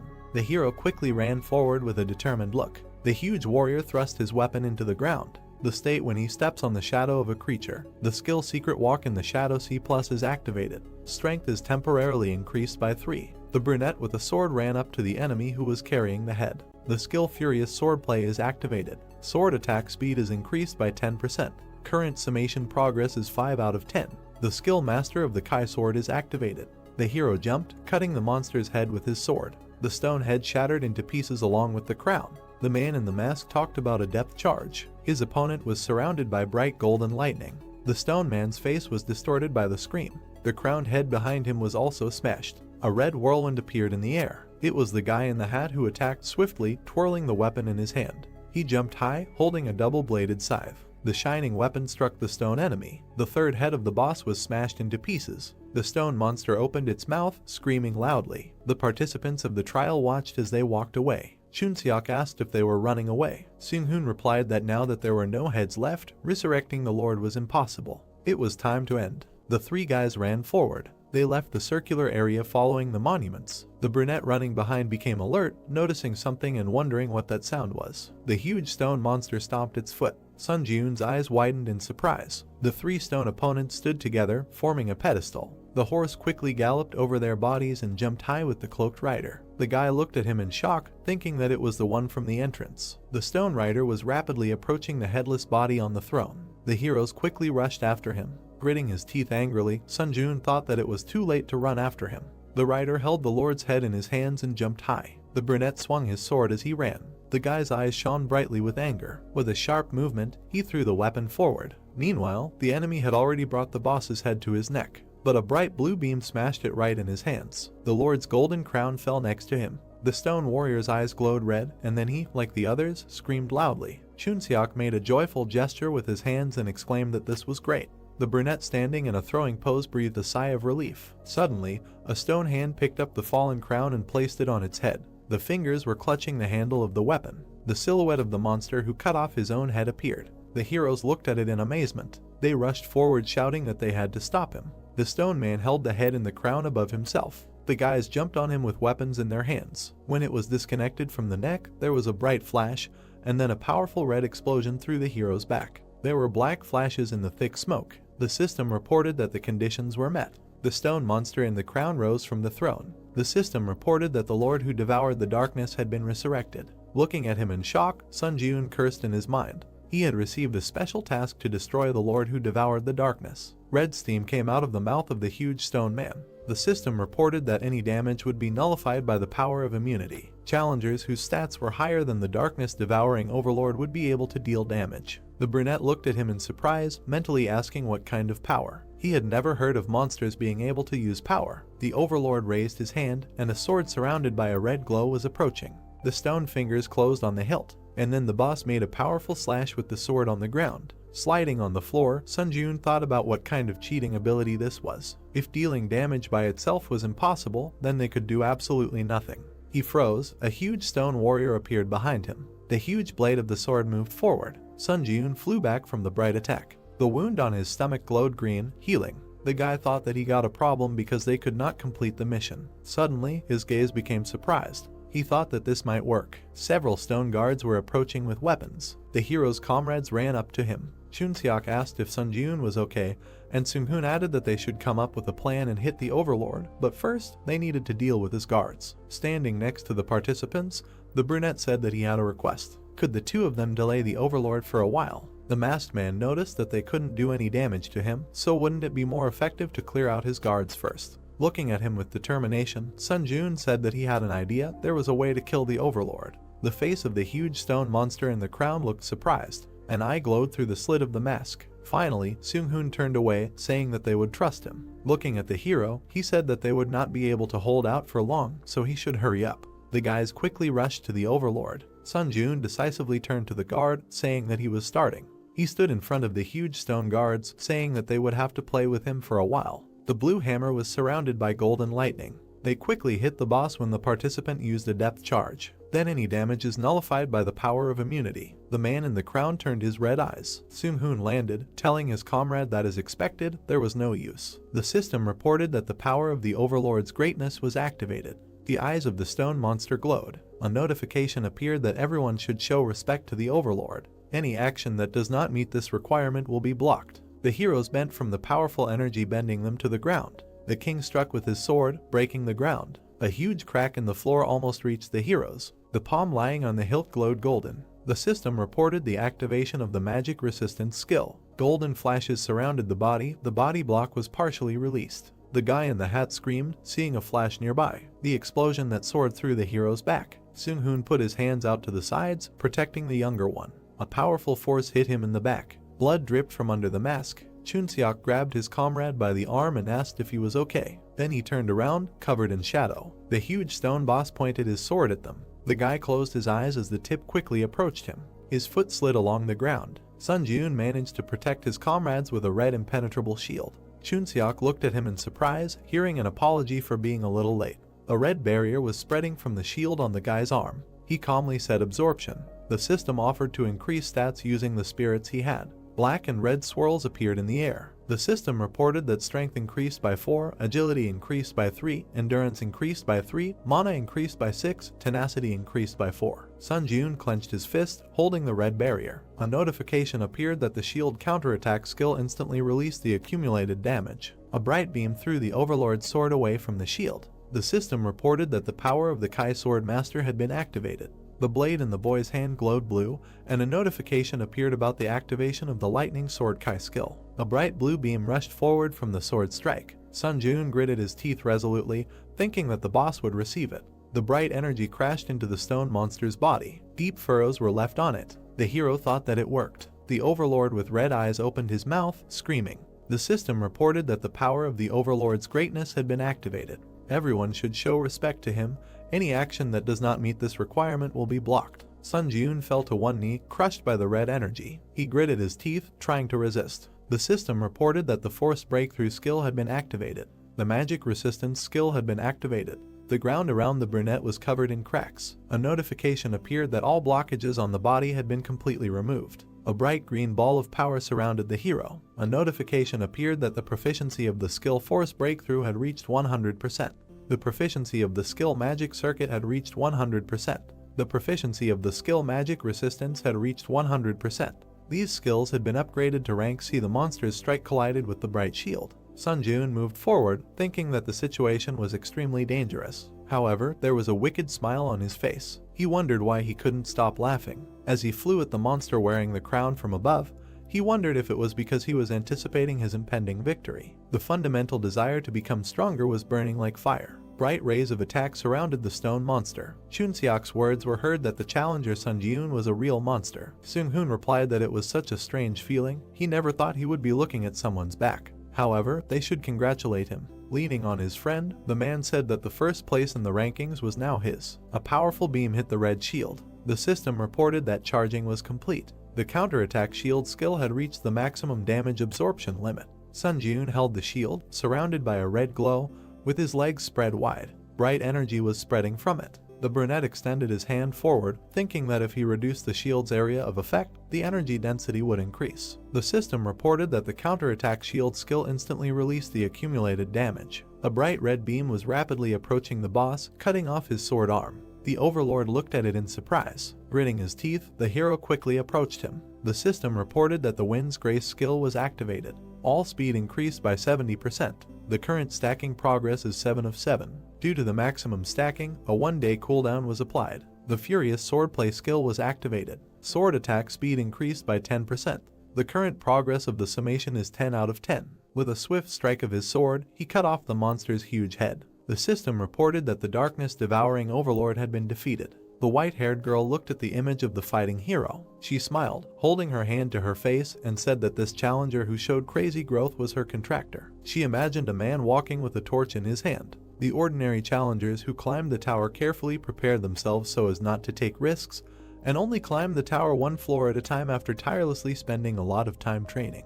In the shining window was the face of a smiling brunette. She said that Sun Jun was a valuable talent that was not easy to see in other dimensions. She thought it could be said that he represented the desire to grow. The white-haired girl imagined the images of people, thinking that the problem was that as time went on, other administrators would also become more and more interested in him. Many swords were stabbed into the white ground. She decided that she needed to establish a closer relationship with this challenger before other administrators did. The battlefield she stood on was engulfed in bright flames. She thought that it was for the sake of achieving her wish. The head of the stone monster fell to the ground with its crown shattered. Notifications began to pop up that the darkness-devouring overlord had been defeated, and the guys were congratulated for breaking through the first floor of the trial tower. As a reward for breaking through, a mastery enhancement item would be sent to their inventory, as well as 60,000 points, and 1,000 forge points would be added as a reward for breaking through. Then the protagonist grinned sarcastically, because he was a challenger who contributed to the completion of special tasks. 10,000 points and 1,500 SP were awarded as a reward, and such a reward completely compensated for the difficulty of the test. Chunseok, with an excited look through his bangs, asked Sun Jun how he managed to pull all this off. The protagonist stood in front of the players on the destroyed floor and said that he had a skill that was perfect for the current situation, and it seemed that luck was on his side. Seung-hoon and his friend extended their index finger and said that today he was able to surprise them greatly and offered to talk in more detail in a private chat, adding each other as friends. Notifications popped up that the challenger Chunseok and Seung-hoon sent him a friend request. Then a portal appeared, and the protagonist said goodbye to the guys. Notifications popped up that over 1,000 applicants had successfully broken through the 10th floor and the system expansion was beginning. It was a place that looked like a stone tunnel, and a message that the shop had created a category called Dimensional Travel, which was now available to the guys. The brunette stared at what was happening and thought that it meant moving to other dimensions like Ares or Murim, but he wondered if that was the same as signing his own death warrant. Messages started popping up that the Earth Dimension Administrator's observation area had been expanded and it was possible to communicate with the administrator even in the waiting room. A message that the Earth Dimension Administrator's intervention area had been expanded and an additional contract with the administrator was available and moving to his personal domain. However, an additional contract could only be concluded once, after which additional contracts would be limited and the additional contract could be terminated at any time. Sun Jun raised his eyebrows in mild surprise. He imagined his silhouette holding hands with the administrator girl under an official contract, and he didn't need an additional contract. It turned out that the additional contract was something like a similar scheme, but if the contract can be terminated, then the only loser is not the administrator. Then he went to the inventory window and assumed that right now he could not know for sure and first he should figure out what he managed to get on the 10th floor. It was a card with an item, Mastery Upgrade, which was specially created by the tower for creatures with skills and upon receiving which they could arbitrarily increase the level of mastery of one of their skills by 20%.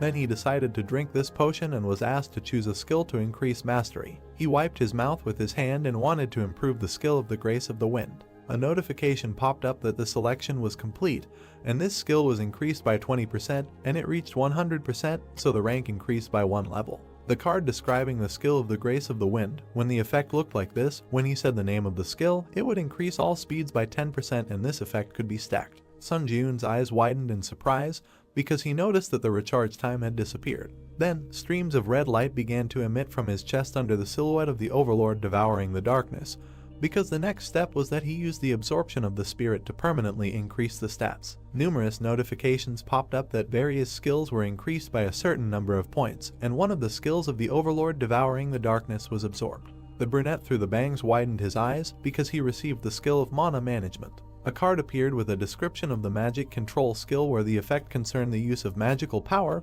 then this step in the area of innate talent.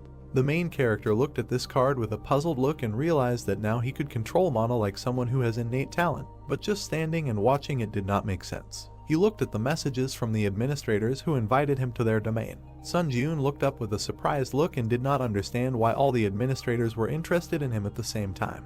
The main character found himself in a snowy field where there was a cemetery of swords, because he was invited to the Lord of Steel Blood and he moved to this world. Then he saw a small house in front of him from which smoke was coming. A blonde in a towel came out from there and left. She went outside and stood in front of the main character because she joked that she already knew that he would choose her. Sun Jun watched as the girl placed her hands on her waist and said that she had won the bet thanks to him, while he wondered why they had sent the invitation at the same time. The two of them then walked across the snowy field, and the receptionist became curious as to why he wasn't asking any questions. The brunette looked at the surprised girl and said that he had accidentally obtained a mana manipulation skill and asked if there was any information about it. The girl replied that he had obtained a very powerful skill. She placed her hand on her waist and stated that it was very fortunate, because before they returned to the hut, she would briefly explain everything to him. She said that he needed to use the newly acquired mana manipulation skill to maximize the magical power in his body. The protagonist placed his hands in front of him and began to emit glowing magic. He then frowned angrily and bared his teeth. He immediately spread his arms and began to emit powerful streams of discharges and aura from himself because he activated a skill that greatly affected the magic circuit in his body. He bent down and looked furious with his arms outstretched because this skill was forcibly increased with the help of the mana management skill. He lowered his head in sweat and looked at his hand because he had a feeling that his physical data had increased several times. Then he hit the ground with his hand and a powerful stream of wind rose around. The girl covered herself with her hands from such a powerful stream. Suddenly, the towel flew off her. The brunette looked in amazement at the girl's naked body. Then after a while they were sitting at home and having tea because the administrator did not believe that he looked like a person who was capable of pulling such a trick. The main character sipped tea and choked on such a statement and said that it was just a misunderstanding. The girl placed her hand on the table with a malicious smile, saying that he was at a loss, and in any case, he should try this skill from time to time later, namely activating skills that use manas with the mana management skill. She imagined how thin branches of skills were emitted from the bright sphere of energy. She said that no matter how the understanding of mana management changed, the skill would be able to stimulate the growth of each skill. Sun Jiun inquired about why he was called. The girl sat at the table opposite the guy and said that when he entered the waiting room on the 11th floor, he received a notification about the expansion of the system. He replied that thanks to this, he was able to come here without going through the tower. At this time, he was chewing on a cookie when the girl explained that only the expansion was not limited to such a function as the interference zone, and the real purpose was to convince that the administrator could seriously cultivate applicants. He became curious about what this meant. The girl immediately raised her hand, snapped her fingers in the discharge of aura. A message popped up that the administrator of the Blood Iron Lord was transferring power to the contractor using the interference zone, and the new power was engraved on the soul. Light began to emanate from the protagonist's chest, and he was tense all over because it was the power of the Blood Iron Sword imprinted on the soul. He asked if she couldn't just give power before, to which he received a refusal. They sat opposite each other at the table, and the girl said that she had already paid the corresponding price of the tower. Sun Jiun, looking at her in surprise, realized that the additional contract function was also open, so maybe it would be better to find another applicant, and did not understand why him. He inquired about why she was so actively helping him. The girl sat opposite the protagonist and said that she saw a huge opportunity in him. Through her long hair, sitting on a chair, she said that administrators are rewarded by developing applicants, but this is by no means the end goal. Sun Jiun's eyes widened in surprise through his bangs when he heard that everyone was investing in one or another precedent to fulfill a long-standing wish. While Sun Jiun sat at the table with a confused look, notifications from various administrators began to pop up. The girl at this time smiled maliciously, leaning on the back of the chair, and said for those too impatient, she will end her story here. Then the protagonist found himself in a bamboo forest because he received an invitation to the administrator's domain.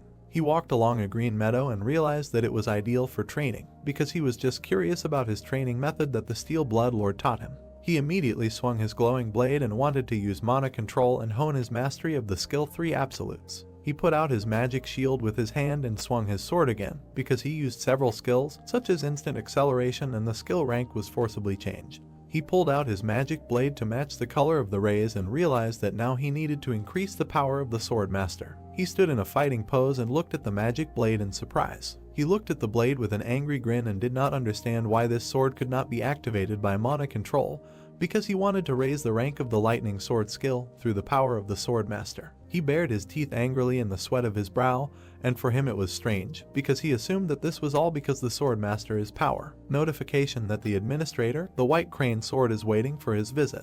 He walked along a forest path among the bamboos, and messages popped up in front of him because he decided to postpone the issue of skill growth with energy for now. The administrator, the White Crane Sword, puffed out his cheeks and spoke well. It was the bamboo trees in the forest, and he realized that judging by the title of the administrator, he must be an old man like Beek Sunhak. He looked ahead in surprise. He saw a man on the Chinese veranda, meditating and eagerly awaited. It was a white-haired girl, the administrator, the White Crane Sword, and she was eagerly awaiting the arrival of a challenger like him. The protagonist's eyes widened in surprise, and he realized that the girl in front of him was actually a teenager. He was standing next to the girl, who asked if there was a problem. He replied that it was surprising to see the administrator in front of him, with whom he only corresponded.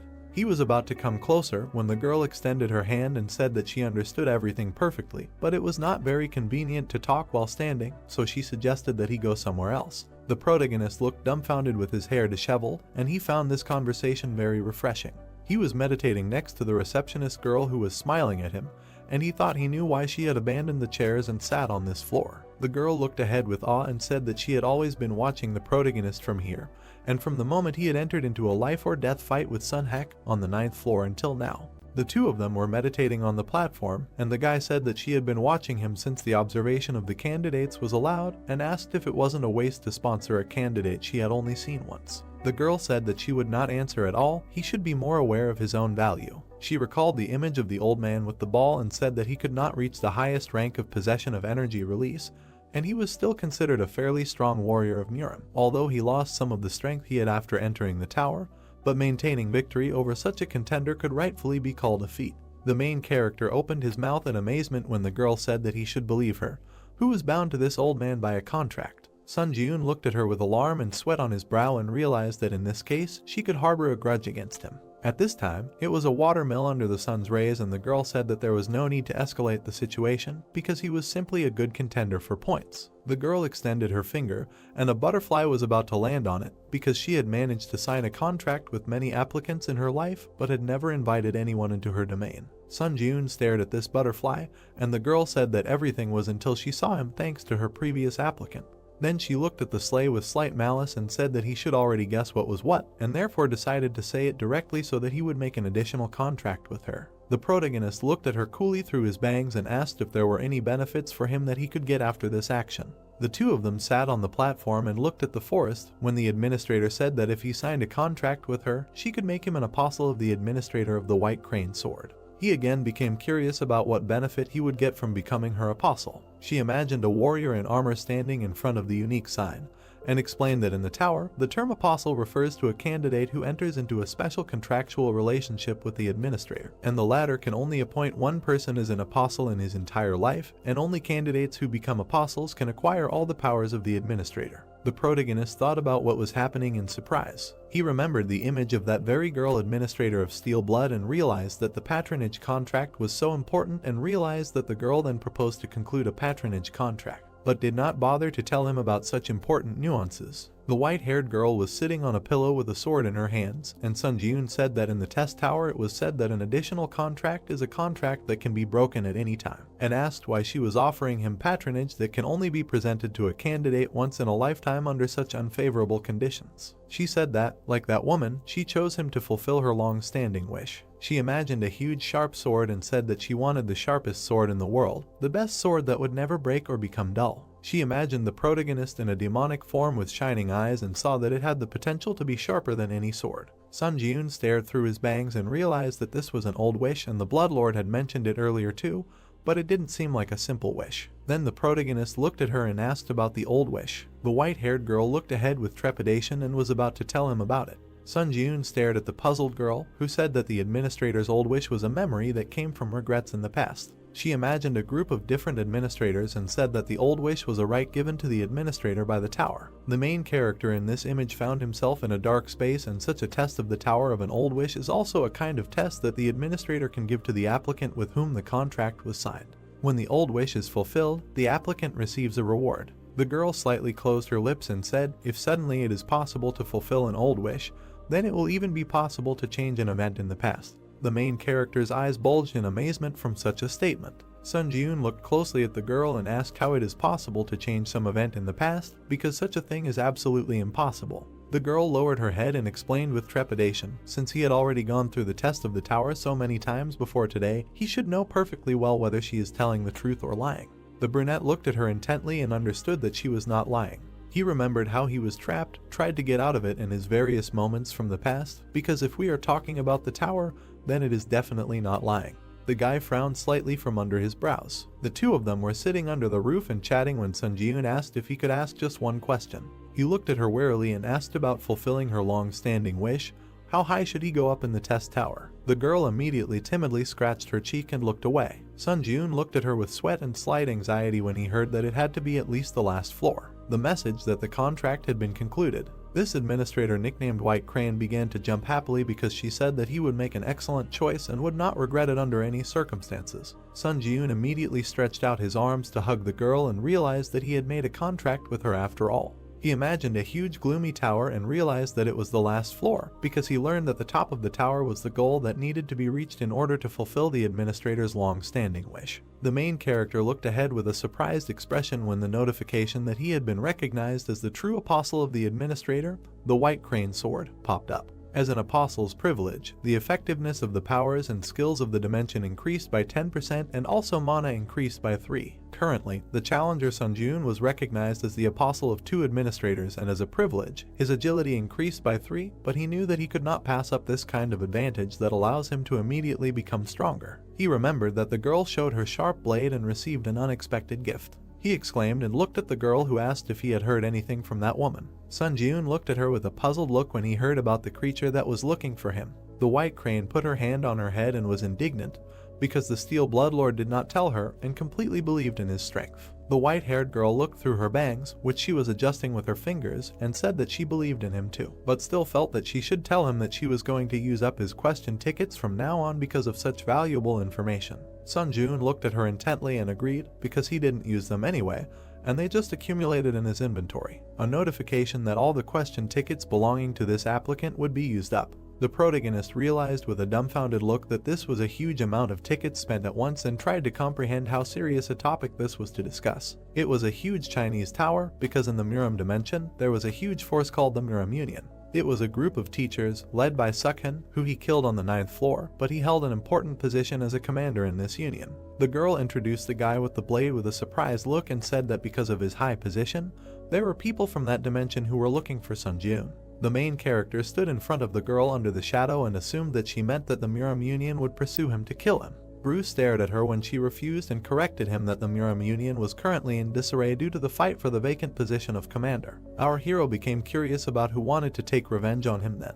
She answered that it was the sword, the dragon of the Namgung family, when suddenly a magical portal appeared in the city of Tokyo. It was the heavenly dragon sword, Namgung Hayek, who flew out of the portal. This heavenly dragon looked at everything around him arrogantly, because he was a creature that in the Muram dimension, where everyone was obsessed with martial arts, was called a genius. All the fighters immediately flew with swords to attack Namgung, because he was looking for Sun Jun, using revenge as an excuse, but in reality, he was driven by simple curiosity. Namgung stuck his glowing blade into the ground when a whole crowd was flying at him, and the girl said that she did not know when this would happen, but if he encountered them, he should be ready to risk his life. These fighters were immediately bloodied and killed by the blade of the heavenly dragon. The message that there was a transfer to the waiting room. Through the magic portal, the protagonist found himself in a room and was about to take off his jacket. He then looked away warily and thought about Namgung. He opened the inventory window again and realized that he was being sought by a psychopathic killer from the Muram dimension and realized that he needed to go to that dimension himself. A notification that he had purchased the powers of the steel wings and spent 15 forge points and purchased the homecoming stone. He held a magic stone that emitted an aura in his hands, and now he had learned something new. But it was little that I had no choice but to level up like crazy before he met Namgung. A notification that the absorption of the homecoming stone, the destination, the Earth. The protagonist immediately found himself in his room and was looking at his phone. He stared at his phone. He saw a bunch of missed calls and messages from Heian. It was a brunette in a white shirt who was worried because once he read the message, he should immediately head to the Hunter Association. Sun Jun stared at the phone and guessed that something might have happened. He activated the power of steel wings. Suddenly, magical wings appeared behind him. He immediately rushed to fly at high speed to the association. They were transported to the Hunter Association, where people were crowded. The hunters walked in a crowd and looked at each other when one of them said that he was glad that this was not a forced mobilization. And judging by the video, he really is ruthless and bloodthirsty. They were trying to figure out what will happen to Japan from Namgung now. Then the hunters began to look up in surprise. They saw the protagonist quickly land on the ground. He waved his hand at the guys, apologized for such an appearance. Then he ran inside while being watched. A crowd of people looked at the guy who had left in surprise and realized that he had just flown. The protagonist was met by Heian and her boss, who were happy to see him and assumed that he had gone through a lot of trouble in the tower. The protagonist stood in front of the guys and extended his hand, saying that they hadn't seen each other for a long time and asked why he was urgently ordered to come.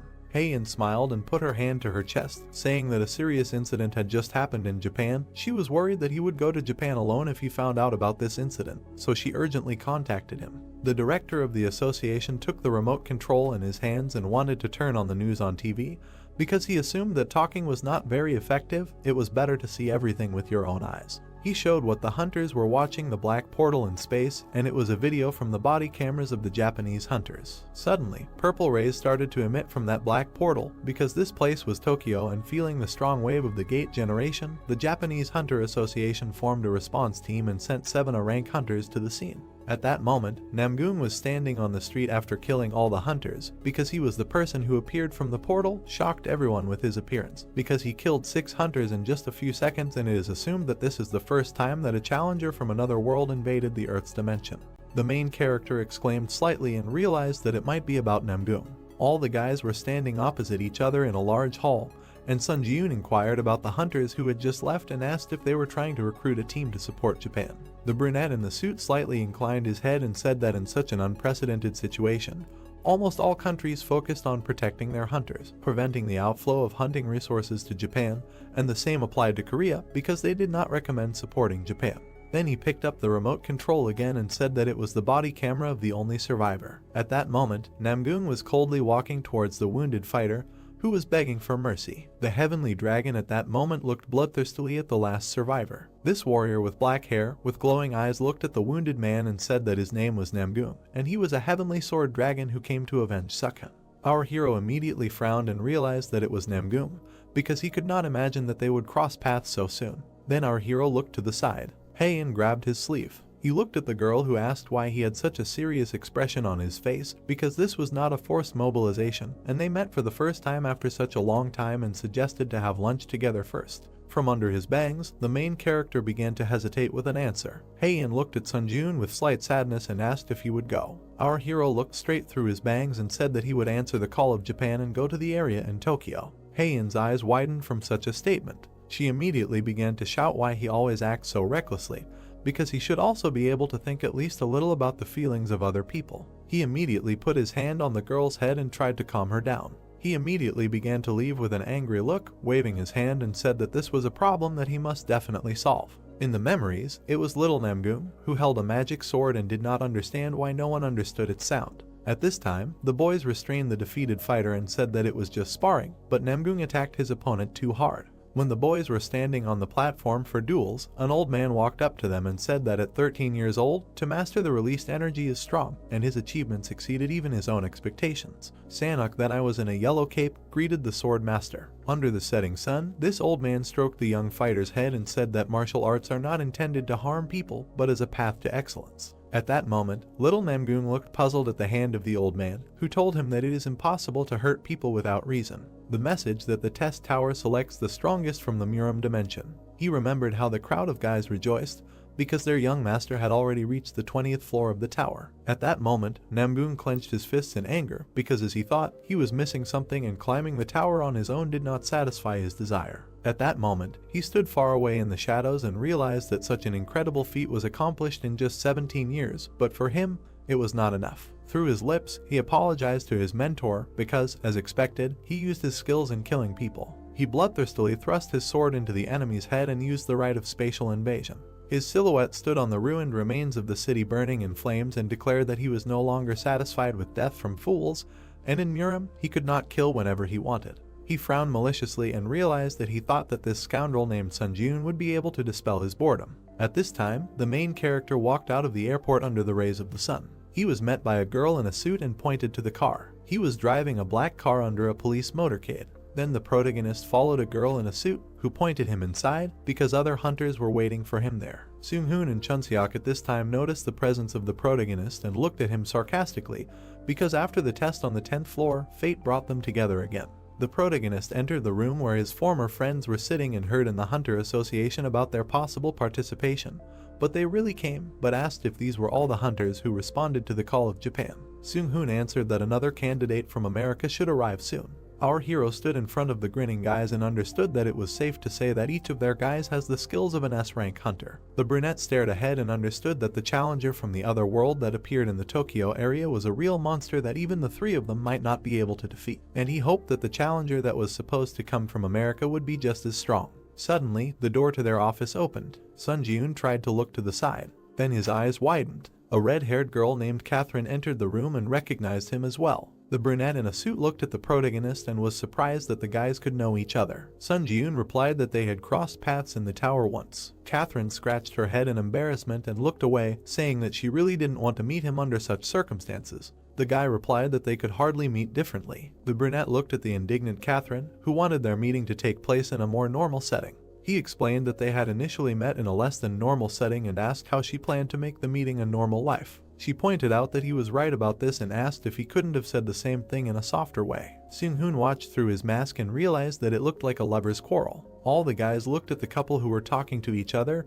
and Sun Ji-yoon replied that it was not like that. The girl in the suit put her hand on her chest and was glad that all the candidates had finally gathered and apologized for the late introduction because she was the president of the Japanese Hunters Association named Eri Chika. The protagonist's eyes widened in surprise, because this was the president of the Japanese Hunters Association, and when she came to meet him at the airport, he thought that this was a staff member, and this must mean that Japan is currently in despair. Alina spread her arms out to the hunters and said that no other support was expected and the situation was more serious than expected, so other countries carefully monitor the dispatch of their hunters. Chunseok and Catherine looked around in confusion and realized that even if it was a strict control, how could only 4 people come from all over the world when the situation was even worse than they thought? Alina's hand shook convulsively, clenching her fists, and said that no one wanted to help them at the moment. Alina immediately bowed to the hunters and said that they were all who came to the situation. She was sincerely grateful to them. Catherine watched as the protagonist helped Eri stand up and said that now was not the time to bend her back. Catherine continued to look at the protagonist in surprise, who was about to help the president, and realized that he looked so emotionless on the outside, but there was still something in him. The protagonist at this time replied that instead of bending her back, Eri should better give them a higher reward. Sun Ji-yoon put his hand to his chest and cried out that he asked for the promised reward to be double, and then they would actively support Japan to solve the problem that had arisen. The main character smiled maliciously through his bangs and realized that growth was waiting for him, because he was not here to be a hero or to show humanism, because he was only interested in the rewards and growth that he would receive by killing Namgung. The brunette looked at the player and said that in such a crisis situation, she acted too emotionally, and the creature that appeared in the Tokyo area was definitely an unusual monster, so she would have to risk her life, and they promised to double the reward. Then Eri stretched out her hand towards Ka and said that it was not only that the situation was hopeless, because they also had chances. She imagined the image of Catherine, who emitted fire and sparks of light from herself, because her abilities could change the situation in this battle. It was a fiery core that was controlled, because she has the power to suppress flames. All the hunters looked at the American girl in surprise as she said that if she could touch an opponent stronger than herself with her flames, all of the opponent's stats would drop by 10 and some of their skills would be randomly sealed. Catherine clenched her fire fist and looked away, noting that with this power, they could seize the initiative, and of course, if only she could touch Namgung. The brunette looked coolly through his bangs and said that in a word, they must create a situation so that they would have a chance to use this power. A military helicopter was flying in the sky, and this was the latest news. A military helicopter was flying over the ruined city, and the news said that the Chinese hunter Peng, who went to the Tokyo area alone to provide support, had just met a challenger from another world. While Namgung was sitting on the destroyed car, a hunter came up to him, and the news said that they were not moving, but both sides looked like they were talking to each other. The news discussed that this was a possible situation. As far as they knew, all the challengers of the trial tower could talk to each other regardless of the dimension or country. At this time, the heavenly dragon looked at the fighter and thought that he might be Sun Ji-yoon. This guy in green armor said that he was Peng from China and would make him live for looking down on the earth dimension so disdainfully. Namgung frowned in displeasure, closed his eyes, and did not understand why the one he told to come did not come, and there were only bugs walking around. At this time, Peng quickly rushed and punched Namgung. This brunette tilted his head and noticed this fist technique. With slight bruises on his face, he looked at the fighter arrogantly and found it interesting. Then Peng suddenly froze and his eyes widened. There was a powerful explosion that threw everything around. The hunters watched the helicopters for this explosion and realized that the Chinese hunter had started acting alone and the situation was starting to take a turn for the worse. Catherine looked at the protagonist in the red suit, who turned to her and said that if she ended up in the air, she should land correctly. The brunette looked through his bangs and said that he had a very good idea. Catherine looked closely at the protagonist and said that there was a skill called the Purity Jump, which makes her immune to all damage from falling, and that would be enough. Sun Ji-yoon looked at the girl and said, if the plan is from work, then he will be able to deal a strong blow to the enemy, and at that moment it will be necessary to immediately activate his power. He immediately grabbed the girl by the waist, who was scared, and said that they needed to get out. They immediately quickly jumped off the helicopter and the power of steel wings was activated. At this time, Chunseok along with Seung-hoon grabbed onto the side of the helicopter and were about to jump when the magician suggested that Sun Ji-yoon was doing his best to do it himself. They both immediately jumped down. Catherine flew face to face with the main characters and realized that he really was not okay to hit. Where did you see a person in such a situation throwing himself into the air without giving any explanation? The two of them flew down and Sun Ji-yoon noted that he was glad that the Chinese hunter had pissed off Namgung. Sun Ji-yoon hugged the girl by the waist in flight and said that as soon as Namgung opened up, she should immediately use her strength. He then abruptly tore away from the girl with his steel wings. He saw Namgung fighting with Peng at this time. At this time, the Chinese player put up his shield, which was instantly destroyed. The Sky Dragon swung his blade and realized that the Chinese player was not even able to properly concentrate the energy in his fist, but he was using a fist technique. Peng immediately flew back from the numerous magical punches. Namgung swung his punch, which sent Peng flying hard into the ground. Then the brunette from the other world tried to look to the side. He cast an angry look to the side. He saw a red beam flying at him. Namgung managed to cross his arms in front of his face and flew back slightly. He immediately crashed into the ground and crumbled everything around him. These were concrete fragments and light drops of blood. After such a blow, Namgung was slightly landed, kneeling on one knee. A huge blister appeared on his hand. Our main character appeared, leaning his hand on the wall and walking with a sword. Sun Jun stood in front of his opponent and said that falling from the real sky is something that can be done twice. Namgung looked at our hero with an evil eye and asked who he was. Our character bared his teeth with glee and said that Namgung had been desperately looking for him, and when he met him face to face, he had no idea who was in front of him. A notification began to pop up that the skill Ashen Blood had been activated, and all types of more damage caused to users were reduced by 40%. Because he had survived, being on the brink of death, and skill mastery was increased by 20%. The main character stood in a fighting pose with his sword. Namgung slightly closed his lips and realized that it was him. Sun Jun looked at his opponent with an evil eye and said that he was that player. A notification that the power, Sword Master, had been activated. He pulled out his magic blade. Namgung stood in a fighting pose with blisters on his fists and could not wait to find out who he was. He added that it was about a worthless scoundrel using a fake art of released energy. He immediately struck with his fists to break the blisters. Then he grinned bloodthirstily, looking at the enemy, and said that he could not even imagine how much this consciousness angered him. The protagonist immediately ran to attack and understood that now he needed to make a preemptive strike while he had no weapon in his hands. Namgung immediately put out his hand. Suddenly, this sword from the ground flew into his hands. The hunters clashed in a fierce battle, from which pieces of earth flew off. The protective sphere of the protagonist cracked, because a direct clash was extremely dangerous. The skill Ash Blood was activated when the protagonist hid behind the magic sphere and thought that he had inflicted much more damage on him with an airstrike, but it did not work.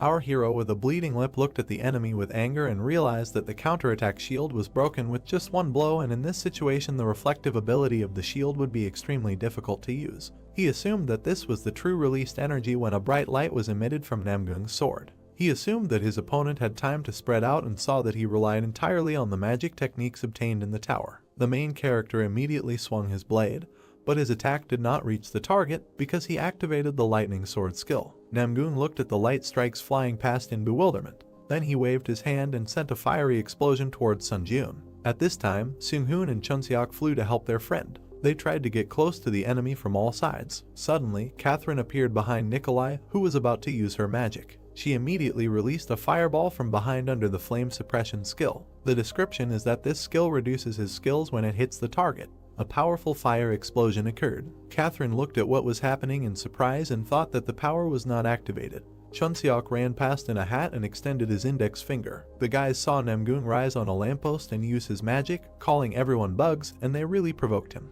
He pulled out his magic blade, because it was said that even despite the instinct of a hunter who has gone through many fights not for life, but for death, this attack cannot be blocked. Namgung frowned bloodthirstily and shouted that he would kill everyone. All the guys immediately began to run to different places and dodge the powerful light attack. The main character extended his hand to the girl. It was the receptionist who gave him a small gift through her hand in the form of an injection of ordinary mana. She transmitted a purple glow to him through a handshake and said that he should not perceive this process. The main character was completely enveloped in purple flames, was surprised, because they explained to him how a simple injection of ordinary mana was about establishing a connection. Then they reached out to each other with their hands, and she asked him if he felt a difference. Sun Jun thoughtfully looked at his hand, saying that at first he simply felt a surge of ordinary mana, but then another sensation arose. The main character imagined how the long-haired girl stood in front of him, putting her hands on her shoulders. He said that it was as if she, the white crane sword, was inside him. The white-haired girl smiled widely, saying that this was great, and now he would need to apply this ability to the sword.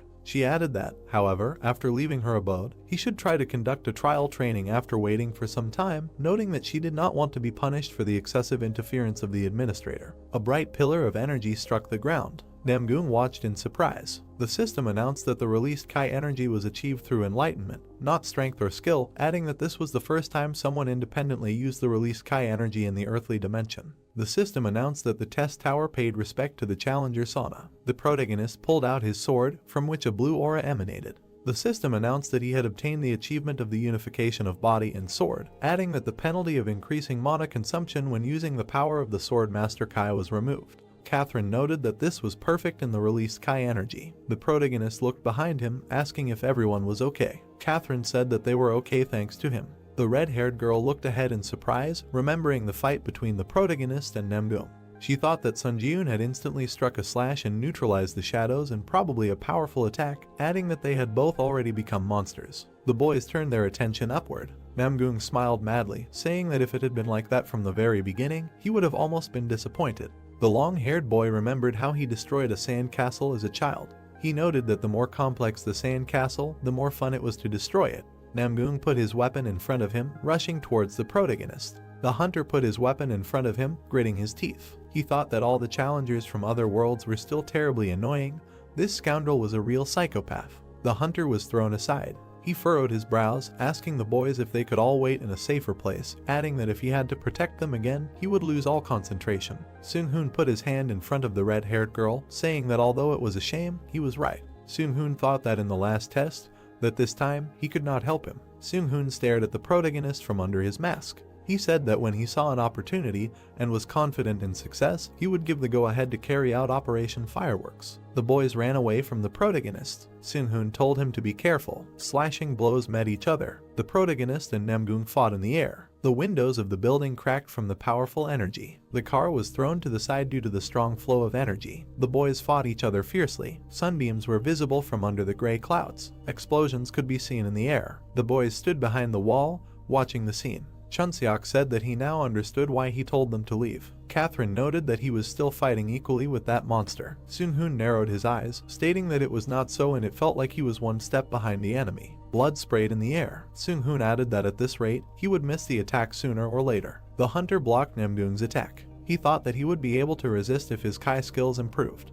The white-haired girl looked at the protagonist with a serious look, saying that she guessed that Namgung's sword skill level was a. Sun Ji-yoon thought that all of his sword skills were at rank C. The protagonist imagined the huge Namgung in front of him. He thought that even without skills, he was monstrously strong. Namgung stood in front of the hunter, asking if he was already exhausted.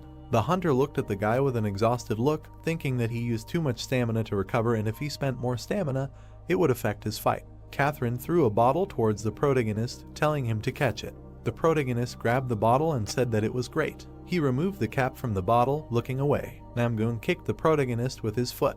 The long-haired guy grabbed the bottle, pouring it into his mouth. He said that he would enjoy drinking it. The guys looked at what was happening in bewilderment. Chunseok asked what kind of a thorn he was. The hunter looked at the guy with annoyance, clutching his stomach. Namgung smiled maliciously, saying that people always have something called hope, and he is no different from others in this regard. The system announced that a small amount of stamina had been restored. Namgung asked that perhaps he could gain the upper hand in this fight. If he tried his best, he would eventually be able to defeat the opponent somehow and maybe he would survive. The long-haired boy held his head with his hand. He smiled maliciously, looking at the protagonist. Namgung said that when these thoughts were torn to shreds, a seal appeared on his face, despair instead of hope, and only this expression gave him pleasure. Namgung drove the protagonist to the wall. He looked at the hunter with displeasure, wondering how this scoundrel dared, adding that he still saw a glimmer of hope in his gaze. The protagonist bared his teeth, his gaze flashing. Namgung gritted his teeth in displeasure. He struck the protagonist. The attack sent the protagonist flying backwards. He fell onto the broken rocks. Sun Ji-yoon looked up.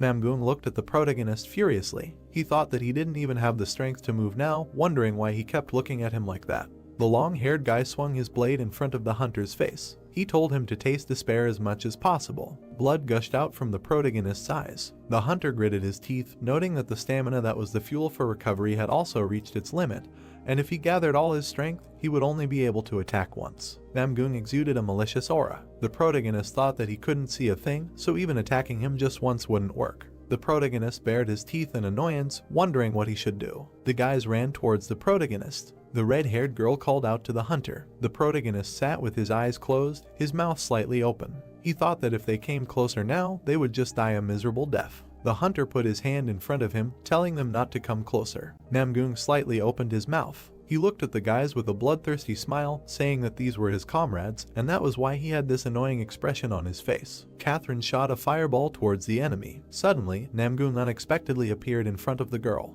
The long-haired guy attacked the girl with his sword, drawing it across her back. Seung-hoon looked to the side, calling out to Catherine. He appeared in front of the enemy, attacking him with yellow lightning. Namgung's leg appeared above the guy's head. The long-haired guy kicked the guy, pinning him to the ground. blood was streaming down the protagonist's face. Namgoong grabbed the girl by the hair, presenting the blade to her. Catherine told him to let go. Namgoong pressed his blade to the girl's neck. The protagonist opened his mouth wide. The long-haired guy said that he could smell the burning flesh of his comrade. Sun Ji-eun told him to stop. The long-haired guy smiled bloodthirstily, saying that it was a wonderful expression. Chunseok's hands appeared in space. The mage stood to the side of the enemy, casting a spell. The mage created a magic circle using the ice shackles skill. Chunseok grabbed the red-haired girl, running away from the enemy. He noted that she needed urgent help from healers. Namgoong looked away angrily, saying that he was a nasty fly, after which he broke the ice that froze his hands. The long-haired guy rushed towards the guys. The mage surrounded the girl with a barrier using the Zor ball skill. The barrier in the form of a ball began to bounce along the ground.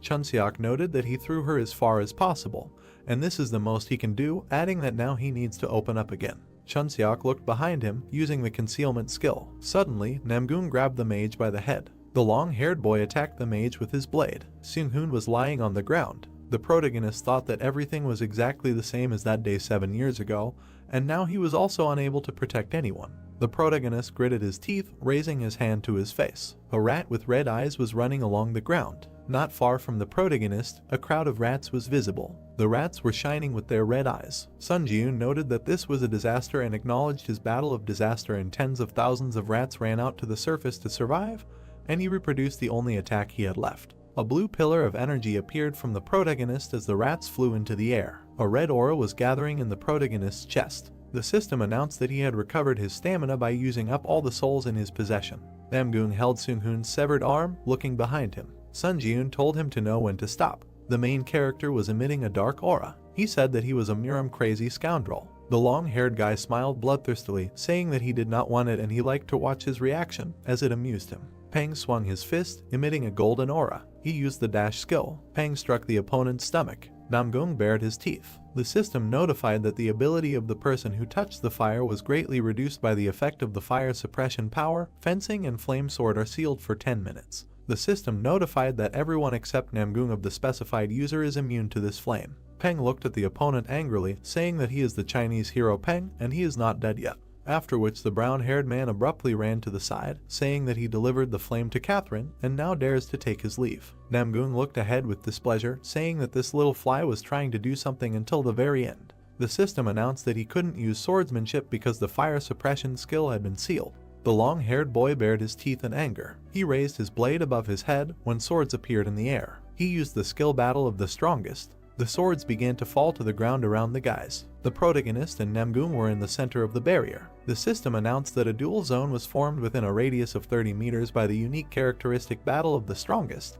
With the exception of Sun Ji-eun and Namgoong, everyone else was prohibited from the duel zone. The protagonist looked ahead with confusion. Namgoong smiled bloodthirstily, swinging his fist. He thought that if swordsmanship was sealed, then he could use fist techniques. The long-haired boy appeared above the protagonist's head. He wondered what someone who could not see anything could do to him. The protagonist stood motionless, wondering since when did this happen. Sun Ji-eun dodged his opponent's attack. He noted that the spiritual eye was a skill that allowed him to see things that were outside his line of sight, and this was what he thought about this ability. The protagonist jumped to the side, away from his opponent. He noted that he could not only see the wall that was spread out in a radius of 30 meters. Green light spread across the ground. Sun Ji-eun noted that he could feel every pebble in this area. The hunter kept his eyes closed. He thought that he had seen more than just his sightlessness, and until now he had never used the spiritual eye correctly. An eye appeared on the protagonist's forehead. Sun Ji-eun noted that it felt like the opening of a third eye. A purple aura appeared in the space. The system announced that he had realized the true nature of the spiritual eye, and the spiritual eye skill had been upgraded to rank B. The system announced that there was a battle going on in which he had put his life on the line by relying on his senses, and the sixth sense skill had been upgraded to rank B. The protagonist noted that the sixth sense skill, which he had completely forgotten about after acquiring, had developed and his senses had become clearer. A dark aura was visible in the space. The system announced that he had managed to put up a mortal fight with a sword master, and the demon slayer skill had been upgraded to rank B. The system announced that in a short period of time, he had experienced countless crises and a reincarnation beyond his capabilities. The ashen blood skill had been upgraded to rank B+. Namgoong watched the scene in bewilderment. The protagonist swung his blade as Namgoong jumped aside. The protagonist opened his eyes, flashing a red light. He noted that he could now fight equally with the weakened Namgoong. The protagonist ran towards his opponent. Namgoong wondered what kind of situation this was. He looked at the protagonist with annoyance, wondering why he was moving better and better with each step and why each subsequent thrust of his sword, or rather the previous one. The protagonist moved his hand with the blade to the side. The system notified that the skill Secret Walk in the Shadow was activated, and he was moving by stepping on the shadowed space, adding that the user's movement speed was increased by 30%. The protagonist bounced off the ground. The system notified that the skill Instant Acceleration and Grace of the Wind was activated. All speed increased by 70%. The current stacking progress is 7 out of 7. The hunter collided with his opponent. The system notified that the skill Furious Swordplay was activated. The sword attack speed was increased by 20%.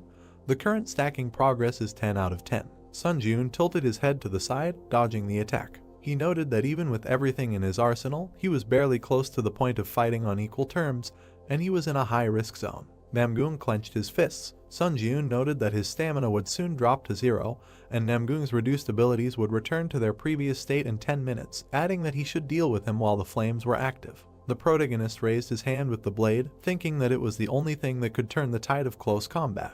The hunter threw his blade towards his opponent. He noted that this was a sudden change. Namgoong dodged the blade with a malicious smile, saying that he made a stupid choice because he was cornered. The long-haired guy swung his fist, saying that he was a fool. The hunter leaned to the side, dodging the attack. He looked ahead with a cold gaze, using the blood steel sword skill. A blade appeared in front of the protagonist's foot. The system announced that the power, the Sword of Steel Blood, had been activated. The hunter stabbed the blade into his opponent's body with his foot. Blood flowed from the mouth of the long-haired guy. A red blade was sticking out of his body. Namgoong gritted his teeth, thinking that he had touched the core of Kai energy and he needed to act quickly if he wanted to fully recover later. The long-haired guy looked down in bewilderment. The system announced that the effect of the power, flame suppression, had ended. The purple barrier gradually began to disappear. The system announced that the action of the unique characteristic, the Battle of the Strongest, had ended and the dual zone within a radius of 30 meters was unlocked and outside interference became possible. Chunseok said that the barrier had disappeared. Namgoong began to sheath his blade, saying that he had played too much and would finish this battle next time. The long-haired guy took out a stone with a mark. A blue portal appeared in space. The guys looked at what was happening in bewilderment. Chunseok asked what the portal was. Pang noted that he was going to return to the Muram dimension. Namgoong was moving towards the portal. At that moment, everyone instinctively felt that if they couldn't kill Namgoong here and now. The guys looked at the enemy with an angry look. The author noted that one day he would become a real disaster for the earthly dimension. The guys moved from their place, heading towards Namgoong.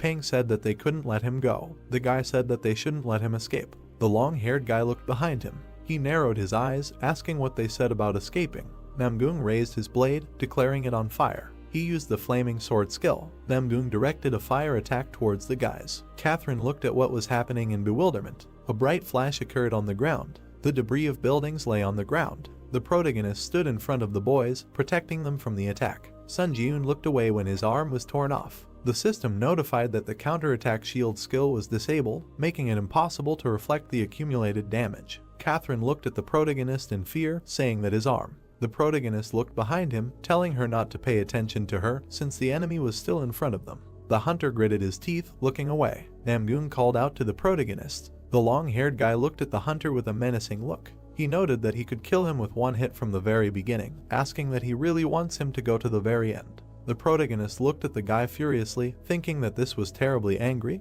but he could not answer him. Namgoong looked behind him with narrowed eyes, saying that he would be back soon. The long-haired boy entered the blue portal. The protagonist fell to the ground. The long-haired boy was welcomed into his world, the Muram dimension. The boy said that he had returned. Namgoong rested his knee on the ground, coughing up blood. The boy asked the young master if he was okay. Namgoong shouted for them to quickly call a doctor. The long-haired boy looked ahead angrily, wiping the blood from his mouth. He thought that no matter what, he would drive him to despair. A white light was visible in the addition. A hospital near Tokyo. The protagonist slightly opened his eyes. Eri looked at the protagonist worriedly, asking that he had regained consciousness. The protagonist slightly raised himself, asking where he was. Eri noted that he was in the hospital and was not allowed to make any sudden movements yet. The protagonist looked away as his body was bandaged. Eri told Sun Jun that he was badly hurt. The association president leaned down in front of the protagonist, noting that she didn't even know what to say in response to his great sacrifice. The brunette looked at the protagonist's arm in surprise as it recovered.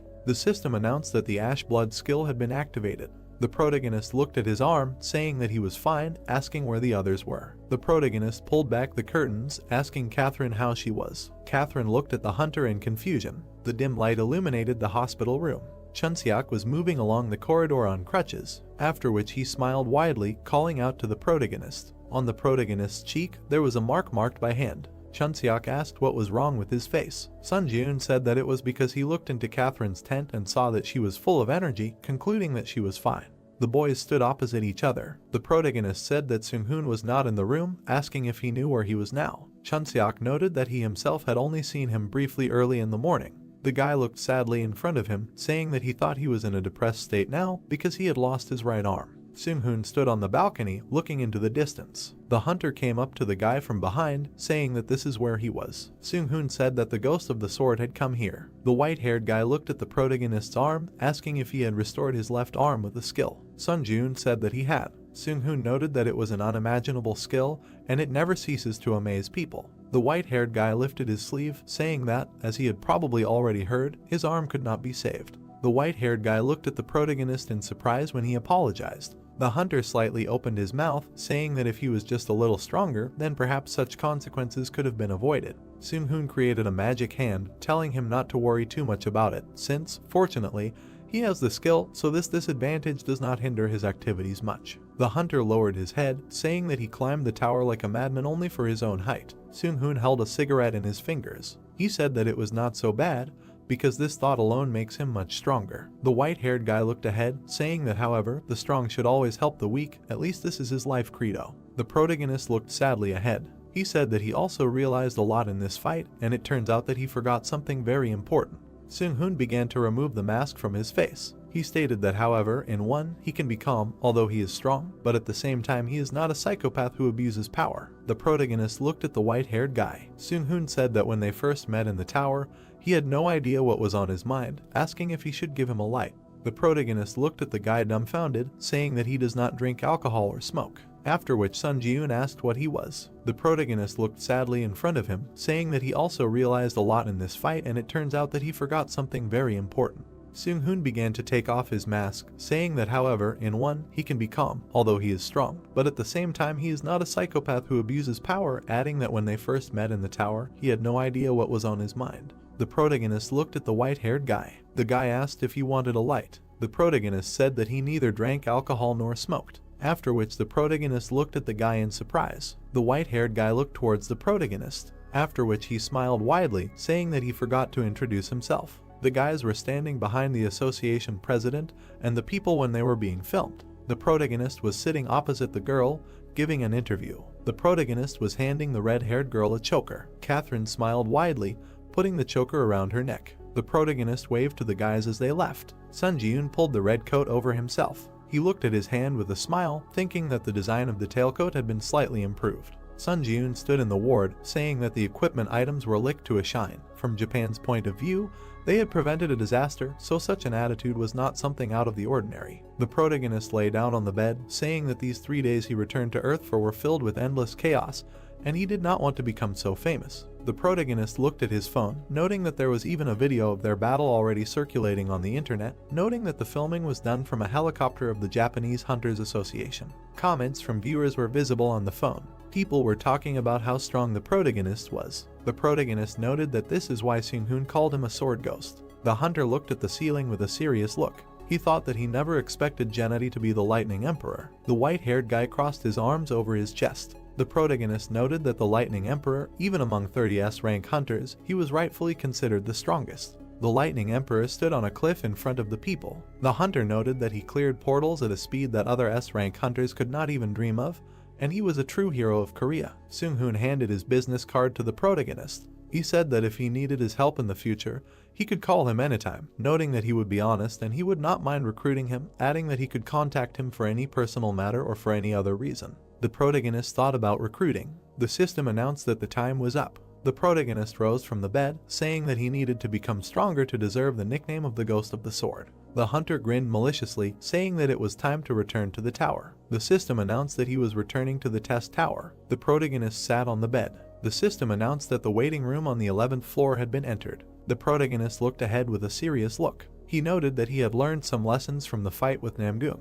The protagonist opened a store. He imagined himself running fast on the ground. Sun Jiun noted that it was about endurance. He remembered his arm being torn off. Sun Jiun noted that Ashen Blood is a recovery skill that boasts excellent efficiency among his current skills, but it will not activate if his stamina is at 0. The protagonist looked ahead with a serious look. He noted that it was time to acquire a new skill that would instantly restore stamina. The protagonist browsed the store, saying that all the skills looked pretty good and the best way to deal with doubts while shopping was to buy everything that was available. A huge number of system notifications appeared. The system notified that he had purchased the skill Automatic Stamina Recovery, Moonlight Absorption, Sunlight Absorption, Excessive Growth, and Blood Call. The protagonist looked at the system notification with a smirk, noting that he had accumulated enough points to afford all the necessary skills. System notifications appeared. Skill Synthesis Power activated. The system notified that he should look at the list of skills and select a material for synthesis from the currently available skills. 2 yellow plates were reunited into one.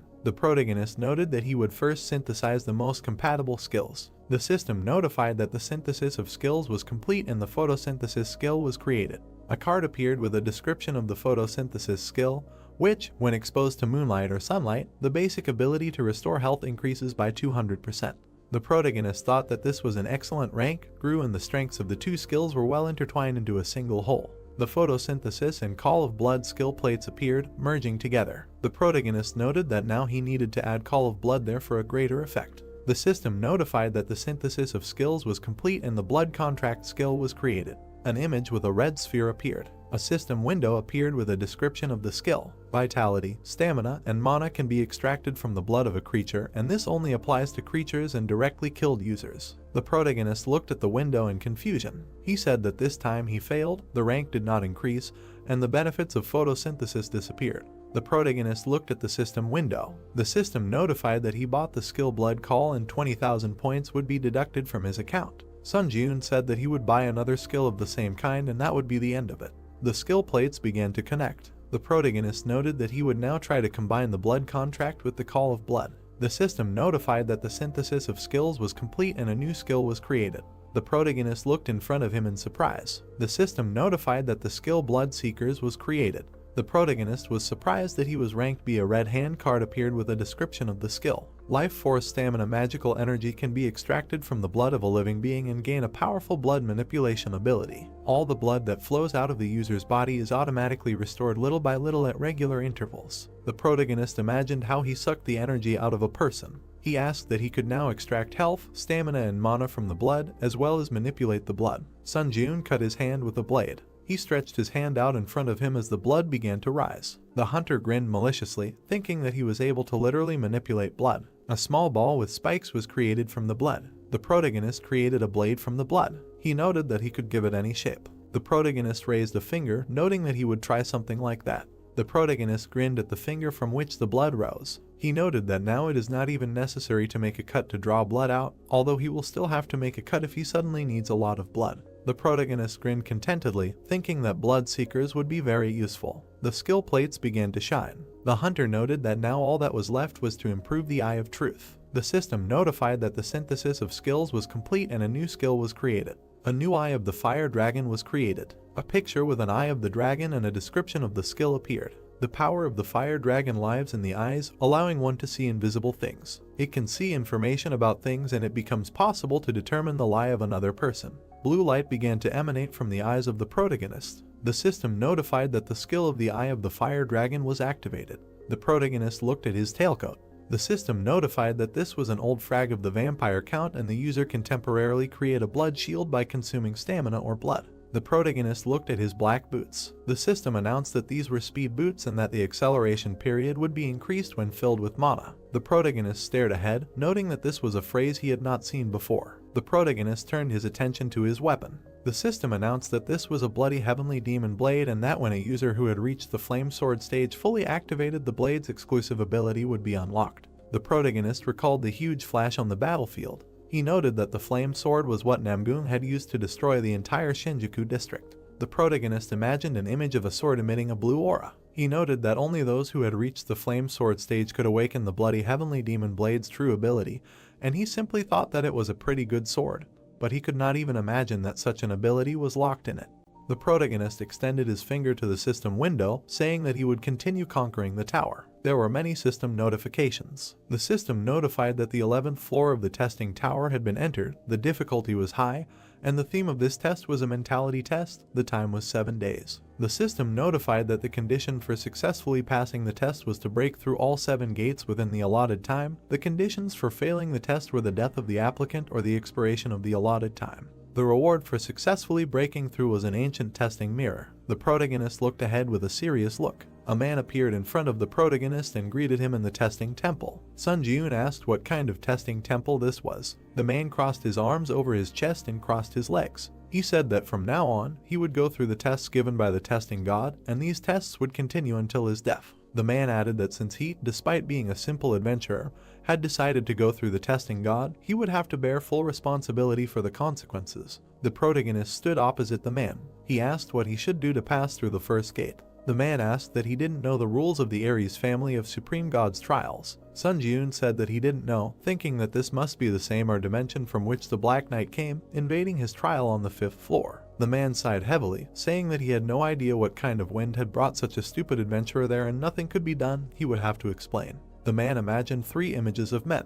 He said that the trial and the temple of the tests are simple. It is a test of the body, faith, and spirit. The protagonist stood with his back, looking at the man. The long-haired man said that at the beginning there is the body, and at the very end they reach the most difficult one, the test of mentality, and breaking through the gate is very easy. The protagonist looked at the man with a serious look. The man said that in each test room, a high priest would be waiting for him, and he had to convince them or kill them. All he had to do was move on to the next room.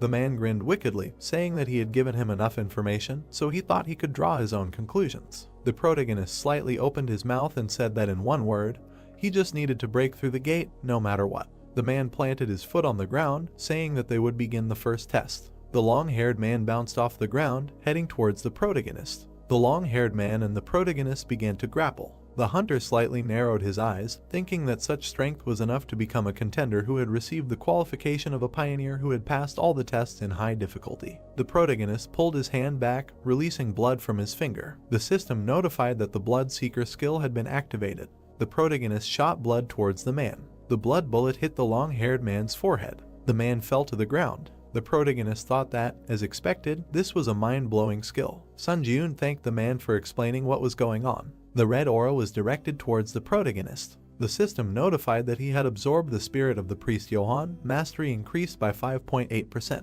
Many system notifications appeared in front of the protagonist. The administrator priest of the 7 gods was shocked and outrageous by his behavior when he accidentally saw this scene. The administrator Godslayer swordsman nods approvingly at his inhumane and cruel actions. The administrator hero of the ruined world looks at him and praises him for demonstrating an interesting spectacle. The administrator seeker of divinity says that he has nothing to worry about because he is flawlessly coping with the test. The protagonist frowned, looking at the notification. He thought that if he took into account the nicknames of the administrators, he believes that he attracted their attention because these tests are related to the god. The protagonist looked ahead in bewilderment. The system notified that the administrator of the Steel Blood Lord was shocked by his actions. The administrator of the White Crane Sword was upset that he went to the test without saying a word about it. The protagonist said that he did not even know how to contact the administrators. The protagonist approached the priest lying on the floor. The protagonist picked up the mirror, saying that there was an item here. System notifications appeared. The administrator of the priest of the 7 gods is watching his actions. The administrator of the hero of the ruined world admires his greed. The administrator of the Godslayer swordsman nods as if he completely understands him. The eyes of the protagonist began to emit a blue aura. The system notified that the fire dragon's eye was activated. System windows appeared. Divine mirror of the high priest. The user can use this divinity to create a divine shield only once, the creation of which can shake his mentality. Perhaps the divine power of the god of verification contained in the mirror can motivate the user to prove their destiny. The protagonist noted that the main information ends there, and after that a phrase is revealed that can only be seen through the eye of the fire dragon. The protagonist looked at the mirror curiously, asking what can motivate the user to prove their destiny and what it means, adding that he thinks it can simply be considered a one-time protective barrier. The protagonist began to head to the side. He put his hand on the wall, thinking that he would like to receive more of these things during the body check. The protagonist opened the door. The girl said that she never expected that an adventurer whose name is unknown to him would get to this place so quickly. A girl with red eyes was sitting in the chair. The blonde said that, apparently, Johan's glory days are already in the past. The protagonist stood in front of the girl, asking if she is the priestess in charge of the second trial. The blonde grinned maliciously, saying that she is. The blonde placed her hand on the armrest, saying that she was the priestess in charge of the second trial, Jane. Jane threw the chair towards the protagonist, saying that it was nice to meet him. The protagonist stopped the chair with his hand, saying that since she was using violence, it was indeed a body test. Sun Ji-eun glared at the blonde. Jane jumped off the ground. She swung her weapon at the protagonist, saying that he hit the bullseye. The blonde threw a chair at him and said that it was nice to meet him, and the young man caught it and replied that since he was using violence, it really was a body check. Then he raised his eyes and looked straight at her. At that moment, the girl jumped up and ran towards him. She swung and shouted that she had hit the bullseye. Then she struck with her sword. The guy managed to bend over and said that this energy was familiar to him, similar to the one he had used earlier. Then he turned around and saw something else. Notifications appeared in front of him.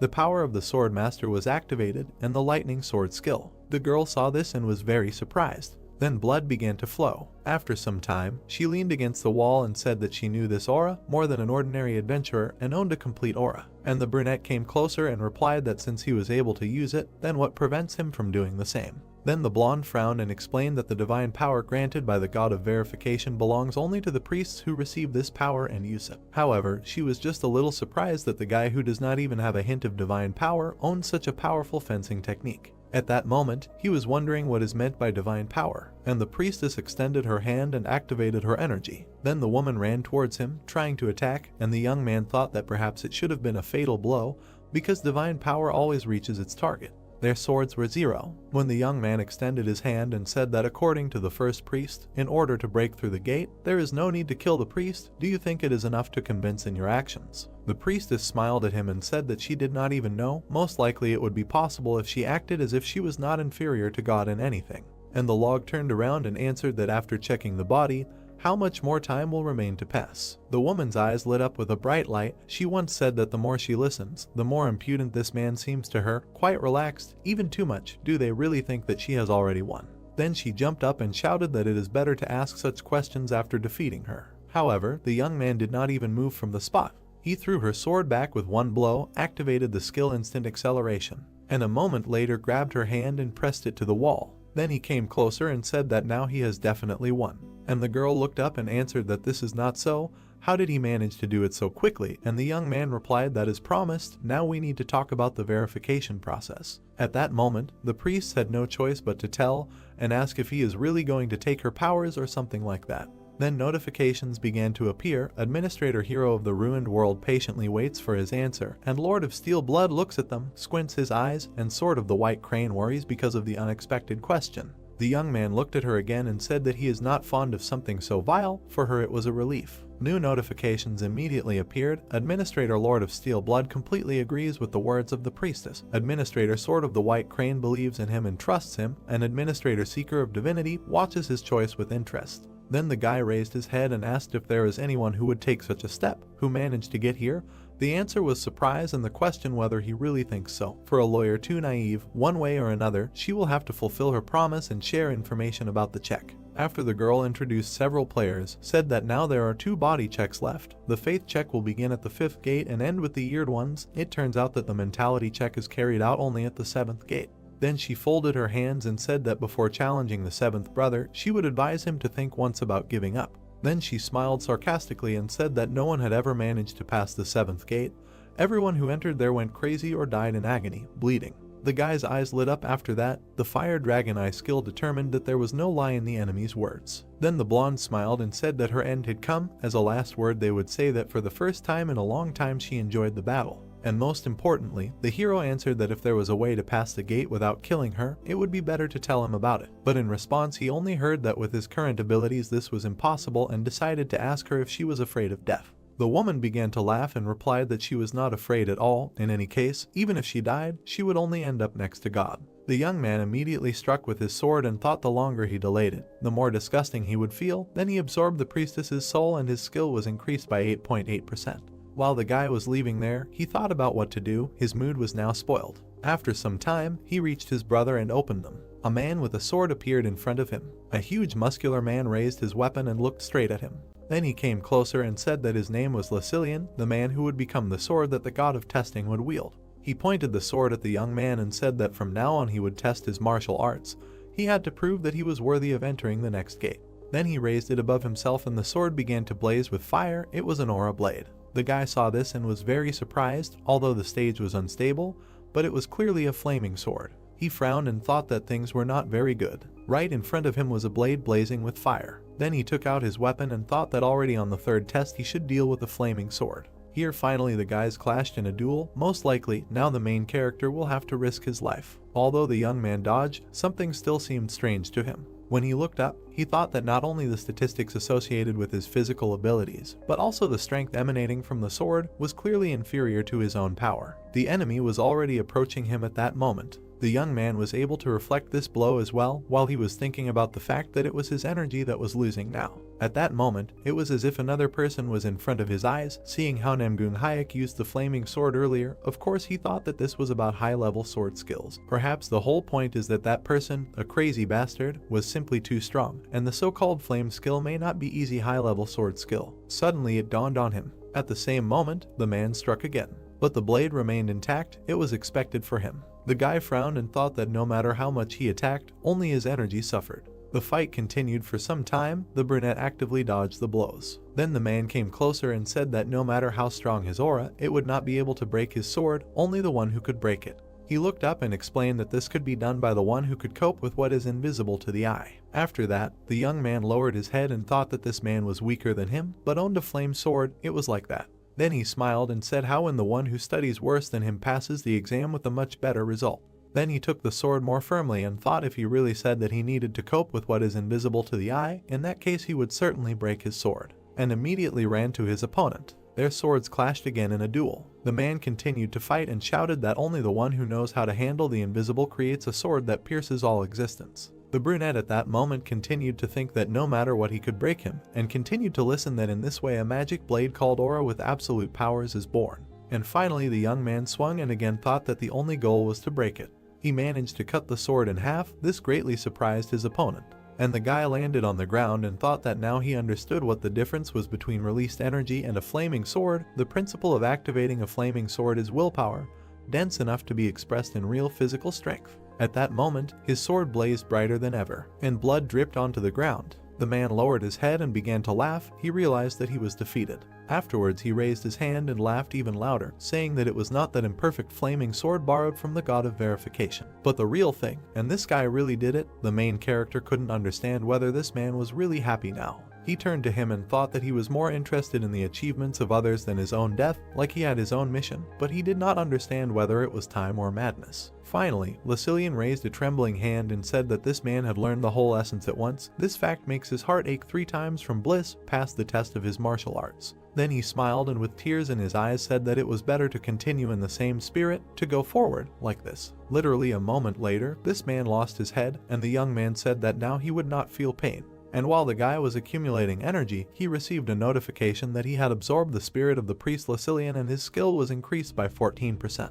A bright light also appeared. The skill of the unique characteristic necromancy reached 100%. The rank of the unique characteristic necromancy increases by 1 level. The brunette looked at this and thought, what ability will his arsenal be replenished this time? Then a notification appeared where it was written that these are additional effects 6. When absorbing the soul of a stronger opponent, after evaluation, you can get the ability to extract power. The guy looked at it and was surprised. The ability to extract the enemy's power is something interesting. Every time a necromancer raises a level, it never disappoints. Besides, it's only a B rank and already revealed such huge opportunities. Then he took a step forward and thought about how curious it is to know what awaits him at rank NS. Then another notification appeared where his characteristics appeared in the status window. Ruler area, strength 86, agility 85, stamina 81, endurance 84, mana 79, unique characteristic, necromancy, unique power, synthesis of skills, strength, more details, skills, more details. The young man raised his head and thought that even the statuses have already come close to 3-star numbers. When he studied, wanting to become a hunter, he considered it something unattainable. Then he tilted his head and began to receive notifications that he had absorbed the spirit of a priest, thereby increasing his stats, absorbed the spirit of a priestess, thereby increasing his stats, absorbed the spirit of another priest, thereby increasing his stats. Strength was increased by 8, agility was increased by 6, endurance by 7, mana was increased by 8, and stamina was increased by 9. Several more notifications also appeared that one of the skills that the last priest had was absorbed. He received the skill Indomitable Will Mastery 27%. Description: a symbol of those who challenge the impossible to the end without giving in to despair. The main effect: when faced with an opponent stronger than the user, physical ability and concentration are significantly increased. Additional effects: when activating the skill, it becomes easier to achieve enlightenment, and the ability to mental defense is enhanced. After the guy went forward, he walked along some corridor. There were broken glasses around. He finally reached the door. He opened it and looked forward. At that moment, a large room appeared in front of him. The young man tensed up because there was no one, but it turns out that a person was flying above his head all this time, who noted that he was watching. The previous priest had left this mortal world. It was a blonde man, similar to an angel, who said that the situation was contrary to his expectations. Notifications immediately began to appear that the administrator of the God Slayer, the swordsman, asks him to be careful. The administrator of the hero of the destructive world advises not to realize, since a real enemy has appeared. The administrator of the Sword of the White Crane says that he uses real skills of mastering the released energy, and not fake ones. And the administrator of the Lord of Steel Blood admires the powerful energy and iron, which the god of verification serves. At the same moment, the young man raised his sword and struck the first blow. The blonde then landed and replied that he was watching. He did not really want to waste time talking. He looked at him and added that then, we must immediately begin the test of the fourth kind. Then the boy walked towards him and introduced himself, said that his name was Chiron, a candidate for the apostle, serving the god of verification, and you, following the law and verification, will begin to check his body. Comments immediately flew that he had encountered a strong opponent, with whom he, as a user, would be difficult to compare, and the skill of Indomitable Will was activated. The brunette raised his head and thought that he had enormous energy that could not be compared with that of the previous priests. Immediately, some kind of fragment appeared in front of him. The brunette pulled it out and was going to attack. From this small object came incredible energy and a blow that flew straight towards him. Miraculously, the main character managed to dodge, but nevertheless, the blow ricocheted off the glass walls and flew into his back. Nevertheless, the young man managed to pull out his sword and again reflect the projectile thanks to the skill of the Eye of the Fire Dragon. He turned and thought that these rays, reflected in the mirrors, were very annoying and were flying towards him again. Then he tried to attack and thought that he should attack him before he started attacking him endlessly with these beams. After that, the guy swung and flew straight towards the enemy. He did not lose his head and immediately took off into the air. At the same time, he threw the boy back with his wings. Literally a moment later, the candidate for apostles raised his mini dagger and began to accumulate energy. Immediately, he flew up to the main character and tried to attack, and then he thought that now he could feel the flaming sword. After some time, the blonde flew up again, and the brunette looked at him and thought that this was most likely his guaranteed method of detection by victory. If he thinks like that, then they attack with a beam from a distance. Even if he penetrates and dodges the beam, mirrors installed around the perimeter reflect the beam at an angle where the enemy has a blind spot. In close combat, he uses his wings to create a gust of wind to disrupt the opponent's sense of balance, after which he counterattacks with a flaming sword. Because of this, the young man flew down. As soon as he landed, he thought that this was a very shitty template, and immediately after that, he flew away again because of the wingspan. The protagonist decided to act, so he took out his sword and thought that despite the stupidity of the scheme, it would also be quite difficult to deal with the mirrors in a hurry. He stood in the middle of the hall and thought that by breaking into smaller fragments, the mirrors would split that beam even more, so it would be simply impossible to dodge all of them, although maybe the fire dragon's evil eye would succeed. Then the guy smiled and began to receive notifications that the administrator king was not starting to doubt the difficulty level and the test on the 11th floor. And another administrator priest of the generation was surprised if this was really just an apostle candidate, and the Black Devil wondered how the protagonist would die. Then 2 more notifications appeared. The administrator Lord of Steel Blood considers the apostle candidate an annoying fly who is wasting his time. The eyes of the administrator Sword of the White Crane light up in anticipation of his actions. Afterwards, the brunette raised his sword and thought that it seemed that his administrators were not worried about something like this at all. The blonde stood opposite him all this time and watched his actions. He looked up and said that this time it would not be easy, he had to try hard. And then he aimed his blow at him. A bright light illuminated the entire room and several beams were directed towards the main character. A moment later, a serious explosion occurred. A notification appeared that the charging was complete. The blonde was surprised by what he saw. In front of him stood an opponent, completely intact, who activated the counterattack shield skill and reached the maximum damage absorption limit. The young man raised his head and said that he had used release. He He immediately struck, released the accumulated damage and reflected it back. This beam immediately pierced his opponent. The apostle candidate began to bleed and did not understand what had happened. Then he bit his teeth and said, "What the hell was this?" There were clearly no traces of magic training on him. And she added, "Do they really use the power of a god?" The brunette was surprised again and said that he had no idea what the power of a god is. At this moment, the apostle candidate flew closer, said that he did not flee the battlefield and did not lose the battle. In accordance with the law of verification, they announced that all physical checks are complete. Then he flew to the ground and added that he acknowledged that this person passed the check. Notifications began to pop up that the young man absorbed the spirit of the same person. The skill was increased by 8.8%. When absorbing a spirit stronger than the user, an assessment is made for the disappearance of power. The guy was surprised when he saw after the completion of the assessment that it was confirmed that the spirit of the person has power, and this power will be extracted. A bright light appeared in front of him, and information that the divine power is now engraved on his soul. The protagonist watched this and thought that it turns out that it is about the power that the local priests use like him. Then he raised his hand and thought that he felt some energy penetrated his heart, but did not circulate at all, said that the methods of managing divine power in Mana, apparently, are very different. Notifications appeared that the administrator between the white crane asks why the divine power penetrated his core and energy, and the administrator Lord of Steel Blood is perplexed when he feels that in the divine power of his heart there is no trace of battle. The young man alive at that moment only thought about the possession of divine power and something extremely significant, and received information that he absorbed the spirit of the priest, thereby increasing his statistics. Strength was increased by 4, agility increased by 3, endurance increased by 3, mana increased by 4, stamina increased by 5. Suddenly, the next door opened in front of him. The guy raised his head and heard someone greet him. An old man stood there who said that this was the one who was overcome by the madness of martial arts. These people stood opposite each other. At first the heroes did not understand what his words meant and asked what they meant. And the old man lowered his head and said that victories, victories, more victories, isn't his goal to grow endlessly to become the strongest. At that moment, it dawned on the brunette that it was true that he wanted to become stronger, continued to grow, but wasn't this man exaggerating too much when he said that he wanted to become the strongest? Suddenly the elder appeared behind him and added that he was not exaggerating, but simply voicing the conclusion that the young man would come to in the end. This surprised him very much. The guy immediately turned around and tried to strike, but there was no one in front, and the old man immediately appeared on his head and said that he shouldn't talk like that and get excited. While he was trying to find him, the elder moved from place to place and said that these gates do not check his body.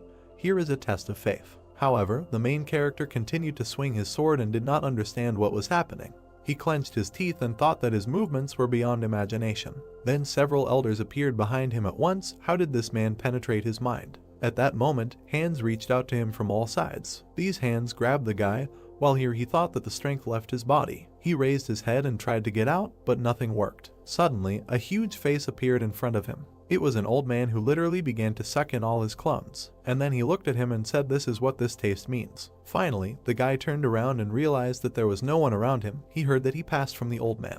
After that, he turned and asked again, also asked what they were talking about. In response, he heard that he said that the 5th gate was passed by him. Then the elder came closer and said that he could go to the next gate. The young man said that he did not agree.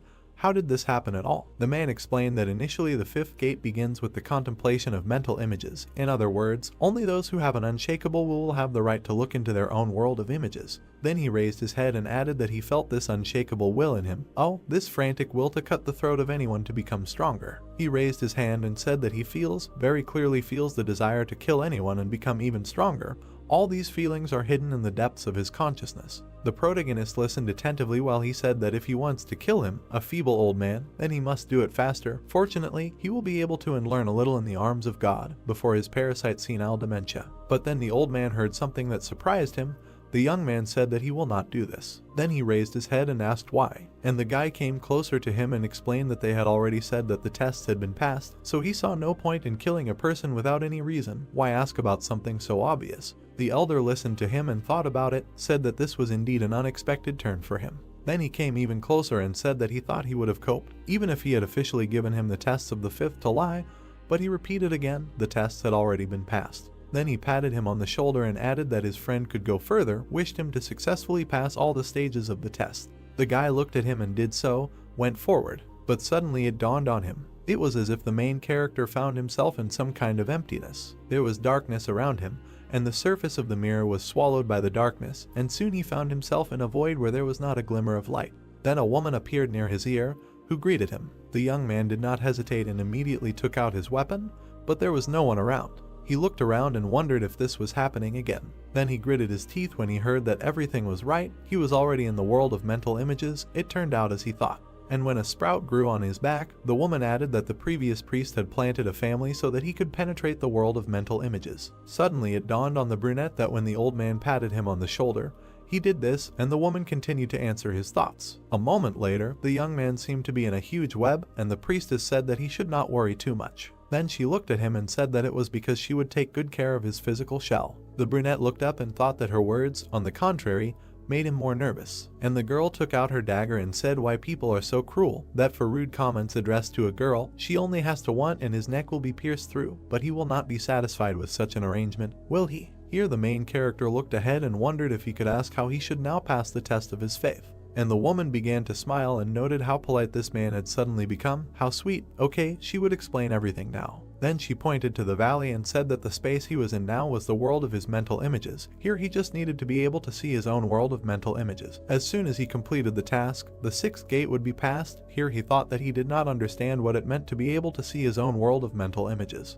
And the girl bandaged his eyes and explained that the world of a person's mental images largely depended on his beliefs, and was created on their basis. But no one was able to contemplate this spectacle. The world of mental images was like when you close your eyes and see only a solid black curtain. Then the young man was left alone in the middle of this place and thought that in this way they wanted to tell him that he needed to be able to see the essence of this world of mental images, where there is nothing. A moment later, a woman appeared above his head and answered that this was again on point, and introduced herself, said that she was a priestess of Alien, serving the god of verification, announcing the beginning of the 6th test. And then the ground fell under him, as if all this time he had been standing on the surface of the water, and began to drown.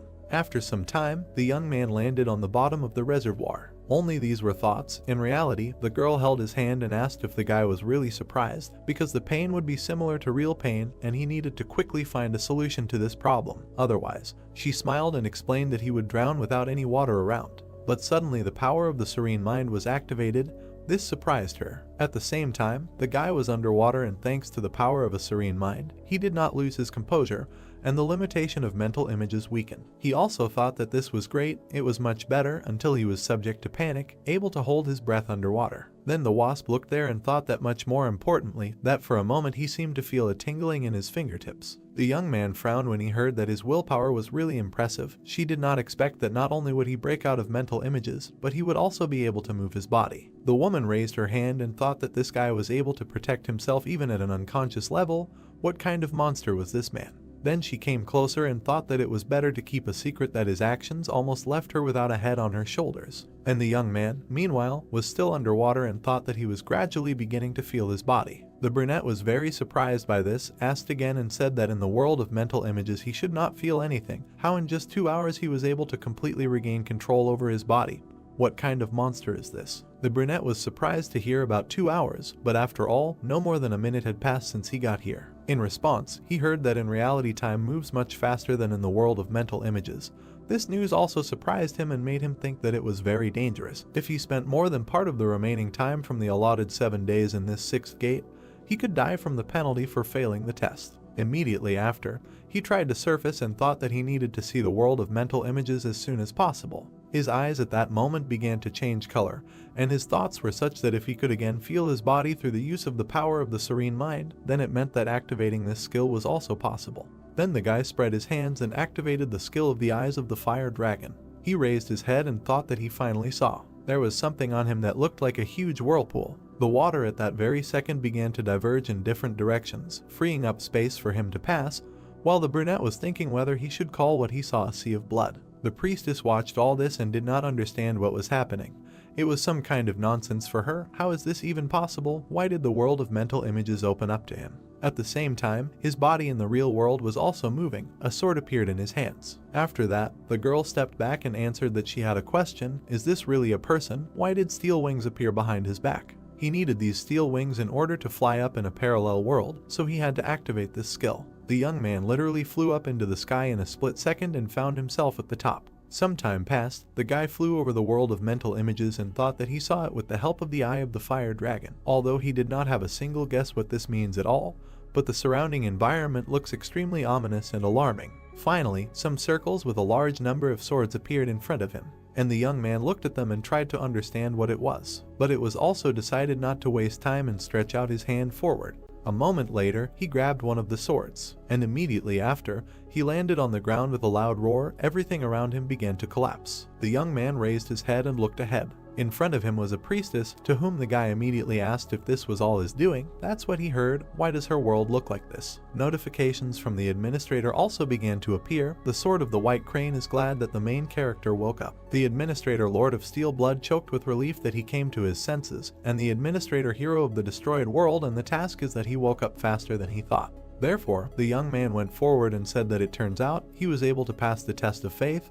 How is this even connected with faith? And the woman looked at him and answered that the test of faith is the path to recognizing oneself. Of course, the brunette immediately asked again. So the girl led him to the mirror and answered that it was amazing that people themselves did not really understand what they believed in, and never even tried to think about what exactly they believed in. The purpose of testing this gate was to encounter the world of mental images created through the processes of faith, thinking, and action. And as he walked down the corridor, she added that he would overcome his miserable past and become stronger without losing his humanity. That's what she read in his world of mental images. Everything is very simple and clear, isn't it? Then she added to the woman that even having such simple desires and thoughts, remaining faithful to them at the same time is a different story. When the guy finally opened the next door, she wished him luck and said that this adventurer did not look like a person at all. The brunette meanwhile had practically moved into a new room. Something like space appeared through the front and a notification that he had reached the 7th gate. There was some kind of core filled with energy and electricity in front of him. It was so incredible that the young man could not take his eyes off it. And then this core turned into his reflection of the eye. It turned out that it was the god of verification who was watching him. Immediately, memories of the priestess who said that no one had yet managed to pass the 7th gate popped into his head. Then the young man landed on one knee with a crash and did not understand what had happened. He exhaled and realized that everything was going wrong. It looked more like something else. Suddenly, a huge snake appeared in front of him. The situation was similar to when I encountered something insurmountable. Camillo's body and completely refused to take any steps to survive. Then he felt very hot, and the thoughts were that an eye had simply appeared in front of him, and it really was a god. The young man clenched his teeth and said that he would never do this again. And in his head were thoughts and memories of the death of his parents. As a very young man, he sat at home and cried. Because of these memories, the protagonist took out his weapon and began to scream frantically. Then he stuck his sword into his own palm, activated the skill Ashen Blood. All types of pain caused to the user decreased by 17%. And the young man continued to mutilate himself and screamed that he was not going to helplessly stand and watch as he was trampled here. And as soon as he pulled the dagger out of his palm, he thought that he lived to break through any trials that fell to his lot. After he looked around and thought that he was sure that this training place was built exactly on this principle. New snowy teeth and decided that although they do not know whether he will be able to wake up that pupil at all, however, if there is at least a small chance, then he must try it. And immediately jumped up from the spot, running towards it. If he can get at least another 1 centimeter closer to it, then the blow will be delivered. Complete confidence was read in the eyes of the young man. And finally he reached the target, swung and struck, thought that this god was so-so. The blast wave went to the side. Only it flew to him and stopped nearby, and even the smallest impulse could not reach the retina. The young man raised his head then and thought that this was some kind of look.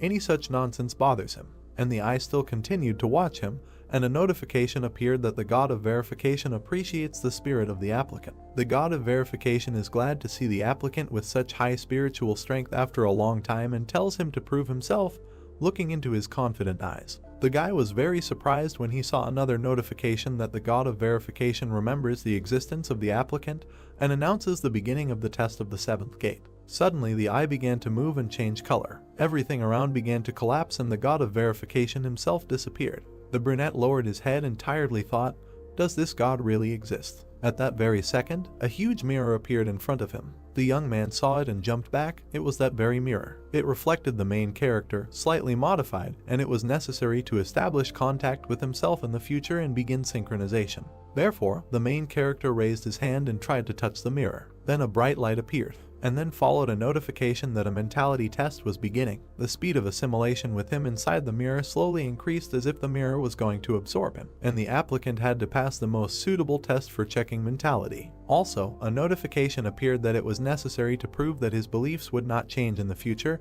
This was already the most difficult for him. Immediately after, the young man fell into some strange room, and below sat a man who asked if this was really the same. The brunette immediately realized that this was the same priest and the first doctor who sat and asked where his mirror went. As soon as the young man landed, the fresco behind him began to move apart. He turned and looked there, and what he saw surprised him very much, because it was Christmas, a place similar to South Korea. There were people walking, strolling and chatting in the square, and somewhere between the houses the main character in the future was passing. Now he thought that he didn't understand what the hell was going on. There in the gateway a young man in the future cut his forearm. The young man saw this and didn't understand what he was going to do now. I just thought about it, as his blood immediately turned into arrows and began to kill people in the square. And the young man began to scream and didn't understand what kind of crazy bastard this was. I immediately received a notification that the assimilation speed with him inside the mirror was forcibly increased to 10%. As if it caused him great pain, his chest literally burst with pain, as if someone was tearing off pieces of flesh from him alive. The boy clenched his teeth and thought that this disgusting whirlwind of mixed hair irritated him. The feeling of guilt grew into madness and anger. Then a priest appeared behind him, who recognized him, and asked if this man really took his mirror. Immediately after this, the man grabbed him by the head and began to cause incredible pain. Strange energy fetters appeared around the protagonist's head, accompanied by a notification that from now on all skills and powers that interfere with the applicant's spirit would be sealed. Of course, the protagonist tried to attack the tenant and almost immediately deprived him of his head. But he seemed to be mad, he was only worried about the mirror. The guy then grabbed his head and thought that during the mentality check, where the psychic defense was released, the power of the serene mind was blocked. Then he looked around and saw that the magic was still working. His future incarnation smiled and said that if he had known about this, he would have crossed the line from the very beginning, and the simulation speed with him inside the mirror suddenly increased forcibly by 20%. When the young man realized this, he was surprised and received a notification that due to the unbearable psychological shock, the applicant suffered from an abnormal condition called Kai intoxication. He immediately began to spit blood and did not understand how to stop it. Then he understood his head and thought about what had happened, why was this happening, and why was he doing something so disgusting? Why would he kill all these innocent people in the future? It is true that he is obsessed with power, but he will never go that far. Notifications immediately began to appear that he was under the influence of an abnormal intoxication status. If he failed to remove the abnormal intoxication status, then the mastery of the magic chain skill would drop to a maximum of 10%. The mastery of the magic chain skill would decrease by 0.3%, the mastery of the magic chain skill would decrease by 0.7%, and the mastery of the magic chain skill would decrease by 0.4%. The young man saw this and thought that the magic chain was now working at its limit. Then another person appeared before his eyes. It turned out that this was the world of Muram, where the man approached the soldiers and ordered them to immediately bring the head of the Union here. After that, the brunette looked at them and said that in this case, at least he would save the lives of those who were here now. But a man came out to meet him and said that he had heard that a madman called the Sword Ghost had recently appeared there, and now that he had seen him in person, he could say that he was worthy of his nickname. A middle-aged man approached him and said that he was pleased to meet him, introduced himself as Lee Jinwon, the head of the Union, and asked what the child's name was. But he did not answer and immediately ran towards him, and the man saw this from the group. Literally a moment later, the two began to fight. All the people around were already dead, and the head was bleeding after a while and said that he simply had no words. Then he raised his head and said that this guy had killed all the members of the Union. Although he himself had said that he would not touch anyone, was he not ashamed at all? But the brunette came closer and said that he felt no shame at all. Then he lowered his eyes and added that these ragged, worthless things were just his fighting resources. Resources that did not make him tired, did not get sick, and were no longer of any value. And immediately after he cut off the head of the Union leader, the main character continued to watch this and spit blood, and the speed of assimilation with him inside the mirror was forcibly increased to 30%. Some time passed, and the location in the mirror changed dozens of times. The future incarnation of the hero, who became infinitely stronger, destroyed 1,000 enemies, was in the state of a monster, imbued with madness and seeking only growth. Finally, he even got to the priest, who cursed him before his death and said that he prayed to all the gods for his death. Then he killed the king of animals, who asked him to stop and asked if he hadn't said that it was better to kill only him to visit his subjects, but in the end they all died. Crazy monsters who never lost, that's who this man was. Then the guy got to the next opponent, who looked at him and said that this was some kind of nonsense. Why did the one who conquered the dimension come to such a wretched place? The young man felt all this and literally screamed in pain. The assimilation rate had already increased to 40%, then to 50%, it did not stop. Then the young man raised his head and thought that if the assimilation level continued to grow like this, then eventually the worst would happen. He smiled and said that it was a feeling, it turns out, pleasure and not a joke. The location changed again. There was a bright flash of light. People burst into some room, kicking down the door. A man who looked like a cyborg entered and said that the one who commits such inhumane actions and really thinks to remain unpunished. The future incarnation of the main character stood there and had already killed one person. A brunette was standing nearby, and when she lowered her head she asked why this man was doing this. She could not cope with tears and screamed for what reason she was killing innocent people, to become stronger, for what? The young man turned around and asked again about the reason, and then asked why ask about the obvious. He immediately threw the corpse on the ground. Then he smiled and said that he was killing them because they were the raw material for his growth. The man approached him and asked if he would know that he had the ability to control lightning. Then he frowned and said that in such weather he had better prepare himself and give up the ghost. He pounced on the young man and ordered him to die, calling him a demonic spawn. In response he heard that it was true, even he should reckon with him. After that, the brunette smiled and said that it was more accurate to say that it was like that when he was a previous incarnation of himself. And a moment later he cut this man in half. The girl who was sitting next to him continued to cry and began to beg him to stop. Then she screamed that she was asking him to come to his senses. Song-yoon himself continued to fight, although it was very difficult for him. The guy gritted his teeth and thought that one wrong move and this crazy entity would simply absorb him. It felt like even 50% assimilation was capable of completely destroying his mind. Before it was too late, he needed to find a solution. Then notifications began to appear that the simulation speed had been forcibly increased to 60%. The mastery of the magic chain skill had decreased by 0.1%. The mastery of the magic chain skill had decreased by another 0.5%, and then by another 0.2%. Blood was literally flowing even from the eyes. But the young man was not going to give up and continued to strike the eye of the god. Then the stimulation speed increased to 70%, and the brunette fell to his knees and thought that he could no longer stand it. Psychologically the silk was too big, and he could not even say whether it hurt or pleased him. Then he fell into this seething liquid and thought that he felt good. Almost immediately the liquid began to absorb him and completely sucked him into itself. However, the consciousness of the protagonist was still functioning and a memory of the priest's question appeared, who took his mirror. Finally, it dawned on him that something had appeared in him during the murder. The young man was able to pull his hand out and held a small mirror in his hands. It was the divine mirror of the high priest, a mirror that the high priest imbued with his divinity daily. The user can use this divinity to create a divine shield only once, and creating a divine account can restore his mentality. The protagonist was also able to remove these fetters from his head and activated the effect of the divine mirror. A divine shield surrounded him, dispelling all levels of clouding of the mind. A notification also appeared that the abnormal status of spiritual instability was cancelled, and the future incarnation suddenly woke up and stopped. Suddenly, his head was torn apart and came apart at the seams. From there, as if from a suit, Sunjun climbed out and began to scream loudly. He looked around and asked if this monster thought that he would allow himself to be absorbed. The light was so bright that it was visible even from below the building. Then the protagonist received the achievement of Steel Spirit and endurance was increased by 1. Finally, the mirror broke and shattered into pieces. The young man proved that his beliefs remained unchanged. The mentality check was completed.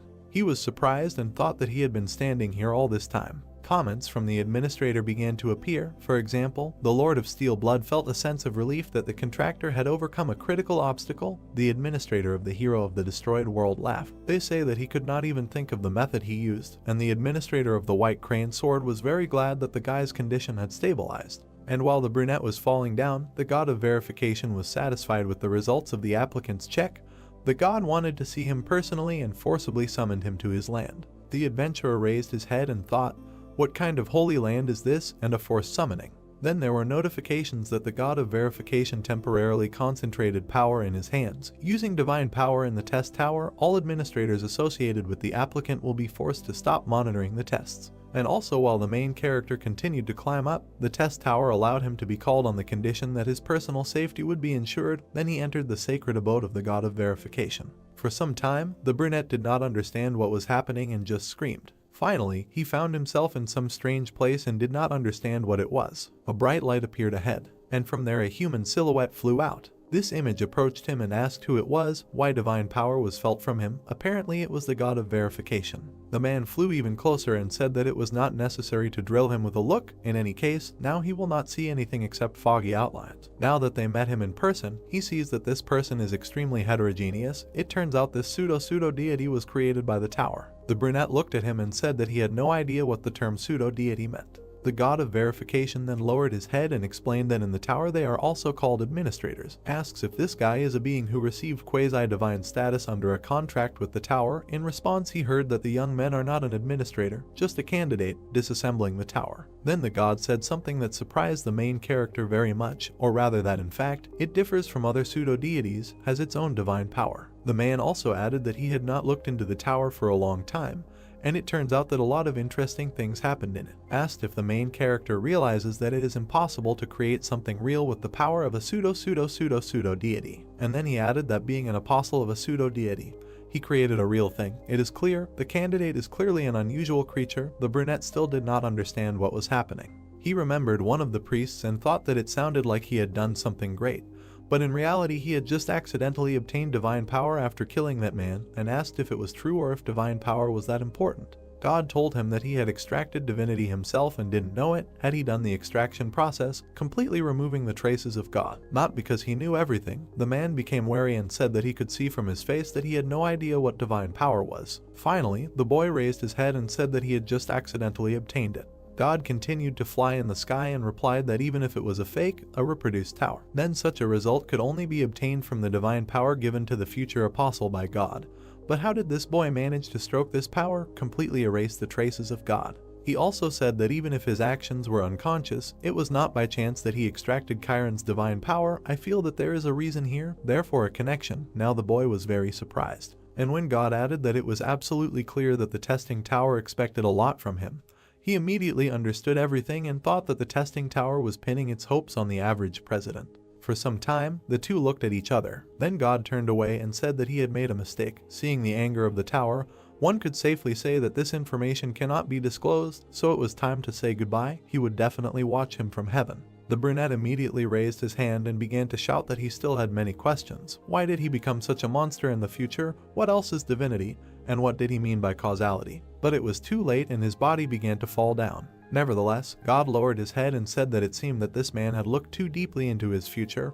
When he peers into the void also peers into him. The same thing happened when the boy tore apart his future incarnation. The void is always looking for a gap through which it can penetrate his mind. This is what he should beware of. Immediately after what was said, the young man grabbed his head and heard that he would soon return to where he came from. Then he listened to him attentively and raised his head. Then he shouted if the god could talk to him a little more. But the man looked at him and replied that unfortunately, this was the end of their conversation. No matter what god was in front of him, the tower was a creature that was not easy to deal with, so nothing could be done about it. If he visited the temple of testing in the future, then perhaps he could shed light on his questions. But at parting he would give him one last piece of advice, not to trust other gods, now they would consider him an enemy. Congratulations, notifications immediately began to appear. They had overcome the 11th floor of the test tower. As a reward for breaking through, an ancient mirror about testing would be sent to his inventory. As a reward for breaking through, 70,000 points were awarded. As a reward for breaking through, 3,000 were awarded, and another 1,500. The movement to the waiting room was started.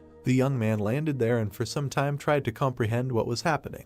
He thought about it, thought about God and about the creature that happened to her before him, told him more than everything he had heard so far, especially the words about how even if his actions were unconscious, that he had extracted divine power, not by chance. I feel that there is a reason here, therefore a connection. Then the protagonist imagined the tower and thought that it was by the will of the tower that divine power was extracted and acquired as power. He assumes that this is the reason. Besides, he said that the tower has high hopes for him, an ordinary applicant, and that he concluded a contract as an administrator in an apostolic agreement, and that divine power was extracted as power from the spirit. Let's assume that everything was done with the submission of the tower. Immediately, priests began to emerge in his memories, and the question is, what are the intentions of the tower that does all this? The guy frowned and began to list all this in his head: the apostolic agreement, divinity, and also the creation of the present, and the words of the god of verification that you should not trust other gods. He sat down on the bed and said that he didn't understand a thing. He lowered his head and thought that what consoled him a little was the fact that even if the gods were hostile, they couldn't touch him as long as he was protected by the tower. Notifications began to appear that the system had expanded.